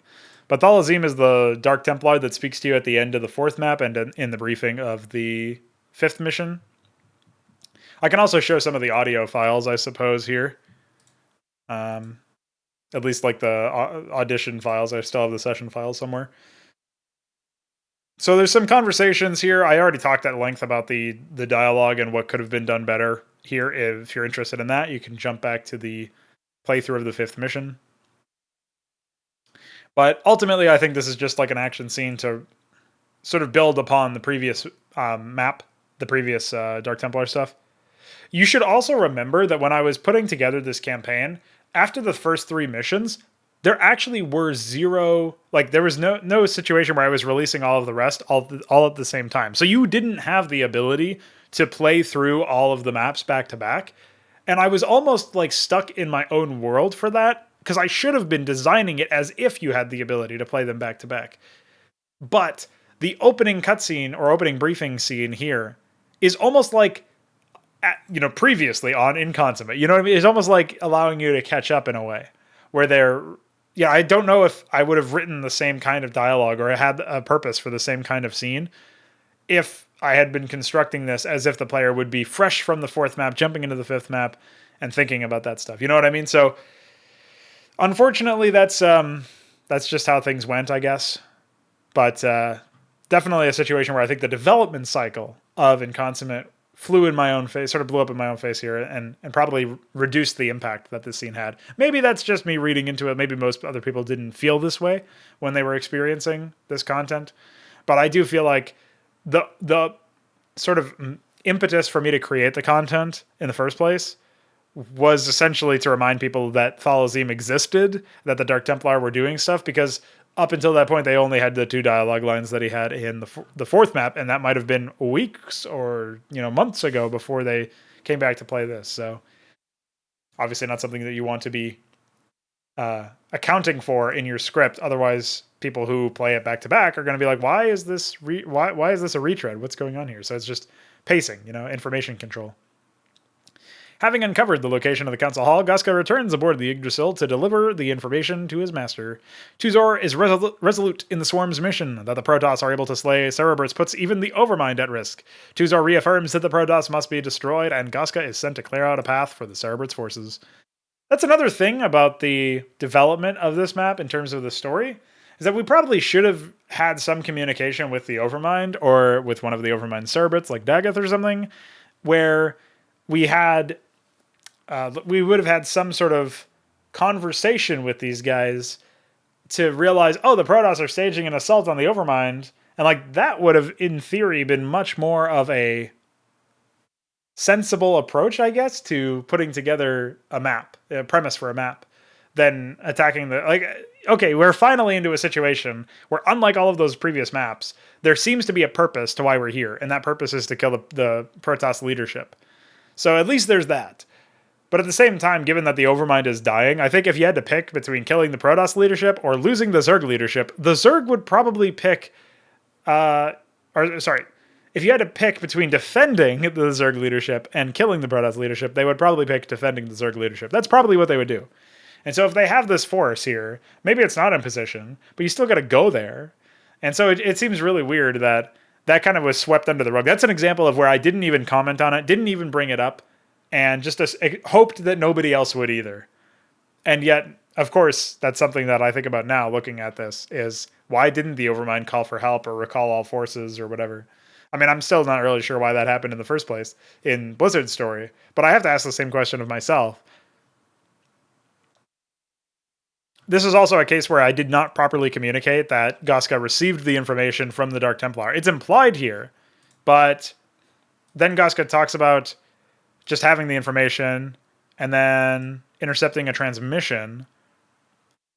And it's sort of implied, I guess, that the interception of the transmission was done via or by assistance from Thalazim and his buddy there. So a little confusing. A little bit of I did tidy up this line, for example. Some other stuff, obviously. Speaker's Judicator Aldaris. Thanks. Gotta know that, you know what I mean? Pretty embarrassing. Could have gotten rid of the we. I think I talked about that in the briefing there in the actual playthrough video.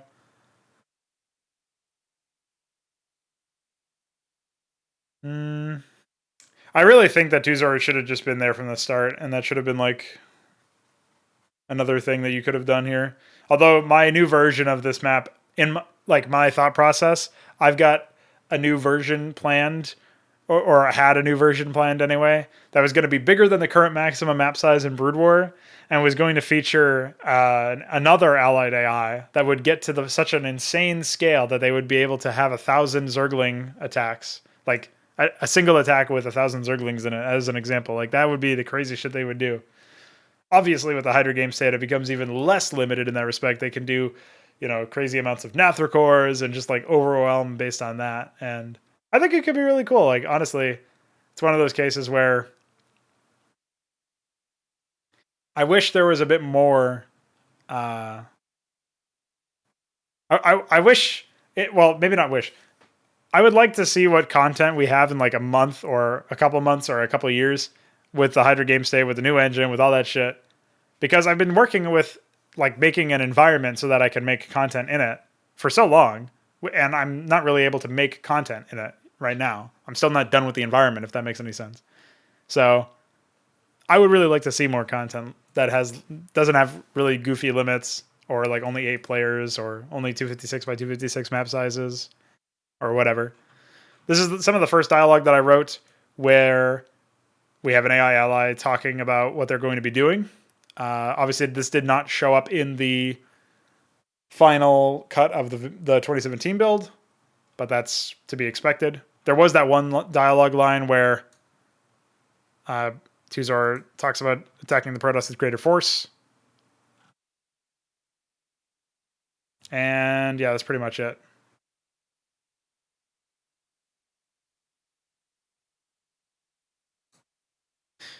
So yeah, that's the script for the 5th mission. Nothing too crazy about it, but if I jump into the project data,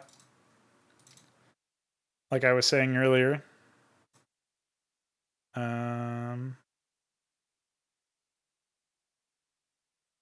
see, this might be the one I'm thinking of.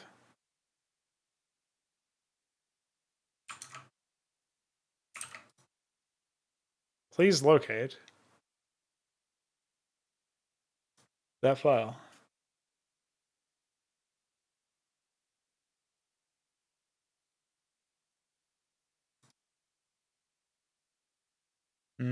Something tells me it's going to be looking for every single file, and I don't have them all lying around, so I guess I can't show that off, unfortunately. Yeah, as you can see, there's a million different files there. Yeah, I could not locate most of those. Anyway, what is this anyway? You're not going to be able to hear this, but yeah, so I basically compiled some of these different other sound files. There's like the signature sound that was used in there was it's something like the loneliest whale or something. Oh, NPC is a functioning program.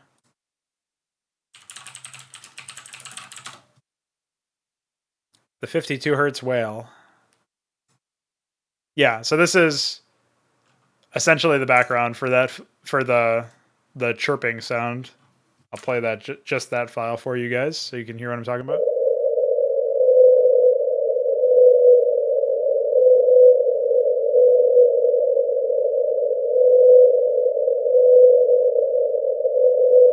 And then obviously if we look at it in the context of the final mixdown, which is, I assume it's in here somewhere.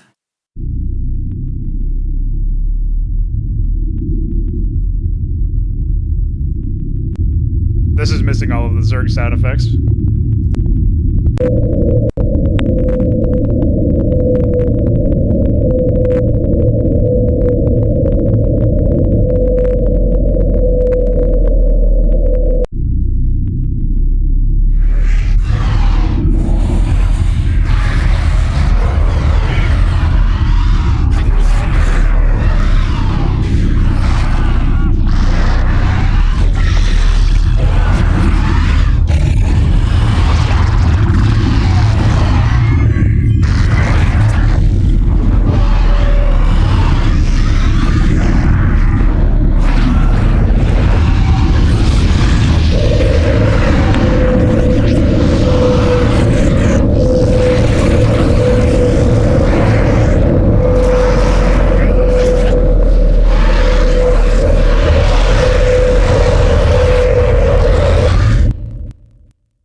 Part of that does fade out before you can even really hear the ending for the final sound. And that is the final sound that's in there, but it ends up getting sort of crowded out by Tacitar's transmission, which funnily enough is actually in here somewhere as well. Just a classic Windows cannot find your files. Please wait.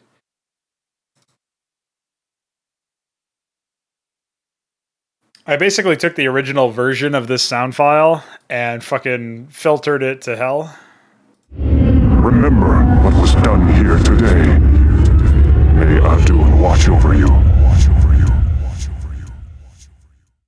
Some kind of her echo going on there, but in-game it actually sounds pretty banging, which was kind of surprising because I was a little curious. Like a lot of this stuff, I just gave it a shot and tried to figure out what it was going to sound like. And when I put it all together and I tested it out in the first time, I was actually very surprised in a pleasant way how it had come together. And that was a nice example of some stuff in action that I had not initially expected, I guess you could say. So we're going to pop open the AI as well, because you remember how goofy and basic the AI was before for map 3 that I showed earlier. Well, as I pull out map 5 for the Tuzor script. Oh, I actually have this in a paste bin apparently, so maybe I can pull that up instead. Yeah, it looks like it. This is a little bit less pleasant to read, I think. So we'll just jump into... It's TB5D or something like that, so we'll jump into that. This looks to be it. Well, I guess this is also kind of hard to read. The blue is a little dark on the gray. We have no way to read this unless it's in Notepad++. Sorry, guys. So yeah, this script is much more involved. It has a couple of multi-threaded functions. This was created by Necron, and I think maybe I tinkered with a few things. But this ended up serving as like a nice way for me to understand a slightly more advanced and involved take on AI editing than simply editing or following in the footsteps of the Blizzard AI scripts from the Blizzard campaigns. This obviously had expansions, which had not been done in custom campaign AI that I'm aware of. I mean, it sounds so goofy because it's such a fundamental and mundane action. But a lot of AI in custom campaigns, if there are custom campaign... if there are custom AI within those campaigns at all, a lot of them don't expand. But I suppose if you just modified some of the melee scripts, you would obviously get expansions out of them somewhat reliably. Although they do use some melee-only properties, so some melee-only commands that just wouldn't work and sometimes cause issues. One of the things that I remember being quite humorous when I was developing the AI with Necron was we've observed this like roving pack of Queens and Scourge that would like band together and just fly over the mineral fields that were owned by the AI, almost like in a weird perimeter. And we couldn't figure out what was happening, but they were overbuilding Queens and Scourge to a pretty ridiculous degree, like way above our defined max values. And I can't remember what the actual cause of this was, but Mesk erroneously reported that place guard seems to ignore defined max values. It wasn't that command, it was something else. I don't remember what it was. But it was pretty funny that like we were just trying to slap everything against the wall to see what stuck. We had very little documentation, and that would only slightly improve after this project was completely released. So for an AI that doesn't even have the ability to benefit from A's, from any sort of change in how the project goes together or whatever, like there's no extended plugins, there's nothing that improves AI usage in any way outside of some Firegraph DXE edits for spellcasting and outside of, I think that was actually it in terms of external things, and then obviously the custom AI itself. So in that sense, I think Necron did a reliable job here for the AI. I'm sure there could be things that you could tweak about them without necessarily bringing A's into the equation, but why would you limit yourself in that respect? There's no reason to, especially if you're already modding. And so far as you're writing custom AI, you might as well throw that in there and fix a bunch of issues and raise a bunch of limits.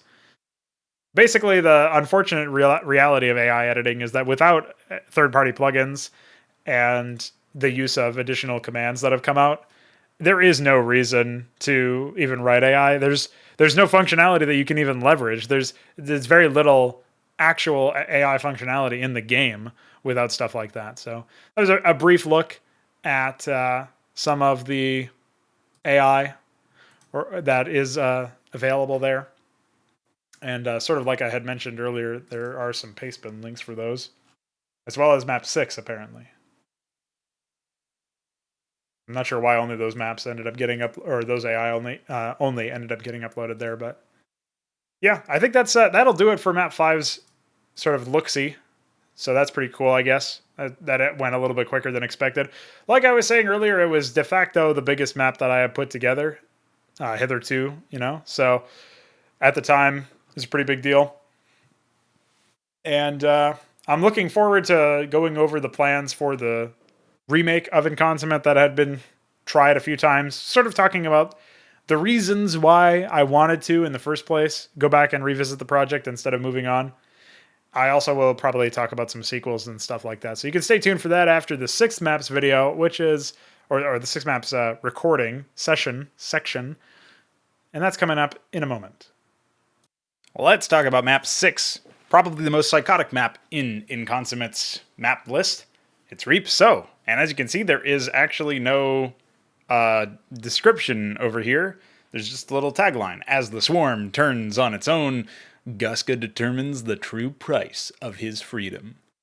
It's actually kind of funny to me that map 6 ended up being the most batshit crazy from a gameplay perspective, because from a storytelling perspective, from a narrative perspective, from a plot perspective, this is where I basically had the most freedom.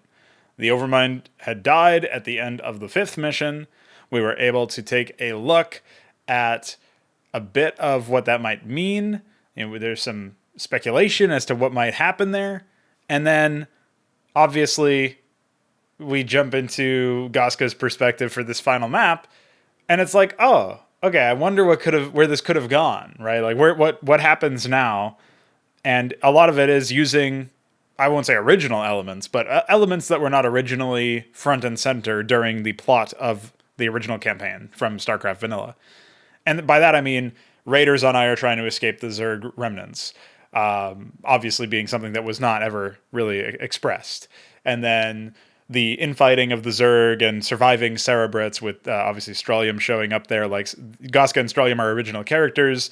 The Raiders escaping was never explored. The Cerebrits recovering was never explored. These are all of, like, the actual plot elements that occur in the context of Reap So are entirely either unexplored or original in terms of the characters themselves not being original. I guess I can't really call anything that's based in StarCraft original. Like, I have a very high standard for that sort of thing, I guess, or a very different definition, I suppose, of what original really means. By which I mean, if you have a situation where your character is an infested ghost or a Zerg strain, it doesn't really matter what their origin story is or whatever. It's not the same thing as coming up with a character from that belongs to an original race creation. Like, my new race, the Ents. Yes, and my new character, the Kron. The Kron of N. That's my new character. Like, that would be an original creation, in theory, anyway, because it's not using anything else that is not your original creation to supplant itself and to find its place in history or whatever, in place in the story. So anyway, I thought I would mention that as like a bit of a disclaimer. But as original as you can get within a StarCraft campaign, Map 6 was the most original out of all of them. It had the most unexplored aspects, the stuff that was not feeling like a strange retread of stuff that had already been experienced. And yet it ended up being the most miserable gameplay experience of any of the maps, which certainly says something. Anyway, let's take a look at the design. Obviously a very small map. Short, medium Terran macro into short Zerg macro, medium tech, no tanks, no starport. Yeah, interestingly enough, I originally planned you to play that psychotic mission without tanks. Could you imagine winning that mission with only bio? I mean, that's how I actually won it every single time I was testing back in 2017. I never built any additional tanks, which is pretty crazy to think about. But that doesn't mean that it was reasonable to just remove tanks. And we've already talked to death the idea of not removing random tech, especially so late into the campaign. The fact that you don't immediately have access to all of the tech when you're not even trying to learn something new. Like, to steelman the idea of disabling tech options, especially late game tech options in early missions of a campaign, you have to understand that the reason for it is a concern of a lack of opportunity to control the information in a reasonable pace. Most people would be satisfied with having tier 3, 4, 5, etc. things disabled, from example, in Hydra, so that they could they understand that what's really supposed to be happening is that the player is learning all of the new tech tree changes from tiers 1 and 2, and then they can start to gradually be introduced more in number in greater tiers as time goes on, as the missions go on. But the problem with that for Hydra is, and obviously this is a bit of a tangent, but the problem with that for Hydra is that the whole point of adding all of those units to the tech tree and adding all of those tiers to the tech tree is such that you can explore the tech tree. That's the fucking reason why I'm adding it in the first place. So to subvert that entirely by removing the opportunity to explore the tech tree and to go deep in a tech tree, I mean, that feels very stupid. That feels very short-sighted, to kneecap the entire reason for, and remove the entire reason for the tech tree expansion to have happened in the first place. Obviously, that's not something that we want. But going back to the conception of why you would want to remove it in a different kind of circumstance, where that isn't the core gameplay loop, or one of the core tenets of gameplay. If you just think that you can actually have a complete gameplay experience with, by removing other, some tanks or some units or whatever the case may be from the tech tree, from the availability of the player, then I suppose you should, it's incumbent upon you to show that you can do that you can have a satisfactory gameplay experience. The problem with limiting tech in Brood War is that there are so few options that you have at your disposal as soon as you remove just a couple units. Like, there's some units like the Scout and the Ghost that could be removed without that much. I was going to throw in Queens in there as well, but I guess it would be better to throw in the Devourer as a concept there, because the Queens are actually quite useful in certain matchups. And I guess some other things are matchup dependent, yeah. So like if you're ZVP or ZVZ, maybe removing Queens doesn't make that much of a difference. But ZVT, they do have their niche. They have the Broodlings, and that definitely have a pretty big impact. And then there's, of course, I think even you can make an argument for using Ensnare to sort of disenchant some Protoss units so that they don't have quite as much cost efficiency as they do, or quite as much combat utility as they do. But that obviously requires a lot of APM, and at a professional level, it's not seen. That being said, removing Queens stops players who have developed some sort of affinity for them and are really good at using Queens from being able to express their affinity, from being able to express their playstyle.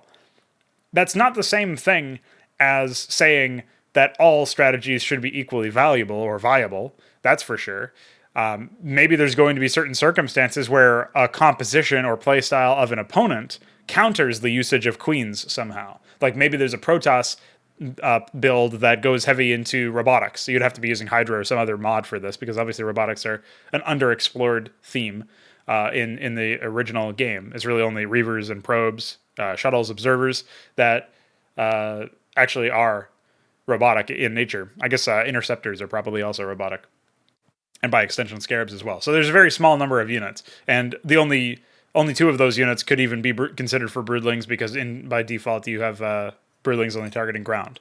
So in Hydra, there's a whole robotics branch, and that would be a situation where if I had not also changed Queens so that they can target any unit instead of targeting only robotic units, that would make sense as like a counter, a situational counter, although it would obviously be a very binary hard counter, so not a very interesting one. But that would be an example of like, okay, maybe this guy's countering Broodlings by going heavy air, or something like that, where Queens miss out on part of the main reason why they would want to be used. So that would be a situation where in vanilla, you can find a way to disincentivize a strategy without removing it, and removing it does impact in a very negative way the ability for a player to express their playstyle.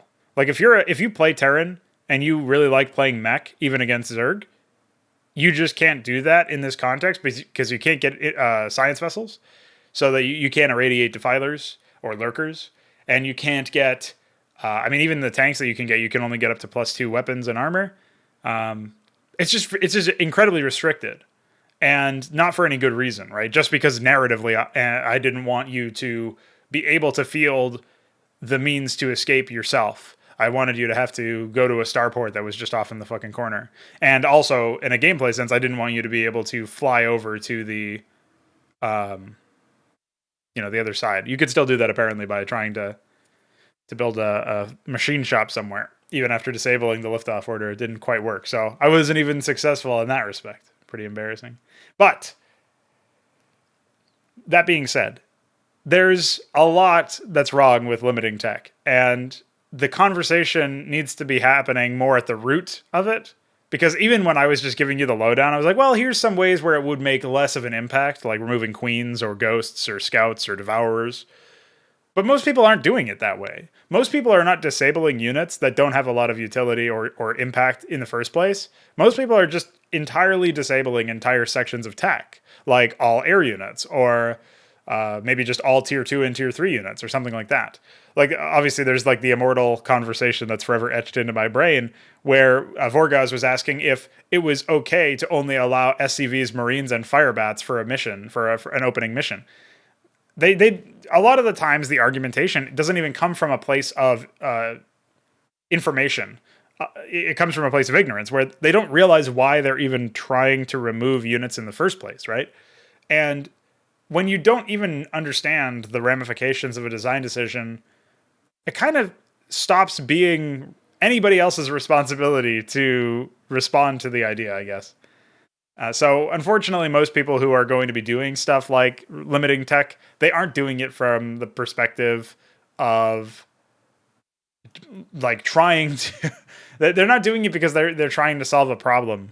They're usually doing it because they're aping something from the original campaigns, and unfortunately, the original campaigns did limit tech in that way. So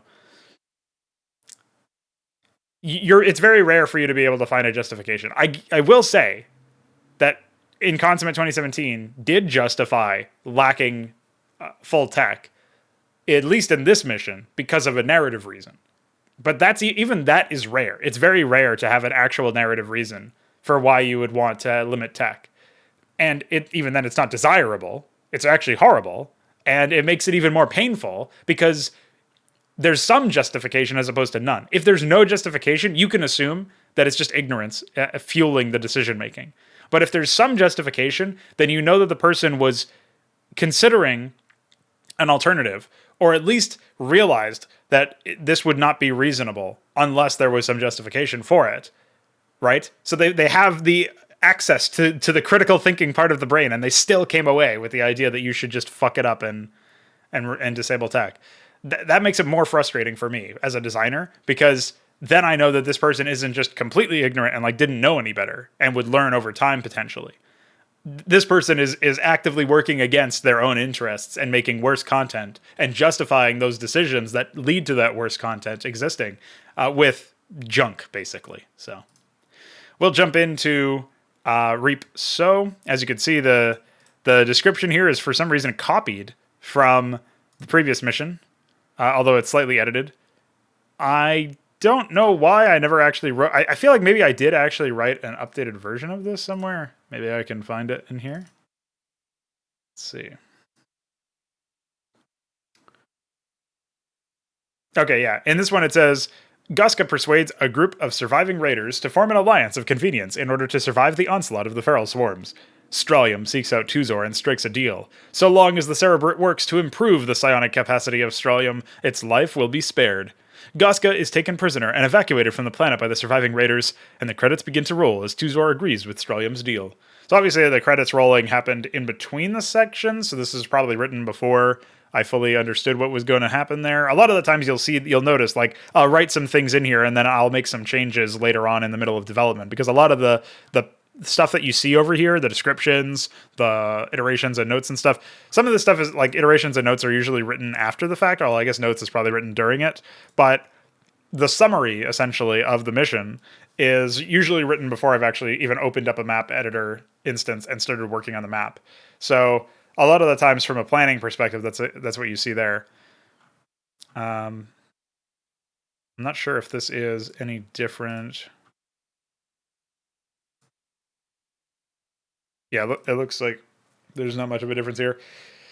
So on iterations, it says this mission has remained almost completely unchanged. The only significant difference between the earliest draft and the most recent one is that Gaska is taken prisoner at the end, as opposed to making an escape, allowing the player to write their own ending of the story as described in the notes. And I guess we'll read the notes to have full clarity there. Two perspectives. Gaska convinces Raider survivors that he is no longer under the Overmind's control, and leads them to safety in a macro section, if you can call it that. Strontium finds its way to its former master, Tuzor, in a micro section.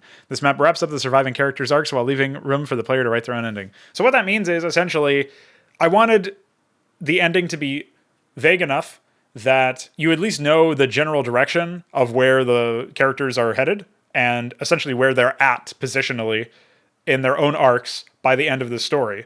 And then after that, not give enough details so as to completely spell everything out or give them an actual resolution where maybe they die or they retire from the story in some other way. They're written out or whatever. Allowing the player to experience that and be like, okay, well, here's what I think might happen.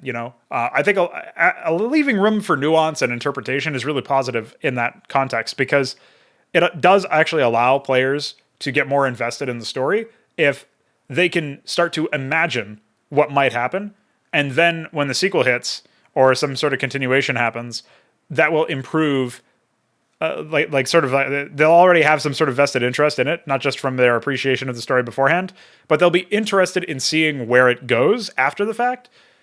So maybe they have a fan theory, or maybe they just have some inkling as to what might be the case in a certain situation, and then the sequel comes out, and it will continue the story and probably answer their questions or verify or not their fan theory. Essentially it's a way for them to say, oh, I wonder if what I thought will happen actually does happen. And then so they play it. At least that's the idea behind it. But I also think that just in general, even if you were just telling a self-contained story with no sequel plans, this is a superior method of telling your story, because, I mean, in some cases there should be an actual resolution when you actually do come to an end of things. But certain things being ubiquitous, or sorry, not ubiquitous, the opposite of that. Certain things being unknown, or certain things being vague enough that you can imagine a number of different actual resolutions, can sometimes be superior because of the fact that, again, it drives that fan interaction, that viewer or player, that audience reception, because it engages their brains and makes them figure out what might have happened there. Again, in some cases, I imagine there's going to be some element of personal preference where some people will prefer to have their story completely told in a way where it is, maybe the character's motivations in some cases might be up to interpretation, but the closings, the resolutions, will be definitive. I can see an argument for that anyway. When it comes to the actual closing of a story, though, I do think that there's going to be some element where you want to have some things be vague enough that are open-ended enough, I should probably say, because vague carries its own set of connotations. You want there to be some element of nuance there where the audience has to come to their own conclusions in some context about certain things. And otherwise, I mean, you're thinking for the audience, which you don't want to do. A lot of the dialogue in this campaign thought for the audience, if that makes any sense. A lot of it explained stuff, and it was just straight up exposition. And there are certain things that you do need to exposit, or that it would be wise to exposit, but there's ways to do it in way better fashion than what I ended up doing in Consummate. So I hope to show off some of that in whenever I finish that first mission remake. Ultimately, there's not a whole lot to look at through Reapso, but we can look at the script now. Obviously, there's this briefing description here, which is a bit more than just a planning, because there was actually only an audio file. Audibly distorted feedback-ridden sounds of battle between Zerg and Protoss fade into a dull roar before abruptly cutting off as the sound of a ghost rebreather and slow, steady footsteps are heard. Gaska's portrait appears as the footsteps stop, but the breathing remains steady for a long moment before the mission objectives appear and the end of briefing appears on screen. So this sort of cold open, I think, was quite moody, quite atmospheric. I think it was mostly successful. I did comment that I think maybe if Goska wasn't maybe if he wasn't on screen at all and you just heard the ghost rebreather, that might have actually been superior. But at the very least, maybe if he wasn't speaking, like moving his head as if he was talking, playing the speaking animation, that might have also been superior in some way. That being said, I think there's something to be said about just overall the opener and the fact that it makes it very clear what's going to happen in theory, like, or what this mission is going to be about. It's like Goska's survival and how he handles things after the Overmind dies. Unfortunately, it does not deliver upon that in the actual in-game opening cutscene. Got some chatter and some banter between the Marine, Medic, and Firebat, which is, I guess, a nice way to close, come full circle from the Marine, Medic, and Firebat banter that we saw in the first missions micro section and also briefing. There are actually a lot of parallels here. It's just that so what? They're in service to nothing, basically, nothing of high quality, which is like in map 3, Goska works with Zerg against Terrans to destroy starports, and in map 6, Goska works with Terrans against Zerg to fight and destroy spires. So I think I got that right when I said that. I may have fucked something up there. But basically, it's almost inverted in that respect where, this is where Goska is now, as opposed to where he was a couple missions ago. And in many ways, it's very similar in terms of the objective, in terms of the parties involved. But Goska's positioning is what's different. Goska is now aligned in a different way.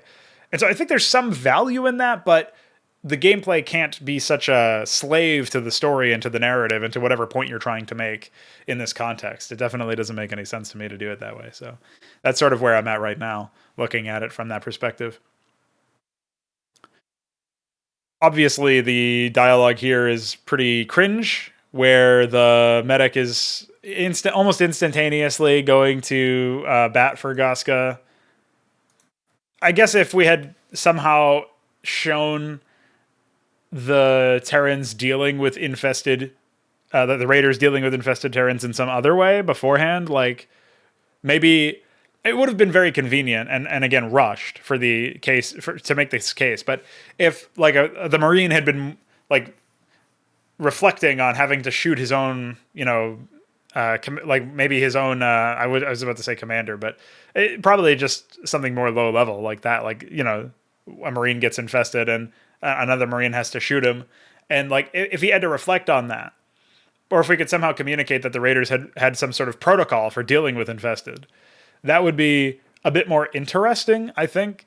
But also it would feel a bit more natural when you see somebody who was confirmed to be infested, but clearly has not just gone completely insane like some of the other infesteds do, to the point where they're just going to suicide bomb onto your fucking buildings or whatever. So in such a situation, I think you would have had a better characterization of what the Raider protocol was, and it wouldn't have felt as out of place. Even still, it really does feel weird that they just, like, with a very painfully long cutscene, they just decide, okay, fuck it, yeah, you're on our team now. And I get that. I definitely tried to make it clear that the Raiders were fucked in some other way, like they were getting nowhere. But the circumstances are all wrong. The fact that they're completely, the battlefield is completely quiet during this cutscene is pretty goofy. Like, really, like I said in the mission when I was playing it, Goska should have been in the middle of, like, these guys should have been in the middle of battle, and Goska should have come up and just started fighting alongside them. And at that point, they can't question it. They know he's like, they're seeing him be an ally. But there's certainly like still distrust and unease that you can communicate with banter and dialogue throughout the gameplay experience. The idea that they are trying to kill spires and destroy a hive cluster so that they can reach a starport is stupid. Should just be a more open map with more gameplay opportunity, no tech restrictions, and the opportunity to fight multiple Zerg that are warring with each other, not just the Terrans. That would have been a much better mission and a much better premise for a mission. And then the idea is, once we clear out the Zerg in this area, we can fuck off and escape, basically. We can evacuate. So that would have been a fine mission, I think. But of course, I was not confident in my ability to simply create a fine mission, a basic melee experience that ends up feeling very immersive when added onto and supported by dialogue events and the personality of an AI enemy and all that stuff. So there's all of these supporting elements that I worked on my skills for the purpose of creating these supporting elements, like the updated terrain and the AI personalities and the game state updates and the ability to write better write better dialogue, to record and edit better voice acting, and all that stuff. All of that stuff is ancillary to the core experience of playing the game. Well, I guess the AI and the game state stuff isn't ancillary. That is part of the game. But, the other support stuff, like the audio visuals, basically, that stuff can go a long way to really getting you rooted into the idea of experiencing an RTS mission that, while it seems on its face to be very similar to melee skirmish gameplay, ultimately is elevated by the fact that there is a story that you're following and a character that you're invested in the development of, and you want to see where it goes. And part of that is down to the story writer and the script writer and all that to create an environment for an RTS to shine in, rather than the story the story has to conform to the RTS format, as opposed to butchering and torturing the RTS mechanics so that they can work, or not really work, but so that they can better fit whatever the story actually is supposed to be. So, an obvious case is like when you have a single line of dialogue and some scourge every now and then show up all over the place for a very brief amount of time so that you can say, we can't lift our buildings off. Not because there would actually be gameplay ramifications, but because I've disabled the liftoff feature. Well, actually, I haven't. I've just removed the button, obviously. Goofy stuff. I do like live for the swarm. That just ain't right, man. Tell me about it. I think this line was actually cut. Or maybe we just didn't get it because in our playthrough we killed the infested command center from afar. But yeah, I think in general the dialogue was... it was like hit or miss, I guess. It just felt like there was too much of it with too little actual substance. Very much like Batman Arkham Knight, which I played recently. And I had a similar thing to say about it. Like, there's not really a whole lot of substance here, man. Jumping into the Overmind speech, I do feel like some of this was rule of cool and some of it was setup. And it's hard to read between the lines if you don't know everything. The first line here is almost certainly rule of cool. Like, epic, the hubris of the firstborn knows no bounds. It's very much like, it reads to me now in an embarrassing way, like, how dare you challenge me, mortal, like all of the World of Warcraft boss dialogue, which is just like copy and pasted between every single boss. It's pretty embarrassing. But, then you get like a sort of mission statement from the Overmind and a bit of his foresight. It does feel like an exposition dump.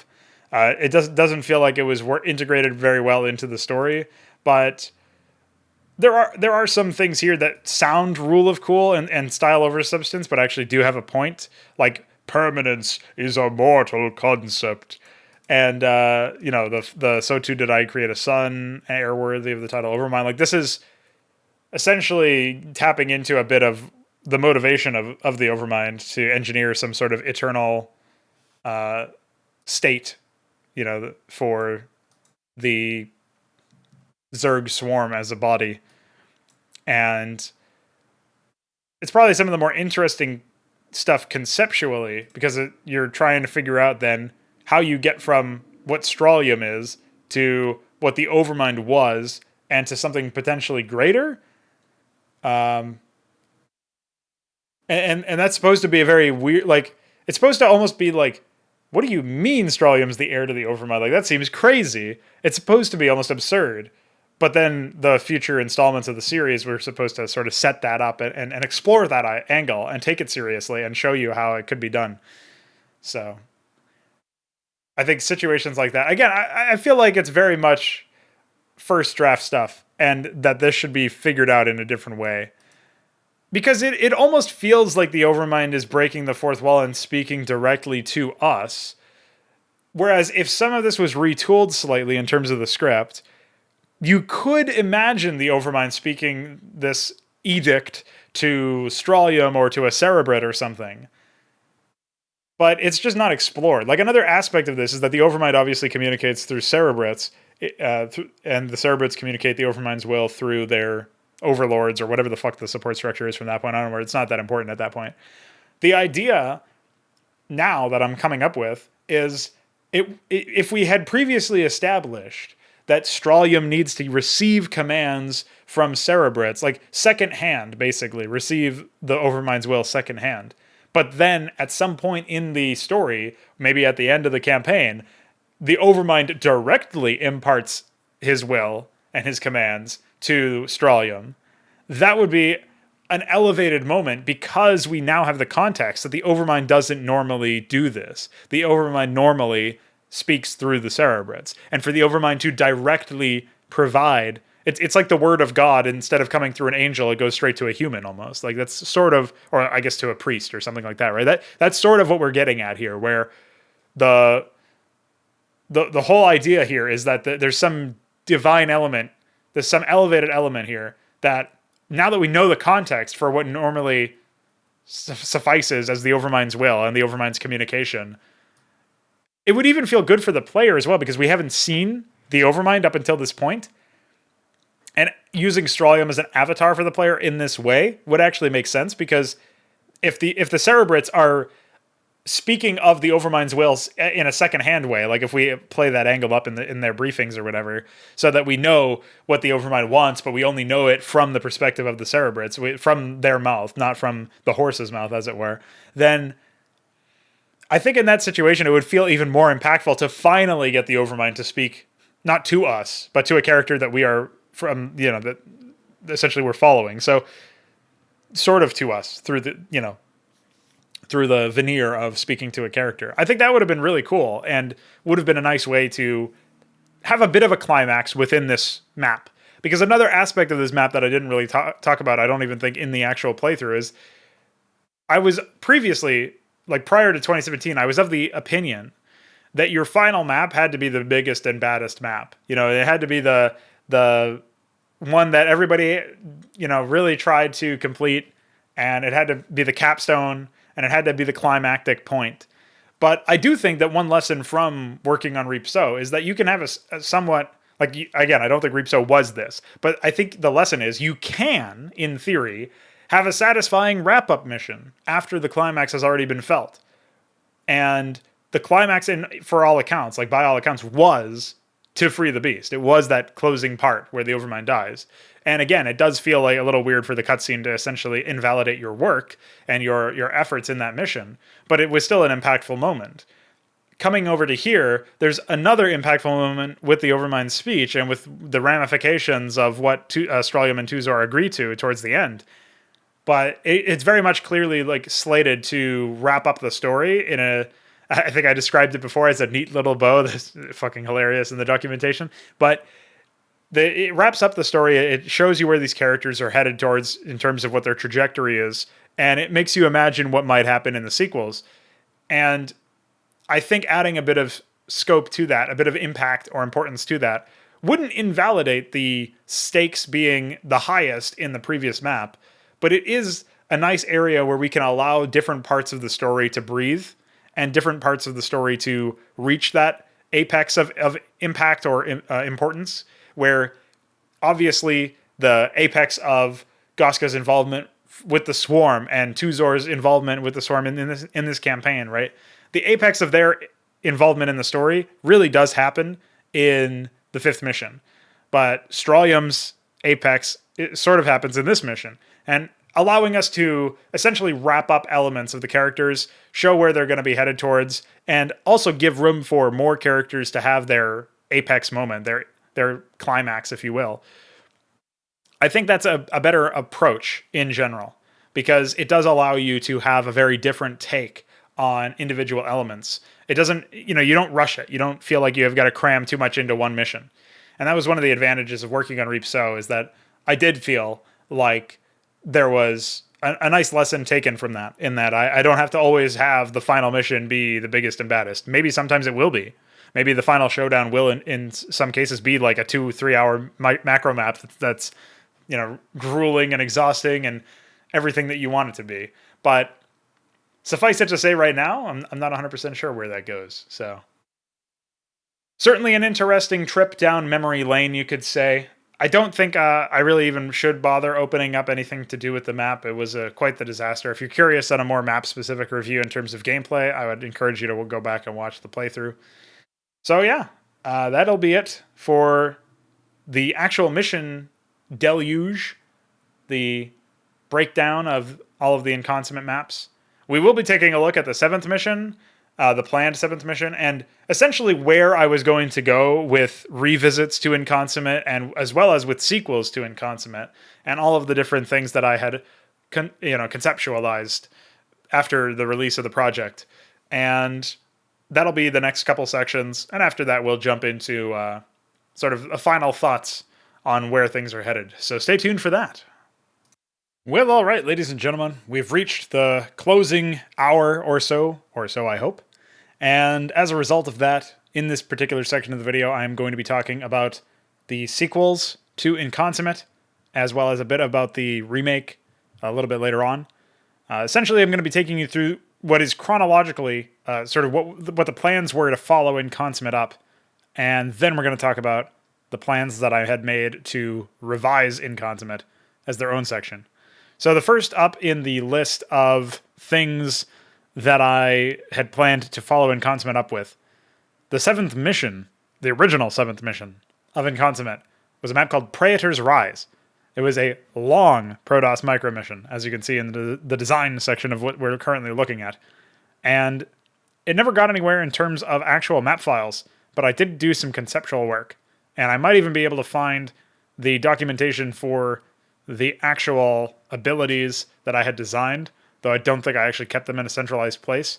So we might sort of strike out in that respect. But perhaps we'll find something a little bit more in here somewhere. So we'll take a look at that in a second. Let's take a look at the mission planning, though, similar to the way that we did the previous missions. And there is actually a map file for this, but it's very bare bones, as you'll see in a moment. In a desperate bid to survive the Overmind's death throes, Alderus summons the aid of a stalwart warrior.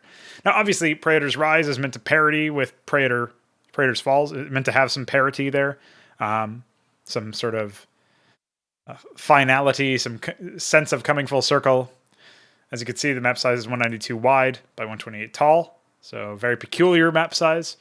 And it's long Protoss micro, heavily modified heroes, some tactical strategy elements. And of course, I don't really talk about what that is from a gameplay perspective in here.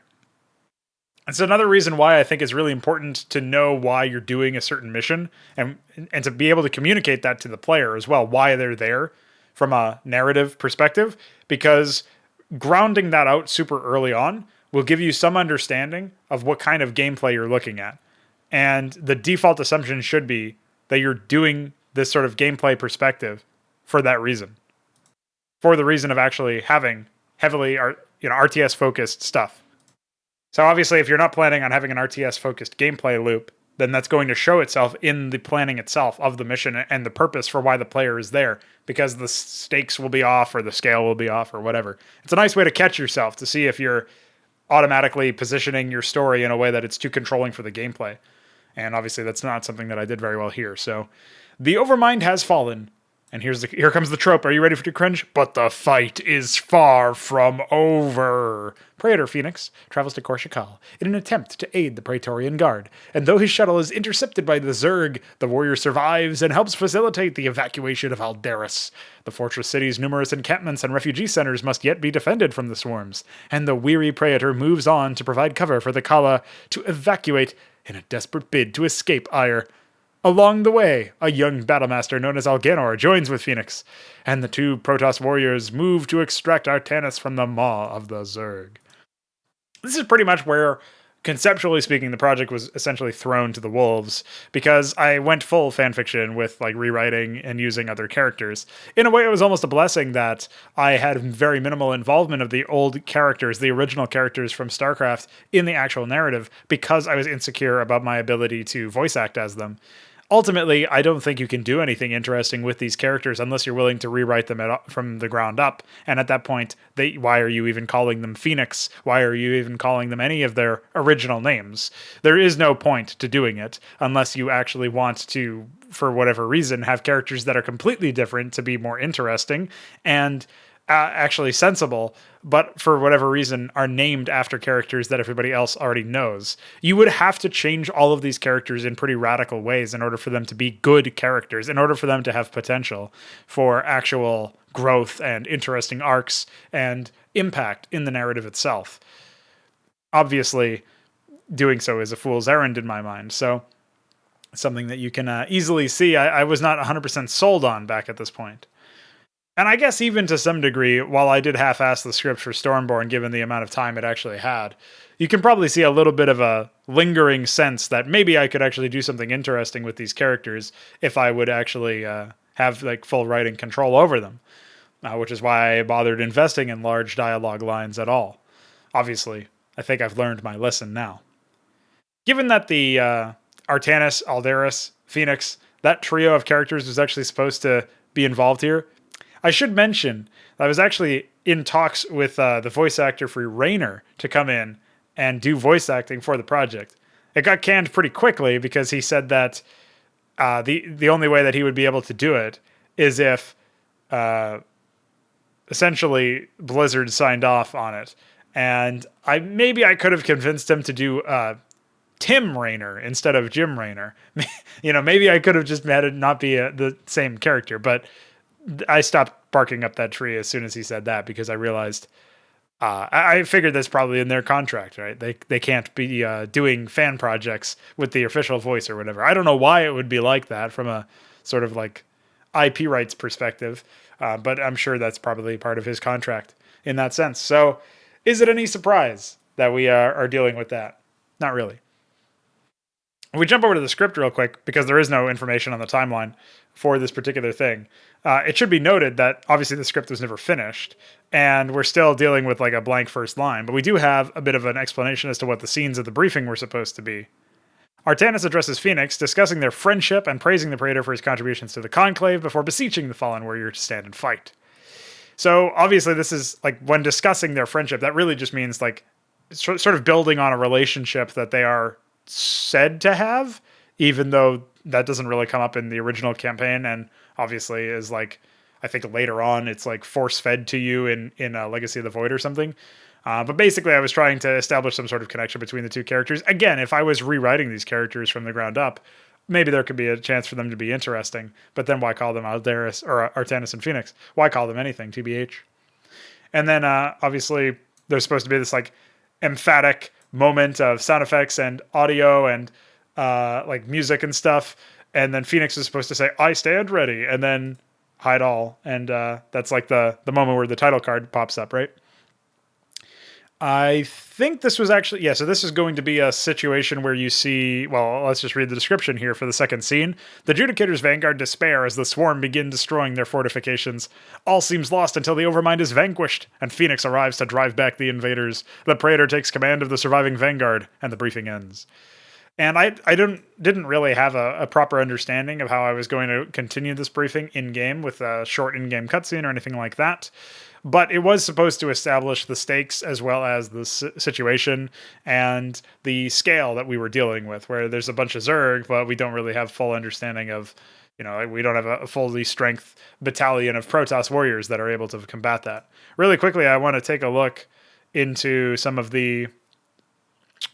some of this stuff. Yes, so we do actually have some abilities here, some documentation. So we have a taunt ability. This is for Alganor, actually, not for Phoenix, but applies to all units in W radius. W is damage value of some weapon system, technical information. Affected units are forced to target the caster for E time and cannot receive any new orders, where E is damage value of weapon ID 119. So this is where I was like essentially trying to get the values hard-coded to weapon IDs so that I could make upgrades any amount that I wanted. So say like the default weapon ID 119, the damage of that is 10. So that's 10 seconds, I guess. And then the damage upgrade is 5. So you get an upgrade, and it increases the damage of that weapon, which then tells the plugin to deal to taunt for 15 seconds, or like 5 extra seconds. It's a little weird, obviously. It's very much a weird workaround, and I don't know that it was necessary. I imagine it wouldn't be. And then there's some upgrades here. We have lowered units armor, and then change the taunt icon at the specifications to a different icon. Change active string to this. Play sound this when it casts. So there's going to be essentially a taunt ability. And then there was going to be an experiment at some point, I guess, where we were going to have that ability to be cast automatically whenever an allied unit is attacked by an enemy unit. And then lower the cooldown and then remove energy cost. Obviously, automating shit like this is really bad, but I was experimenting with ideas for making the micro stuff a bit more engaging.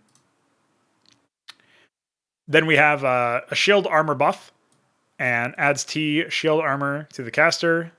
I think this was also for Elganor, because Elganor was essentially meant to be some sort of like resilient frontline hero where he could absorb a lot of damage, and that's why he has a taunt in the first place.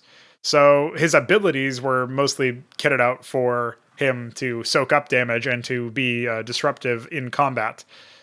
Whereas Phoenix was going to be a bit more in the realm of dealing damage. He also had a bit of a sort of enchantment support ability with a shield recharge projectile, where he would be throwing a projectile out and it would heal shields.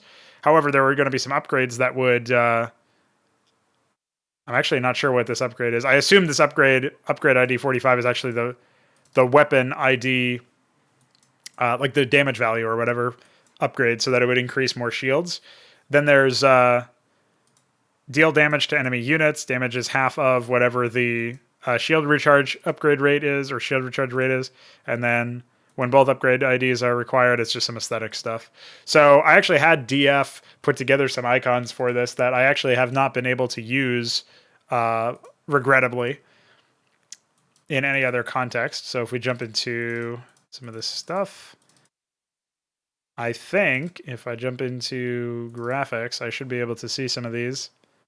So here's the passive icon for Phoenix, which I thought was pretty epic. It looked pretty good in-game as well. I don't have a screenshot of it in-game, but this is supposed to be like his passive, essentially. This is going to be his weapon icon. And we have... this is the icon for the shield regeneration.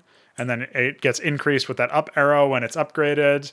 And then this is it dealing damage while upgraded, and I think there's a variant of it where it just deals damage, so if you don't have the bonus in that sense. And this is like the upgrade for actually upgrading it at the forge. There's a Easter egg pizza icon. I don't remember the context. I think you were supposed to be able to feed Stralium pizza and some Easter egg, but I don't remember where it is. This is... I actually don't know what this is. I think that might be the shield upgrade or maybe that's the shield ability. No, this is the shield arm... Or no, that's the taunt. What is that anyway? Yeah, I think that's the taunt, and this is the... No, that's for researching related to the overcharge ability or whatever. So yeah, I think that was pretty much it. I didn't have any other documentation for it. There are some graphics here for Phoenix, where he was going to be colored. His team color is essentially hard coded, if you can call it that, in terms of the player color, where I opened it up in Photoshop and manually adjusted it. So that's obviously fairly straightforward there. But yeah, that was pretty much it as far as the planning went for the changes there. And another thing that I ended up doing, let's see if we can go into, I think it's miscellaneous maps. There was indeed a version of this map, but as you can see, it's taken from the original 5th mission map, and then I just essentially cut it down and added this area over here that I had yet to terrain. And I don't think I adjusted terrain at all. So it actually would not have been a very difficult map to make based on that alone. But it would obviously have had some interesting things here. So the locations, I think, are also still from... Yeah, it looks like the locations are also still from the 5th mission. So yeah, there really weren't that many, if any, changes. This appears to be some kind of bug with resizing maps or something where random water got created, because I don't recall that being there before. Anyway, yeah. As you can see, not much progress was made on this.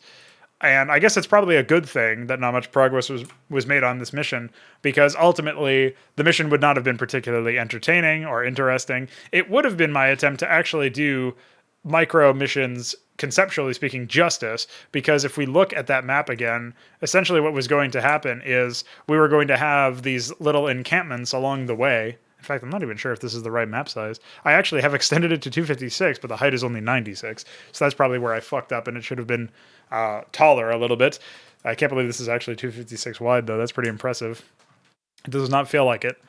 Anyway, there were going to be situations where Phoenix would arrive and have to move towards the right side of the map, and there would be small bases of Terran and Protoss survivors. And that's where like Raynor came in, and that's why I was talking with him to get some voice acting done for the project, so that in theory I would be able to have him in for towards the end, basically, as he arrives, essentially, and he would just say a few words, nothing crazy. But yeah, ultimately there was that. I don't know, man.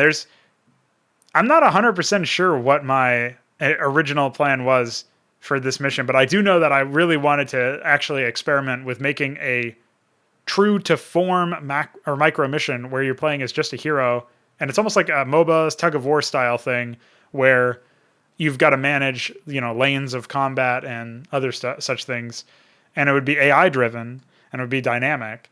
So it wouldn't be static like all of those installation maps you see in the campaigns, but it would still be a micro mission, and you would you'd be full of things to do, basically. That's why there was like hero abilities and stuff.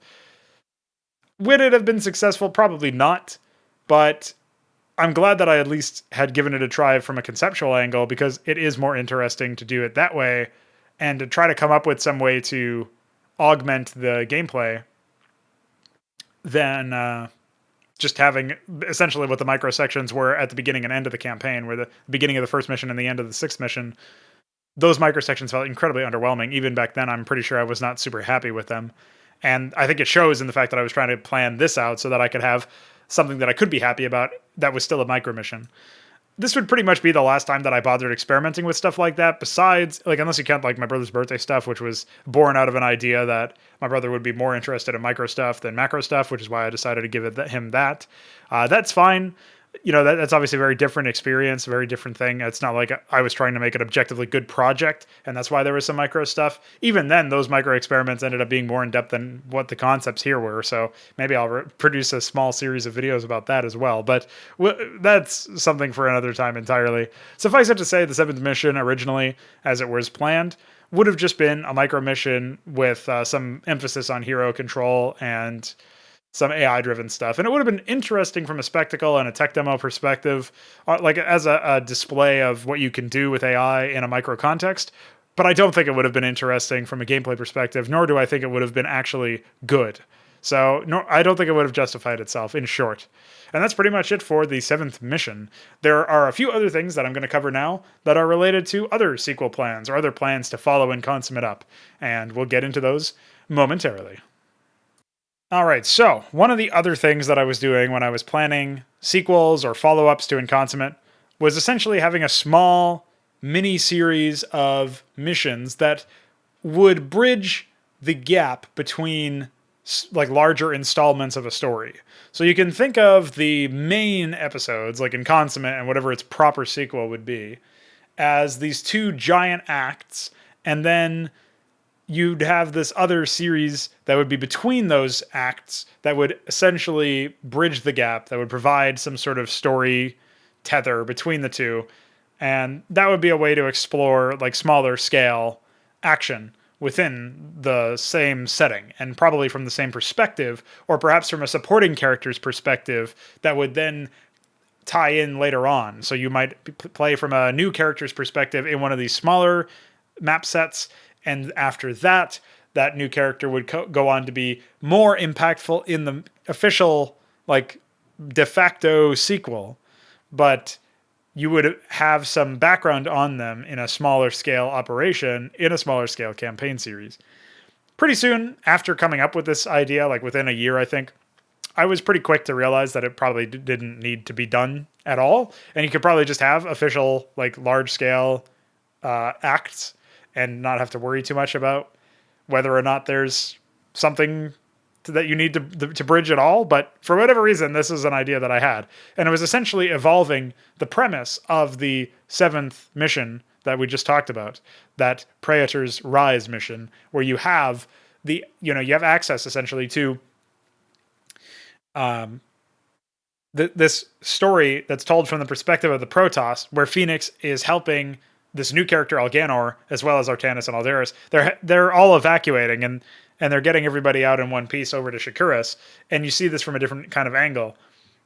I wanted to take that premise and then flesh it out a little bit more and have a small series of missions that essentially involves Goska meeting Alganor, the Raiders and the Protoss being still somewhat on friendly terms, trying to evacuate, and them being ordered to move to the warp gate that is featured in the first Brood War Protoss mission and dismantle it, essentially help Phoenix to dismantle it after the Zerg are through or whatever.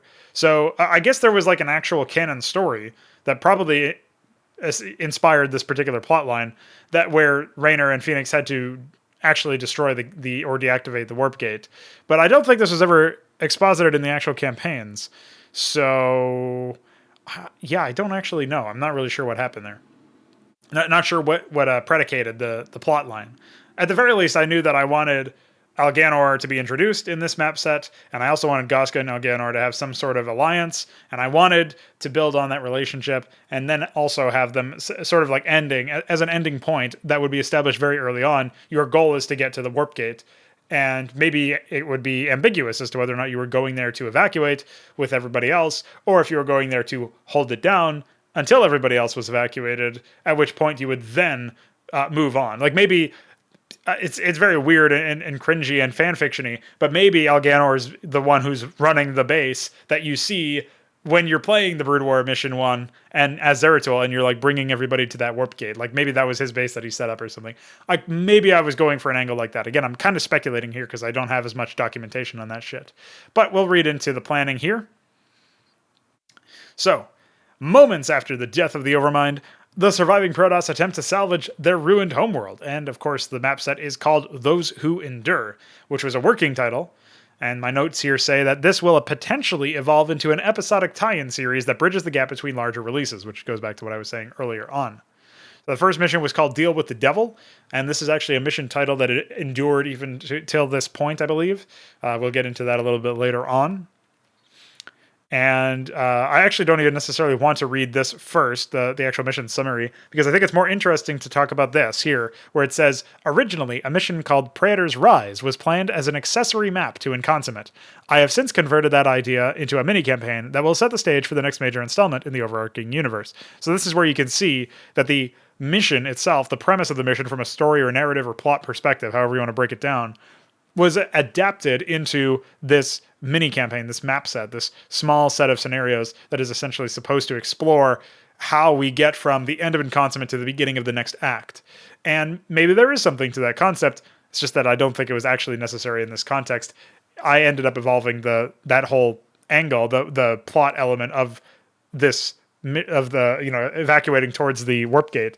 I ended up evolving that into what we would now conceptualize as the proper release, the proper sequel, in planning at the very least. So, let's read the description now. Raynor orders his raiders to carry out one last mission, the defense of the warp gate in Vicaria. While en route to their new destination, Goska and his allies are brought down by Protoss fire and forced to make an emergency landing in Valeri. After being approached by a Nerazim agent, collecting his fellow men, and confronting the region's Protoss, Goska determines that the Kali were not responsible for the attack, and the Terrans are brought to a young battlemaster to plan their next move. Enter Alganor, the only ranking Templar left in the province, whose goal is simple. To, apparently I was supposed to say, like, wipe out the Zerg or whatever, to aid Phoenix and Raynor in the defense of the warp gate. Yeah, so originally his goal was simply to not wipe Phoenix's ass, I promise, to wipe out the Zerg. That's just a funny typo. So, yeah, as you can see, I was like redrafting this just by that alone, a few different places. Our notes say, after crash landing in a sequence that is eerily familiar to the opening of Inconsummate, Guska is forced to round up the surviving Terran forces, but not before he is confronted by a Nerazim agent. Though he's given every opportunity to escape, the Ghost chooses to remain aligned with the Terrans and links up with them following his discussion with the Dark Templar. They eventually run into a group of Protoss survivors and are introduced to Elganar, who assists them in retrieving the rest of their allies before planning their next move. Now, the key thing to note here, and something that I think I even ended up adapting or editing the summary here, the tagline, to be like, a group of Raiders send out a distress signal or something like that, or respond to another distress signal, similar to how responding to a distress signal in here in Act of God. It was basically meant to be a play on that. A lot of the cases, like Deal with the Devil versus Act of God, like you can pretty much like very easily grasp the symbology there, I think. A lot of this mission was meant to be something of a parallel. There was even going to be that micro opener. Maybe even the entire mission was going to be mostly micro, where you're running around with Guska trying to secure some reinforcements. It would be very small scale. Obviously, I don't think it works out at all from an RTS perspective, but that was the initial plan. Now, this meeting between Guska and Thalazim, who is the Nerazim agent, if you couldn't read between the lines there, is essentially to set up the closing of this entire arc for Guska. The idea is that Thalazim offers Guska a way out, a shuttle, essentially. He can just leave the planet and fuck off. And Thalazim does this essentially as a bit of a temptation, because Guska has now said that, he wants to be, how would you call it? He wants to serve whatever penance is necessary for his crimes. He even says this to the medic and stuff in the 6th map of Inconsummate.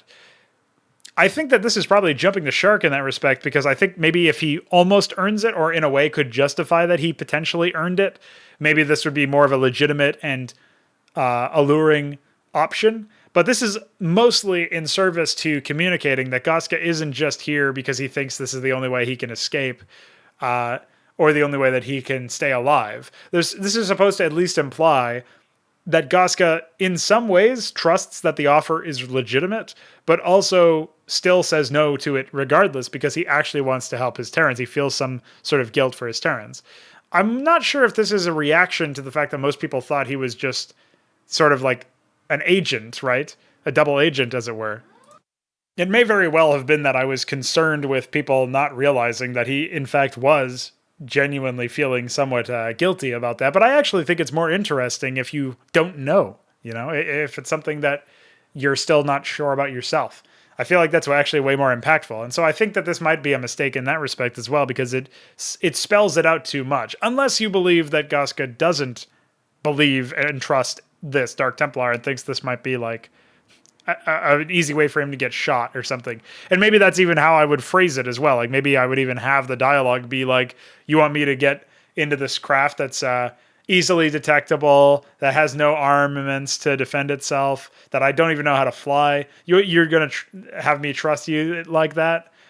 Some sort of line like that, where he basically sums up all of the reasons why this Dark Templar is not trustworthy. So I'm not even sure how I would phrase this, if I would even go with this sort of angle now, but odds are that would not have worked as well as I imagined it working in my head. Thalazim is essentially offering Guska a way off the planet, because, I guess in a roundabout way, I just wanted to show the player that Guska was not actually in it just for himself, that there was some aspect of responsibility that he had. But I think I can sell that without even Thalazim entering into the picture in the same way, or at least as blatantly. Like maybe Thalazim is responsible for bringing them all down again in terms of dropships crashing down, although it does feel like a retread of the first mission of Inconsummate in that respect.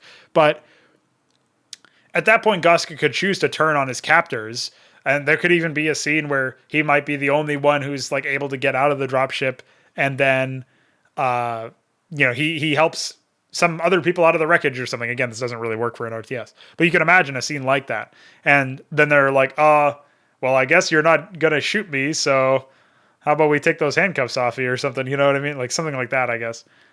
I don't know, man. There's a couple of different things that could have been done here, but ultimately, it just so far feels like it feels a little forced to do what I wanted to do in this context. We'll move on now to the second mission's planning. Alganor shares his war plan with Gaska. The adjacent hive clusters that have kept his forces from joining Phoenix and Vicaria must be dealt with. Gaska is more concerned with the raiders' survivors that have yet to be rescued, and a dispute between the two leaders ensues before they go their separate ways. Alganor and his brethren to reclaim a significant amount of infested territory, or Alganor leads his brethren to reclaim a significant amount of infested territory, only to find that even more Zerg await them, calling into question the legitimacy of the Battlemaster's plans. Meanwhile, Gaska and his raiders move to recover the remaining Terrans from the clutches of the feral swarms, eventually consolidating the survivors together and pushing through a bastion of Zerg, only to be reunited with Alganor. With both of their respective goals achieved, the two leaders find common ground once more and set a course for Vicaria. I'm not really sure what the wisdom is of trying to have two separate missions in one at that point. Definitely seems a little weird. Also, sorry for the background noise. But ultimately, I guess the point here is that I still wanted this to be a relatively small campaign, so it had to be like 3 maps. Anything more than that might have been too many for it to be a mini campaign, considering Inconsummate was 6. But I don't know. I feel like this could have just been split into 2 separate maps. In fact, this first half of the map, or the first mission within this mission could have been map 2, and then the last mission within this mission could have just been map 1. Like, it just doesn't make any sense that I would have essentially a retread of the first mission as the second mission within mission 2. I know this is getting confusing. That's because this is shit. Alganor makes ready to mount an offensive. Gaska continues his search for his fellow man. Multiple perspectives. Though the two characters have a disagreement in the briefing, they wind up in the same spot, and they both need one another. Alganor mounts a macro-oriented offensive against the Zerg in an attempt to clear a path to Vicaria, while Gaska and his raiders seek out the remaining survivors in a micro-turned-macro section. Ultimately, the two groups reunite, and their leaders come to an agreement that benefits them both. Again, I really don't like the micro-focus on this campaign. I don't think it would have been very good at all. In a way, I'm kind of glad I didn't do it. And then the third mission doesn't even have like a summary, but it does have some notes here. The tagline apparently is, with little time to waste, Alganor and Gaska embark on a quest to defend the Warp Gate. Alganor and Gaska begin this mission in a short micro-stint as they rush to the aid of Phoenix and Raynor, eventually setting up 2 player-controlled bases, one of each race, around the perimeter of the Warp Gate. Once they're dug in, the player will be charged with keeping the Warp Gate alive for a set amount of time, before it becomes obvious that the plans will need to change. The Swarm does not relent as the Warp Gate is forcibly deactivated, leaving Alganor to report his losses to his compatriots as Phoenix, Raynor, and Gaska depart. This is kind of ambiguous towards the end here. Alganor to report his losses to his compatriots. I don't actually even know what that means. Phoenix, Raynor, and Gaska departing. I mean, Phoenix and Raynor just hold out. Canonically, I guess Gaska leaving makes sense. So yeah, this was just messy, very, very messy in terms of planning, and I don't think I actually ended up getting anywhere in terms of the actual planning of that mission. So if we jump over to here, we can see what this turned into basically. So those who endure turned into Bloodfaust, and Bloodfaust only has a couple of things planned over here. Much of it very similarly phrased to what we just read. However, as you can see, it's clearly more than just 3 maps. It's 1, 2, 3, 4, 5, 6, 7, 8. And it also involves like Zerg perspectives as well. So as you can see over here, we have, Alganor's perspective, 2 Zerg missions, then Gaska and Alganor, then Zerg, then Alganor, then Gaska. And I guess we can just read into this. But obviously it's called Bloodfaust. Faust, if people are not aware, is like a specific kind of pact. Like if we just search Faust, we can see the protagonist of it, the classic German legend based on the historical Johann Georg Faust. And yes, I know it's George, but I had to say Georg. The erudite Faust is highly successful yet dissatisfied with his life, which leads him to make a pact with the devil at a crossroads, exchanging his soul for unlimited knowledge and worldly pleasures. So yeah, basically, it's a pretty common like myth or whatever, famous fable or story or whatever you want to call that. Bloodfaust means that it must be a blood pact of some sort, a deal with the devil based in blood. And I guess it's you don't have to be a rocket scientist to understand where the inspiration from the first mission's title, Deal with the Devil, came from. Not only from Act of God being an inverse or whatever, but also from the main title of the entire project. I think Bloodfaust is still kind of an interesting name, even though it's got that weird habit of just like appending or prepending a random word to some other word. You know what I mean?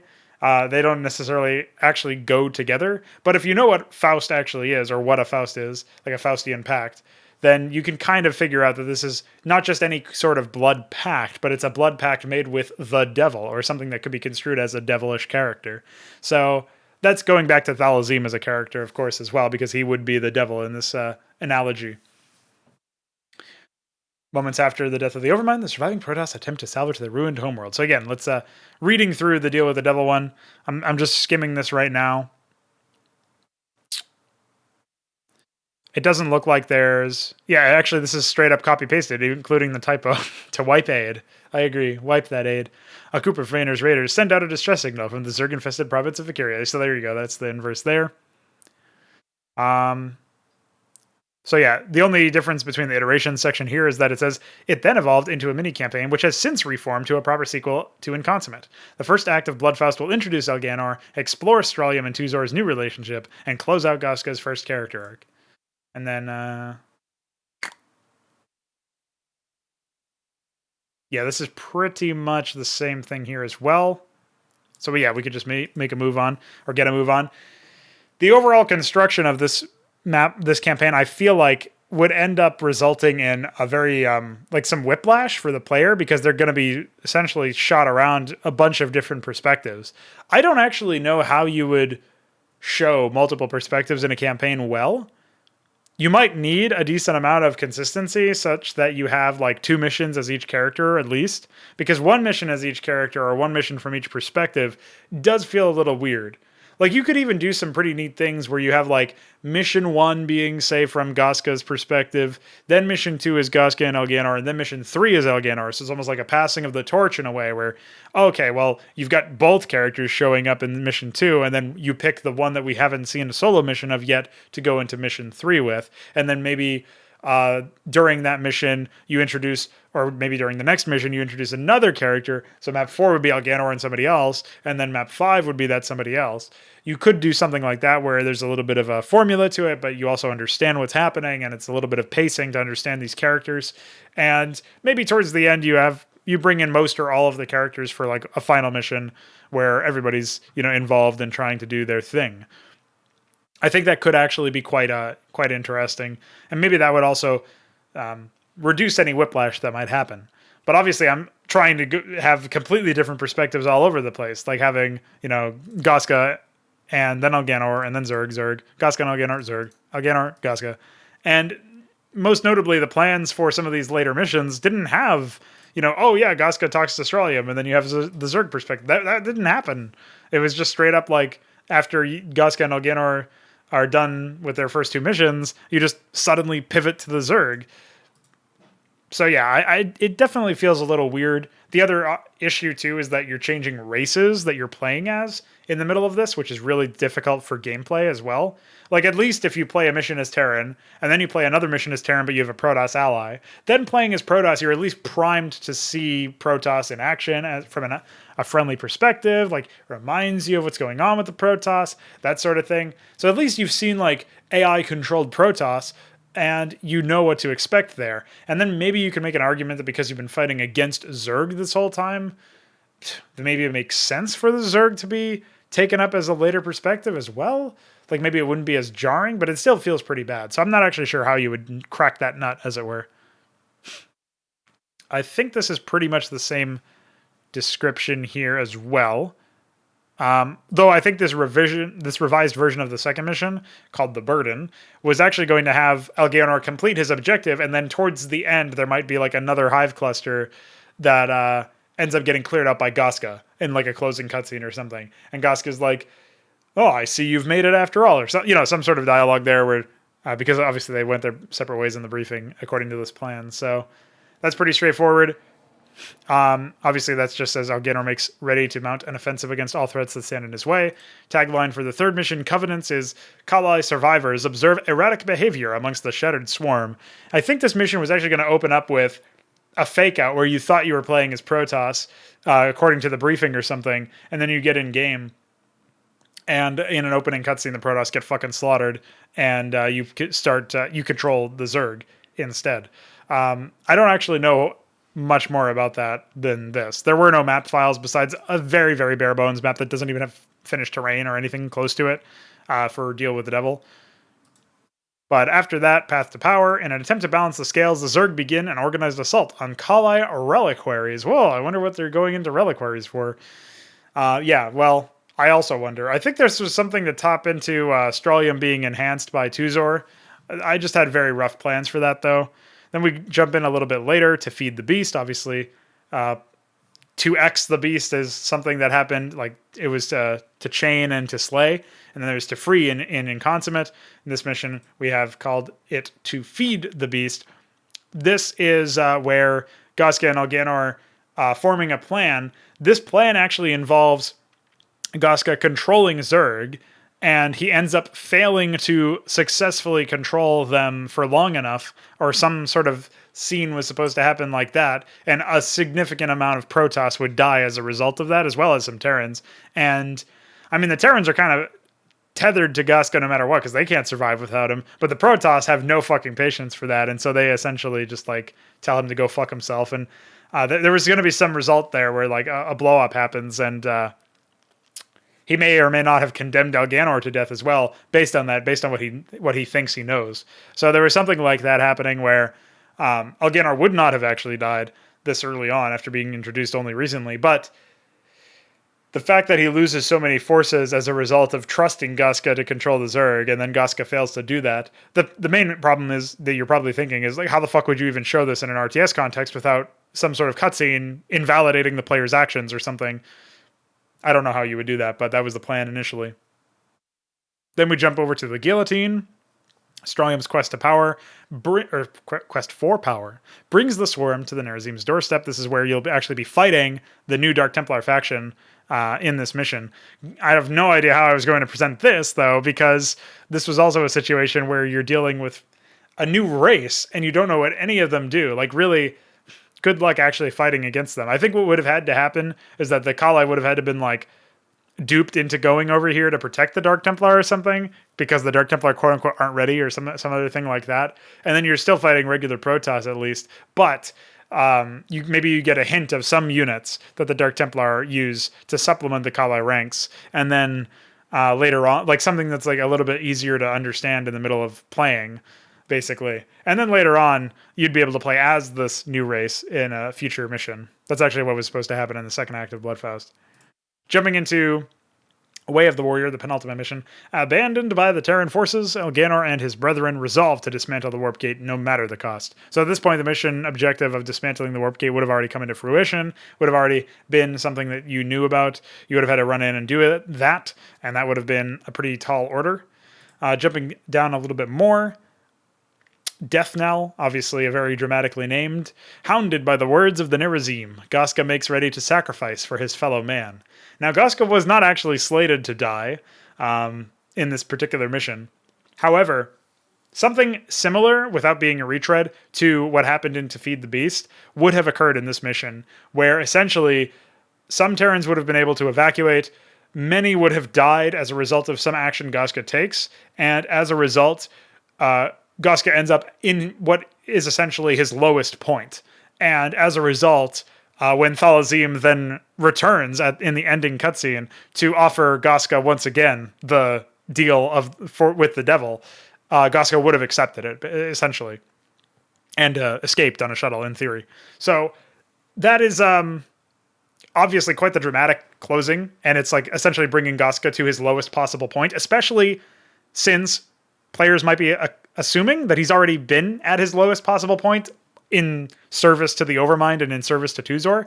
Well, you might think that, but this obviously shows you otherwise, because now he's not only like, he can't make the excuse that, oh, I was infested and that's why I killed those people. Like in this case, his actions result in the death of a lot of his men, and there's, it's very difficult to come up with some sort of explanation for how you would like apologize for that behavior or justify that behavior in any way. So that would have been pretty impactful, I think, from a storytelling perspective if I had pulled it off correctly. The problem is that I don't really see how you can have such a thing happen without it essentially being, I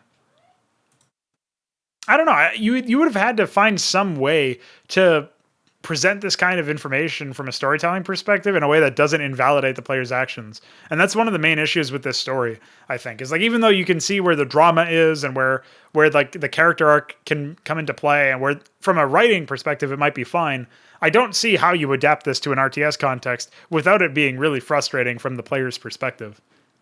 So that's essentially my my read on Bloodfaust, as well as what came before that. Now, we do have actually a Bloodfaust section here on the Wikidot, which you can take a look at. I did update this sometime recently.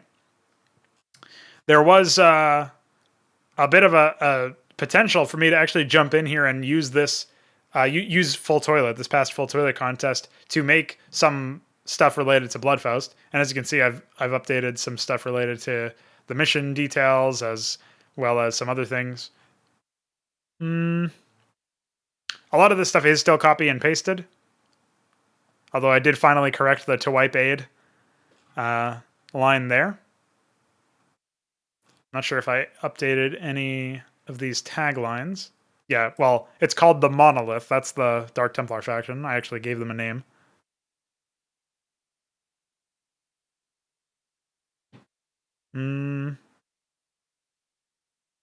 I actually had adapted another Protoss character in here as well, who is going to essentially be like a mentor to Elganor in a way.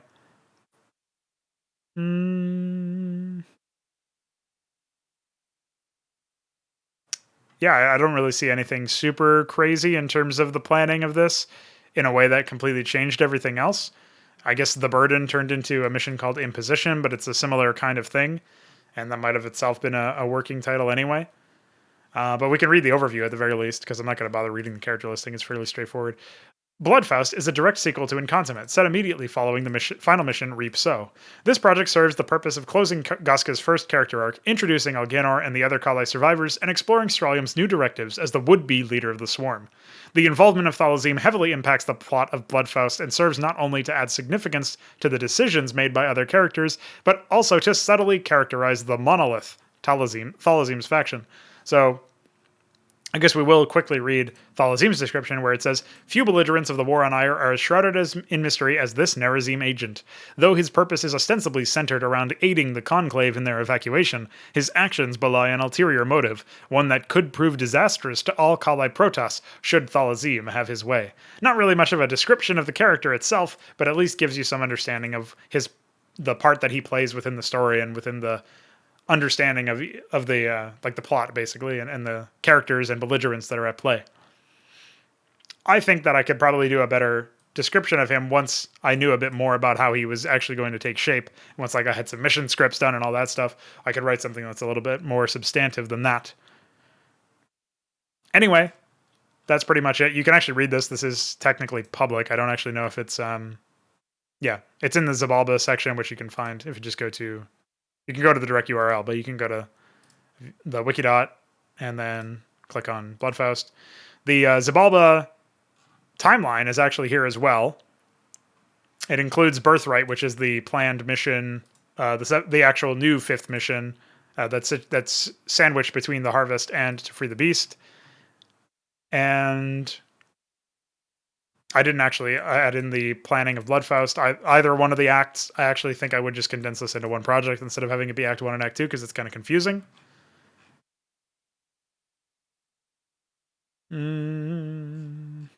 Yeah, so that's pretty much it.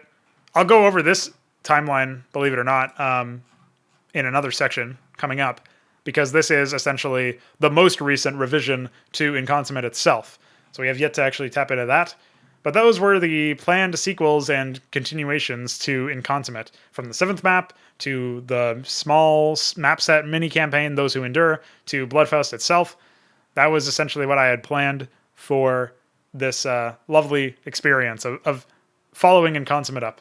And only recently did I decide to actually provide mission plans that would, in theory, work within an RTS. But you can see there's it's been a long time in the making, I guess you can say.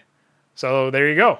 Up next, we're going to talk about all of the lovely different things that have to do with the remaking of Inconsummate, sort of how I got there, and why I even bothered trying to do it in the first place.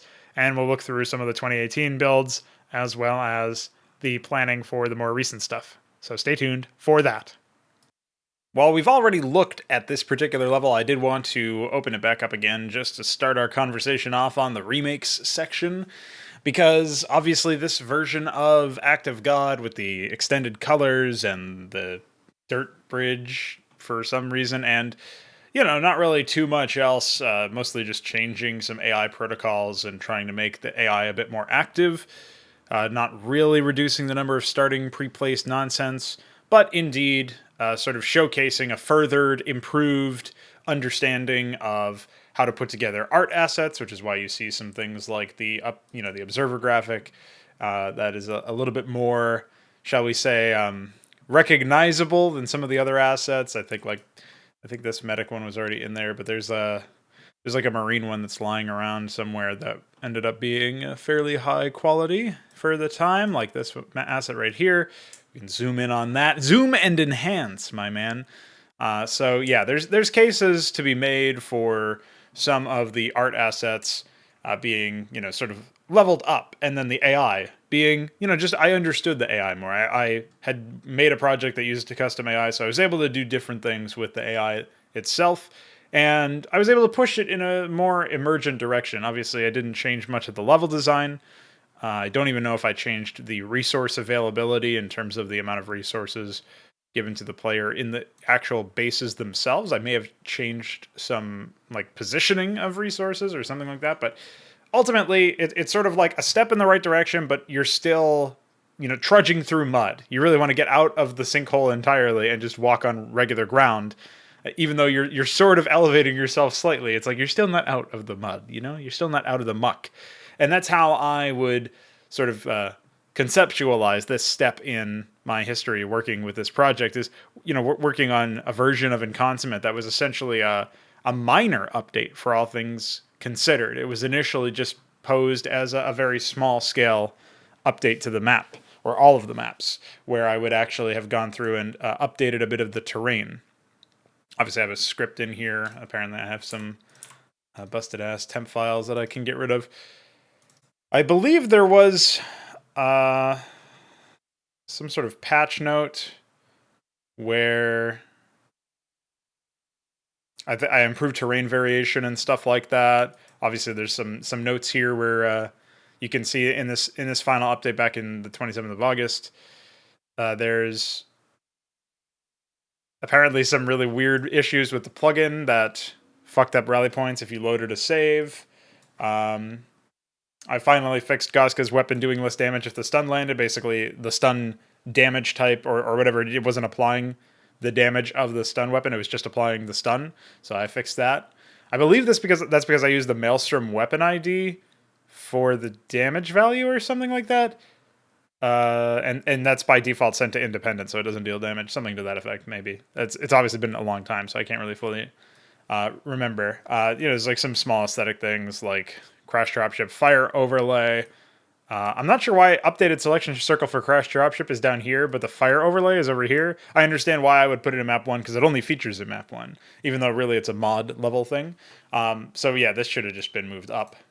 And then Spawning Pool and Ultra's Cavern work animation. So yeah, this is, like I said earlier, this is actually the project that essentially created Framework, which my future work was based off of. And the Framework idea is just, it's exactly what it says on the tin. It's meant to be this sort of like improved foundation so that all projects can start from a higher level. In theory, a more modern version of Framework would look like something that has all of the extenders that we're making use of in future projects or in more recent projects, and all of the AI updates and certainly like some very basic plugins that you would expect to be in all projects would be leveraged within Framework. And maybe some other settings would be possible to toggle off with some sort of config file. Like Vika's made a config file for GPTP that allows you to decide if you want extended, camera hotkeys and stuff like that on a user basis, like just an end user basis. So eventually there would be things like that mixed in with Framework. But it began with Inconsummate. It began with me making changes to the base game state, especially graphical changes where I'm adding work animations to structures that didn't have them already. It's stuff like that that gives you a better understanding of what is going on in the game. It does technically change balance. There's going to be some people who disagree with that approach on a balance level because they prefer they just recognize that if you don't know if a structure is researching something, then that is a some sort of asset when it comes to like information to try to take a fight. It's like maybe I would focus down a Hydralisk den if it was glowing because I know it's in the middle of researching something. Whereas if I don't have that information, I have to guess and I have to decide based on timings. Does it make sense for this player to be researching an upgrade at this point? Particularly if I see Hydras that aren't attacking from longer ranges and aren't moving fast, then I know that they haven't gotten an upgrade yet, which means it's probably likely. But so there's like some skill-based inferences you can make. Knowledge-based inferences like based on game state knowledge and stuff, and timings, and maybe scouting on the player. But I always thought that it sort of removing that kind of gameplay clarity or that kind of information didn't make any sense, which is one of the reasons why I decided to add it in the first place. I still stand by that now. I think that the information should be presented to the players, but obviously that's something that will vary from individual to individual, from creator to creator, and from player to player as well. That being said, obviously there's like some terrain issues that I was able to fix. As you can see, there's a huge change log. I think the stuff that had the most changes were the last two maps, and this is kind of what I want to focus on more so than anything else. I improved, quote-unquote, spawn broodling AI, where I would make it so that the Tuzor Queens prioritize High Templar and Dragoons. Feral Queens prioritize Hydralisks in map 4. So what this was accomplished by is, it's very simple. If you go into Firegraph, you create a new EXE, and you go into EXE edits, Spawn Broodlings is in the list here, and you can let's see if we can find where. Maybe it's like an AI cast or something actually. Yeah, Spawn Broodlings AI, and you have a set of high priority targets. You'll notice that by default it's Siege Tank, and Medic. So like Siege Tank and Tank mode, Siege Tank and Siege mode, and Medic. I'm not sure why Blizzard decided to set it to those, but because of this EXE edit existing, I was able to switch this to Hydralisk, High Templar, and Dragoon, mostly to improve the AI using it, because this is before we had idle orders in A's. Again, no version of Inconsummate used A's. No version of Inconsummate used the AI script extension plugin. So we were always dealing essentially with EXE edits and GPTP as our sole ways of impacting the gameplay. We did use MTL in a bill, or no, what did we use? I think we used the small limit expander in the context of this project. So if I like open up this EXE, I think I'll find that in here. A small limit plugin, yeah. This allowed you to essentially give a sort of like a, what would you even call it? It's like just a miscellaneous extender. So it increased the width of tooltips, because that was crashing the game on like Goska's tooltip, I remember. It increased the width of, or it increased the length of the arrays for some other abilities like in-game units, or not in-game units, in-game sprites and in-game images, I believe. So, or maybe it was like in-game bullets and in-game sprites or something like that. So basically it was mostly to facilitate the 5th map where there's a ton of units on the field, and you could very easily get into a scenario where projectiles just stop spawning. If you've ever played some large-scale custom campaigns, custom campaign maps, you know what that is like. Legacy of the Confederation famously had this issue, and people needed some sort of extender in order to even see some of the cutscenes in that project. I still can't believe it was released in that form, but whatever. That's a story for another time. And yeah, so that's essentially what that was. In theory, that was pretty much, I think, the only other way. And the other thing that allowed us to do is tap into the last 4 slots for colors. Maybe it was only the last 3 slots for colors in the game's data file. Eventually, we would just use MTL, and it would extend the amount of data files that we would, or the amount of data that the color table could even have, so that you could look up additional colors. So there's tons of potential now that just didn't exist back when Inconsummate was in development, which I think is always the case for some of these projects. I think you'll always have a scenario where, as you're putting together a project, unless you, for one, know everything there is to know about the existing tools and have worked long enough within them to develop a system that works. And unless, on top of knowing all of that, that environment that you're very familiar with and have developed some sort of just way of thinking and developing content. On top of that, if that environment is stable and does not receive any more updates, those two things, which are incredibly unlikely just by individually, forget together. Both of those are required, I think, to get into a position where you can build a project with entirely pre-existing knowledge and experience and not have to learn anything new and not have to advance the engine that you're working within or the environment that you're working within to make it not so much about video games. Because I think it's a general sort of truism almost. It's like a general principle. And I haven't seen anything that sort of basically makes it so that you don't have to learn something dramatically new or whatever. So you're always learning, you're always advancing, you're always improving the basis that the environment that you're working within, and you're always like sort of trying to level up everything in that sense. And as you're developing better principles and better sort of a way of designing things, right? You're getting better at actually making content, and you're improving the process that you use to create that content. You're also hopefully improving the environment that you are leveraging your process within.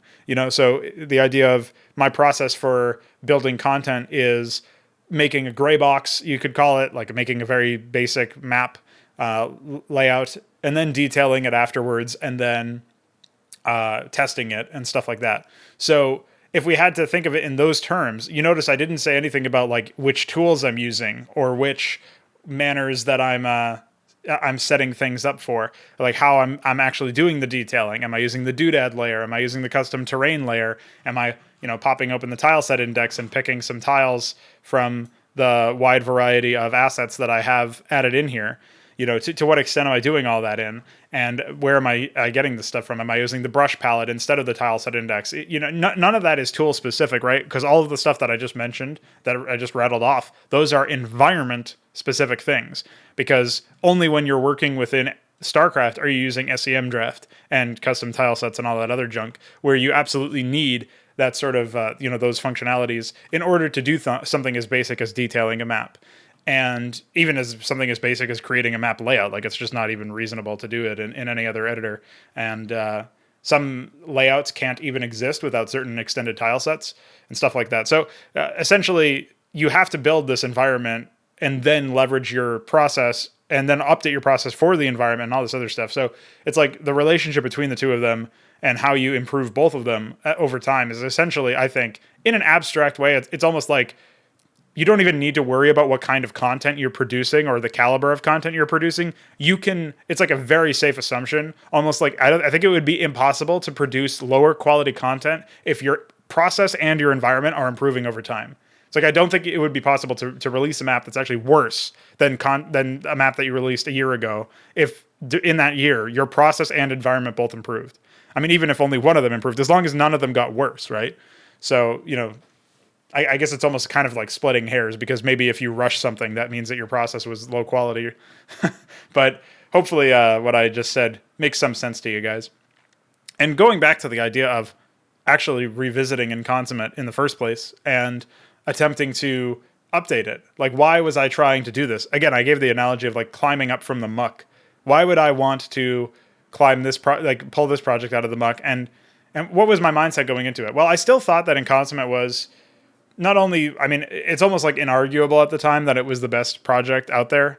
I don't know what projects would be better than Inconsummate. But again, as I've discussed at length in this video series, not just this long-ass video, but also the video series that predicated it, where you had me actually playing through the content, I'm really, like, essentially, even now, it's almost like, I think it's top 2 or top 3 in terms of, I guess I'm not even really thinking of Hydra 2018 as like a released product because there's so many issues with it, but I guess there's probably less issues with it than there are with Inconsummate, so who knows. But I would say it's in the top 3 even now, and I've said over and over again, like, that doesn't mean anything. Your field that you're comparing it to is almost like it doesn't even, it's not even worth looking at in a way, if that makes any sense.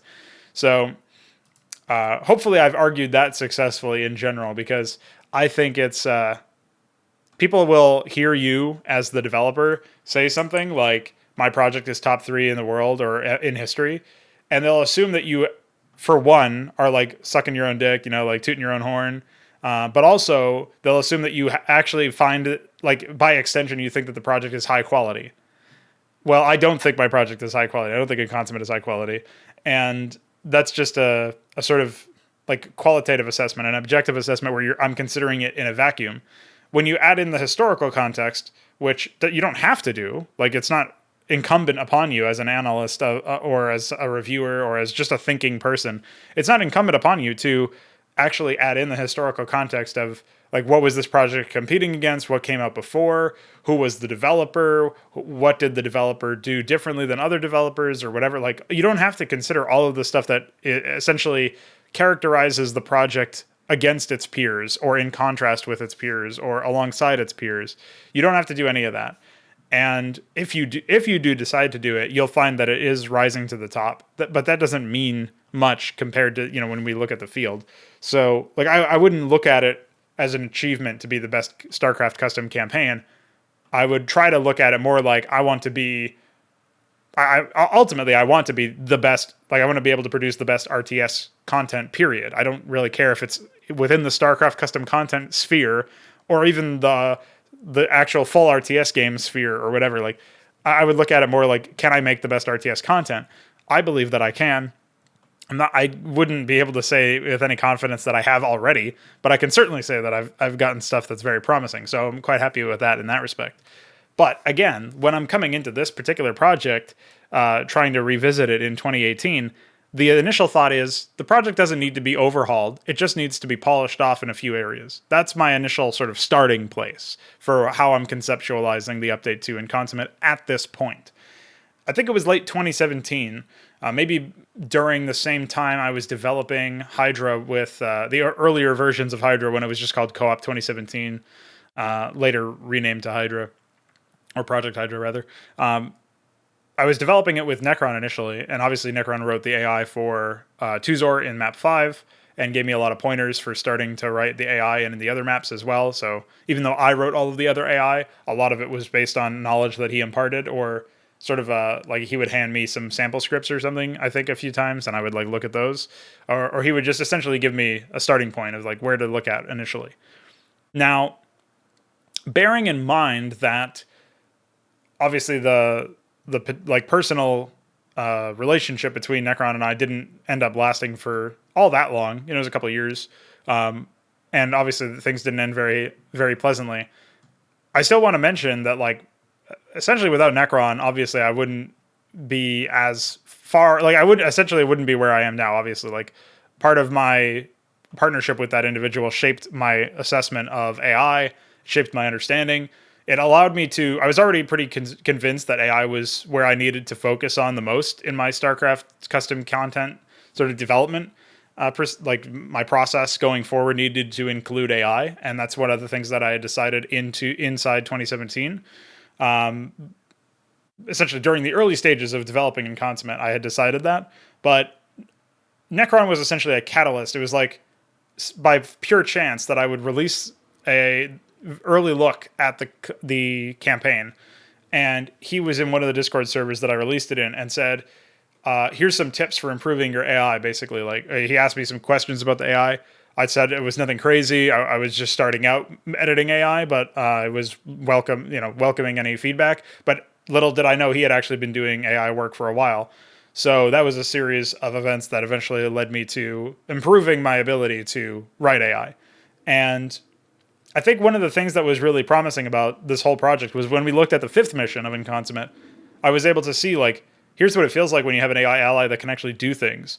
And it's really compelling stuff. And obviously, like, between 2017 closing out and working on the early versions of Hydra and doing some map crafts and map craft first in 2017 and then doing some map crafts later on, like, I was able to see, oh shit, like, there's a lot of opportunity for basically, like, there's a lot of opportunity for AI to be a game changer, and I feel like we can, again, improve the environment as well as I can improve my process for understanding how AI is developed within the Brood War space, but also just like it's about like taking the process of, again, for map design, the idea that you're making a rough outline, then you're fleshing it out with details and then you're adding the decorated, the art pass, essentially the decoration pass, and then you're doing the testing, or whatever your exact process looks like. That isn't even exactly mine, because usually my details and decoration come after initial bouts of testing or whatever. But say that that's your map process, right? Well, then when you apply that to an environment, you've got to filter it through essentially what these tools allow you to do. And so for AI, I was still developing my process and trying to come up with some outline for developing an AI in the first place. And then I was also contending with an ever-changing environment with the AI script extension plugin that would change a lot about the limitations of AI and give you a lot more tools to use within AI. And obviously that has still continued to this point where I haven't even fully updated to the current environment, which I would believe is using the preprocessor that Veek has developed. And stuff like that, I think, is a really obvious case where you absolutely want to leverage the most recent improvements or achievements or technical wizardry afforded by the environment. And you want to figure out how to work that into your process, like how to essentially, again, like take your process and filter it through the best environment that you have at your disposal. And that's a case where that's essentially what I set out to do with Hydra. And with a lot of the projects that, like the smaller stuff that I would do, like Mapcrafts and whatnot, where I would essentially take these smaller scale operations, even though Hydra obviously has since ballooned to a massive proportion, initially, even though I was planning on doing a new campaign, or like remaking the first, all of the campaigns, actually, all 6 of them initially, I still viewed that as a smaller scale production than Inconsummate, because I wasn't writing the story. I wasn't, holding the characters responsible for their development or whatever. Like I was not taking any responsibility for pushing the story through. It was entirely gameplay focused for me, and that was very new. It was a very new process where I wasn't really worried too much about the story justification. I wasn't thinking too deeply about character choices. I was just trying to make something that was going to be a fun gameplay experience, and a challenging one at that. And obviously I was also challenging myself to produce better AI and better content than I had historically.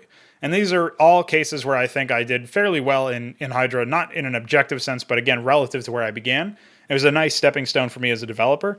And in the same way, I sort of conceptualized Inconsummate as like that initial point where it's the first project where I even did custom AI. And I messed around with a bunch of things like that. So to circle back to the initial question of why I even bothered revisiting Inconsummate at all, actually, when I was talking about the late 2017, early 2018 days, working on early drafts of Hydra with Necron, one of the things that Necron had said is, if you're capable of updating and iterating on your project, like essentially releasing a patch to improve it, then you probably should. And at the time, I didn't really have a strong counter argument for that. And so I decided, all right, yeah, sure, I'll do it. So it was a little bit more involved than that. There was a longer back and forth, and before either of us had really said our piece there. But he was essentially one of the main reasons why I decided to revisit Inconsummate in the first place.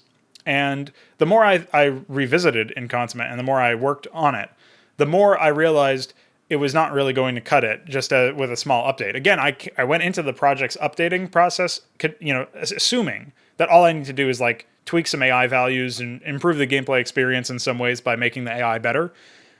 However, as I went forward, I realized, actually, there's a lot of problems with the voice acting in here I'm not really satisfied with. And during, at some point in 2018, I believe, mid-2018, I actually redid all of the voice acting for all of the characters.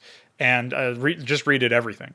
Obviously not the people who were outsourced, like the voice actors who I paid to do some work in the early initial phase of 2017. So these are all cases where I think it's very obvious that we needed to revisit the project from the ground up. We needed to overhaul the project. Like, the longer I went on, the more things I wanted to change. Not only did I want to revise all of the audio like I did, and obviously that was after some small script tweaks because I was intending on making it final.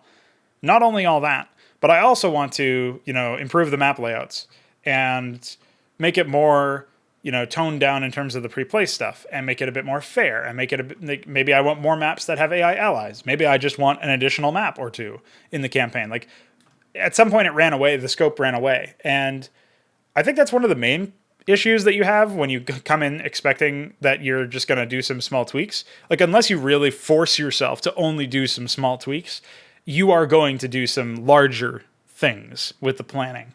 And to what extent that it ran away from me, I think it's best to just look at some examples.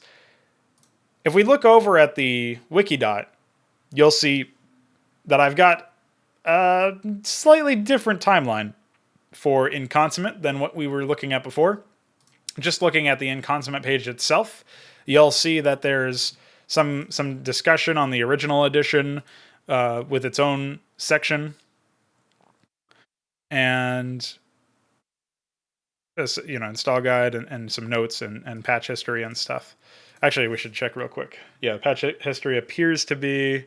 there was another patch on the 30th of March in 2018, which was very, very basic. Like, again, this is the kind of patch that you have to limit yourself to, in my opinion, where all you're doing is fixing a bug where stray units could prevent the sunken colony's arrival, and fixing a bug where the Terran structures used for AI harassment attacks weren't removed. Like, if you're just fixing some bugs and like very minor updates to like something that like doesn't have a lot of other shit associated with it, that is essentially what you have to do. Like, that's how you have to keep it, because otherwise it might turn into something like this.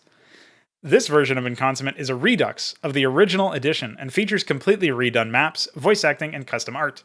One new mission bridges the gap between the harvest and To Free the Beast, and new tech further distinguishes the project from its peers. The set pieces of Inconsummate persist, but are better incorporated than they were in the preceding version, facilitating organic and dynamic gameplay that provides some replay value in addition to a superior product the first run through.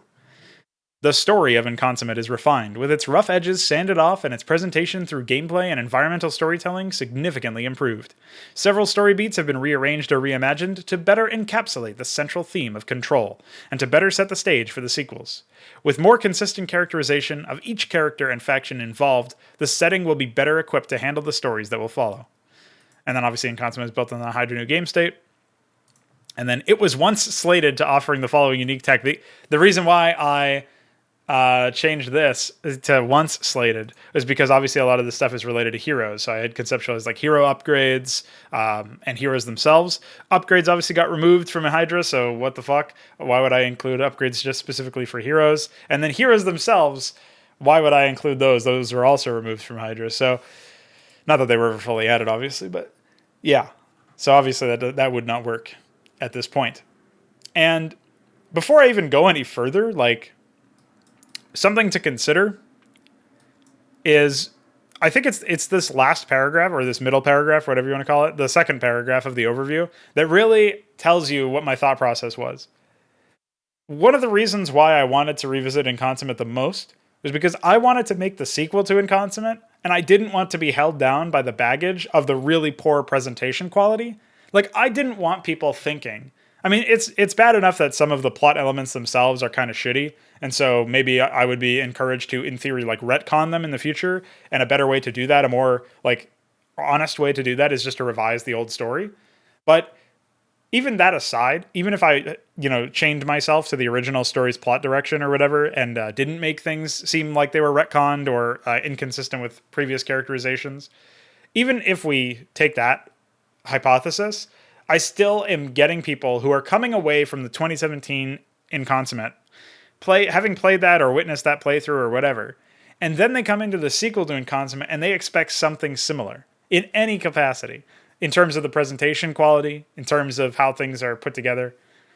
And one of the main concerns that I had with this approach was, if I don't update Inconsummate and have people experience essentially what I can do now, and whenever now was, obviously, like, this is the thought process from like maybe a year ago, maybe even more recently, like a couple months ago or whatever.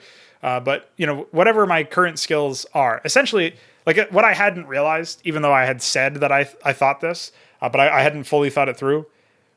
A released product is a crystallization of your skills as a developer, the environment that you were working within, and the time and dedication that you had to the project itself. And essentially, like, I would almost argue that time is part of environment and dedication is part of process. So really, it might only be those two things. It's your process and your environment that you were filtering that process through.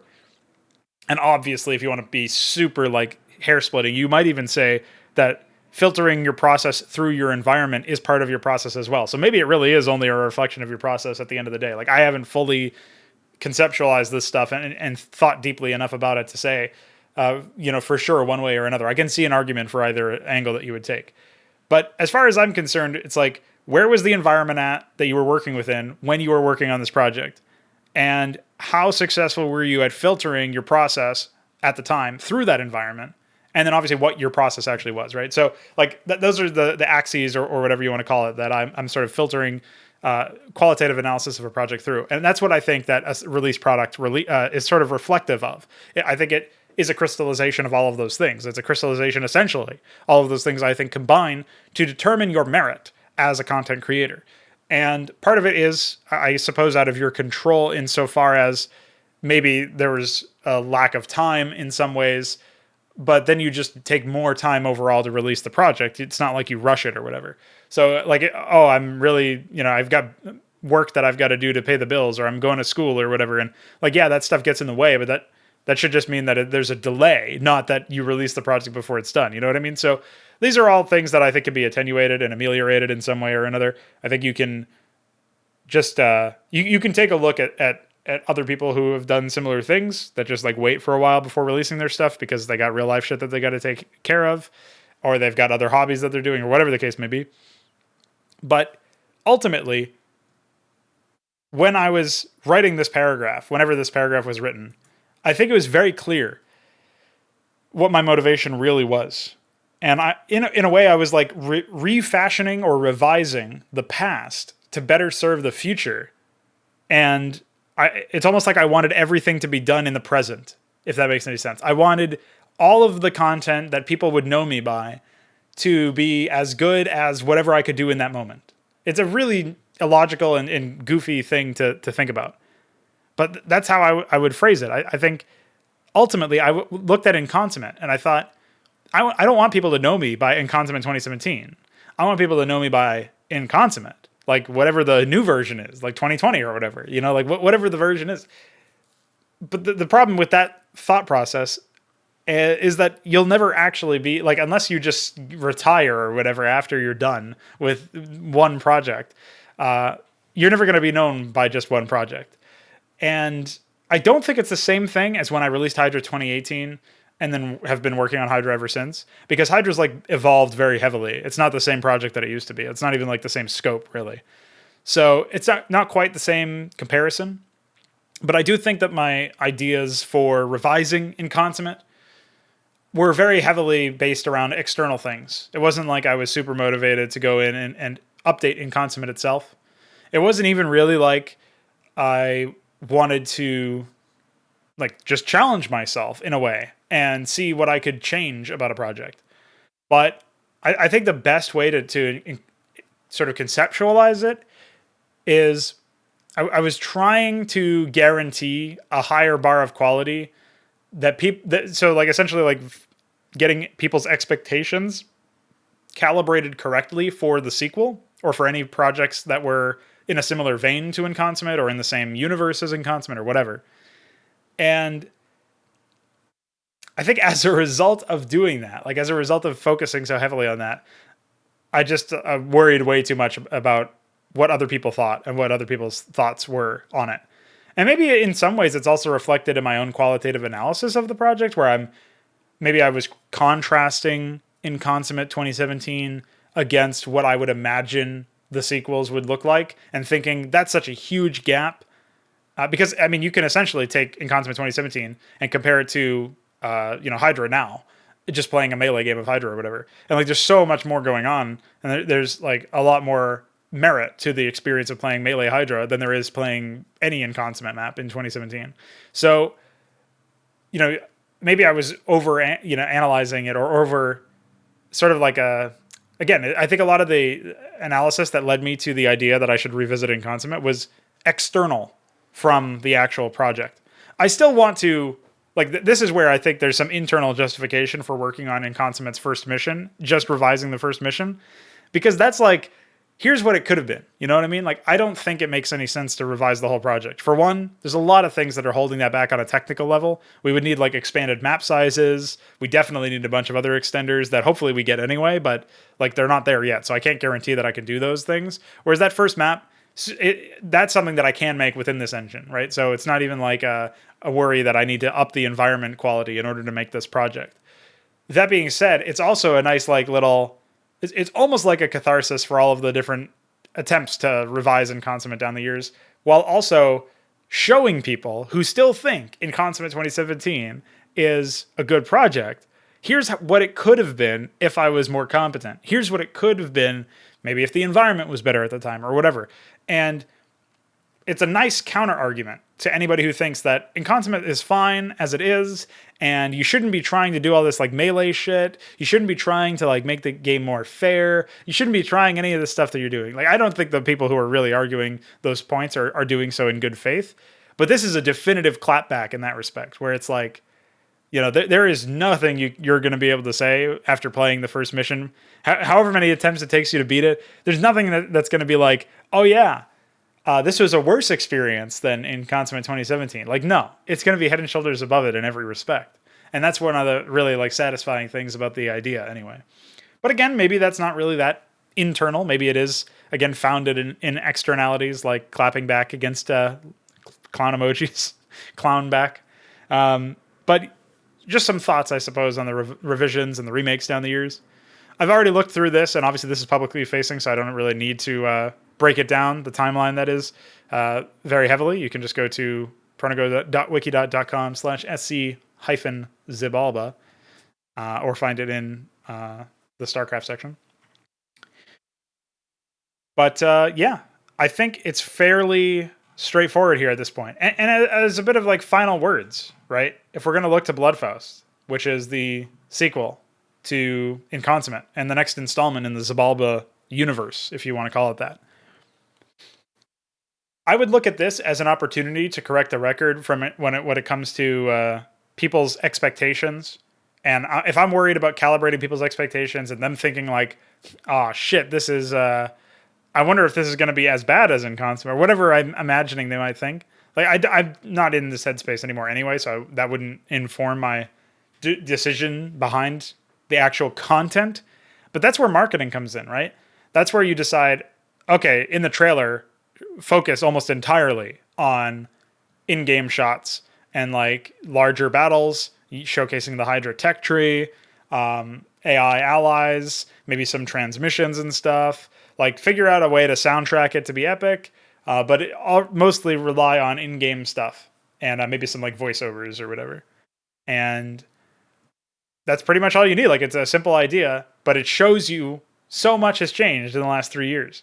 And that's totally fine, I think. So I think conceptualizing a sequel like Bloodfaust, maybe the plot isn't really that appropriate. Like, maybe I wouldn't even want to do another project where Alganor is a lead character, or rather, Goska's a lead character, Astralium's a lead character, fucking Tuzor's a lead character. Maybe I wouldn't really be that invested in that idea. Maybe. I don't know. I haven't really thought about that. But I think ultimately when you look at what Bloodfaust could be, it could just be its own project, right? It could just be like, yes, it's a sequel to Inconsummate. Yes, it has similar characters, but your expectations from that old stuff, like, it's not reasonable to look at Inconsummate 2017 the same way you would look at like episode 1 of a TV show, right? It doesn't really make the same amount of sense, because when you're sitting down to plan a really good TV show, right? You're sitting down to plan something like that, and you're going to imagine the character arcs. You're going to write down what do we need in episode 1 to set up for the future episodes, and how do we make sure that episode 1 also feels like it's standing on its own legs and isn't just set up for future shit. Like, there's all these different things that you've got to consider when it comes to the first episode of a TV show, and all of those episodes are planned out to some degree in advance if you're doing it right. Like, you might even have a plan for multiple seasons written in advance before you even start shooting the first season, depending on how invested the writers are, and obviously if the corporate machine backs them and guarantees more than one season or something, which obviously is super rare in the TV industry. But if you had to conceptualize it that way, I would understand why somebody might be really disappointed in the gap in quality between Inconsummate 2017 and whatever comes out afterwards. But if I'm gonna make a sequel to Inconsummate, then like, it's not a TV show episode 2. It's here's where I'm at as a creator, and this is what I'm able to create however many years after Inconsummate. That's that's the angle you take, and that's how you break it down. And even then, like, especially now that I'm thinking about, isolating something in a vacuum and assessing it based on objective quality and objective standards, and then bringing in the useful subjective, which is like contrasting it against its peers historically, contrasting the creator and the process that they've used, if you have any information on that, compared to what they did before, if they have released a product before, and like essentially looking at it relative to other things. The relative subjective. That stuff is super interesting to some people, like myself. And the objective analysis is still there for people who also, like myself, are really concerned about quality and just want a qualitative analysis. And now that I've been sort of thinking about separating those out, those schools of thought mentally, I think it's very clear that a sequel is probably fine, and you don't need a revision of the entire first act. And maybe you don't even really need a revision of the first mission in the same way, because you can just release you can release a sequel, and the sequel's first mission can be that revision of expectations and of the experience that you have being so very different. Like just that alone would probably be it. Like there's many different angles you could take there. And all I'm saying is, I'm not announcing Bloodfust has entered development, but I'm just saying that would be a more likely angle for me to return to the Zabalba universe. That or some other like isolated story that it doesn't yet immediately connect to Inconsummate. Like something like that would be more reasonable, I think, as opposed to worrying super heavily about, keeping things in, trying to keep the whole project in the same quality bubble, if you will. Like a range of quality from whatever the new version of Inconsummate would be to whatever gets released last. Like even that would still potentially be a huge gap. Like if it takes me 5 years to release another project after I release the next project, right? Like that's going to be a 5-year quality gap in theory, because I'm going to improve my process. There's a bunch of shit that's going to improve. Like it's just a losing game. It's not scalable at all as a solution to try to make it so that your revision of the original project is really close to the quality of the sequel. Because then when you make the third installment, you're going to want to go back and revise the first two again anyway, so that it can be as good as the third installment, right? Like there's all going to be these things. And the assumption that I'm not going to get better is actually what fucked me with Inconsummate in the first place. Because I thought I was at the apex of content development when I made Inconsummate, and that's a laughable claim now, especially 3 years later, now that I'm at the current apex of Starcraft content development. But even that is like, so what? Where's the next apex? Let's get to the next toppest point of this mountain, Let's keep climbing. So anyway, yeah, let's keep climbing. I think that's a fitting note to sort of close on. Obviously, this was both the revision and update sort of history thought process on like how I was going back to remaking Inconsummate several times, but it was also in many ways a nice trip down memory lane to, and also a bit of an explanation as to what I think about the overall experience of playing Inconsummate in the modern era. And trying to, like, obviously more recently we just talked about developing Inconsummate in the modern era, which doesn't seem like it'll be happening. But stay tuned for more stuff, and thanks for sticking through thin and thin, because there was no real thick. It was just thin. And, yeah, you made it through this, like, 6-7 hour video, whatever it is. That's pretty impressive, so hope it was at double speed. Bye.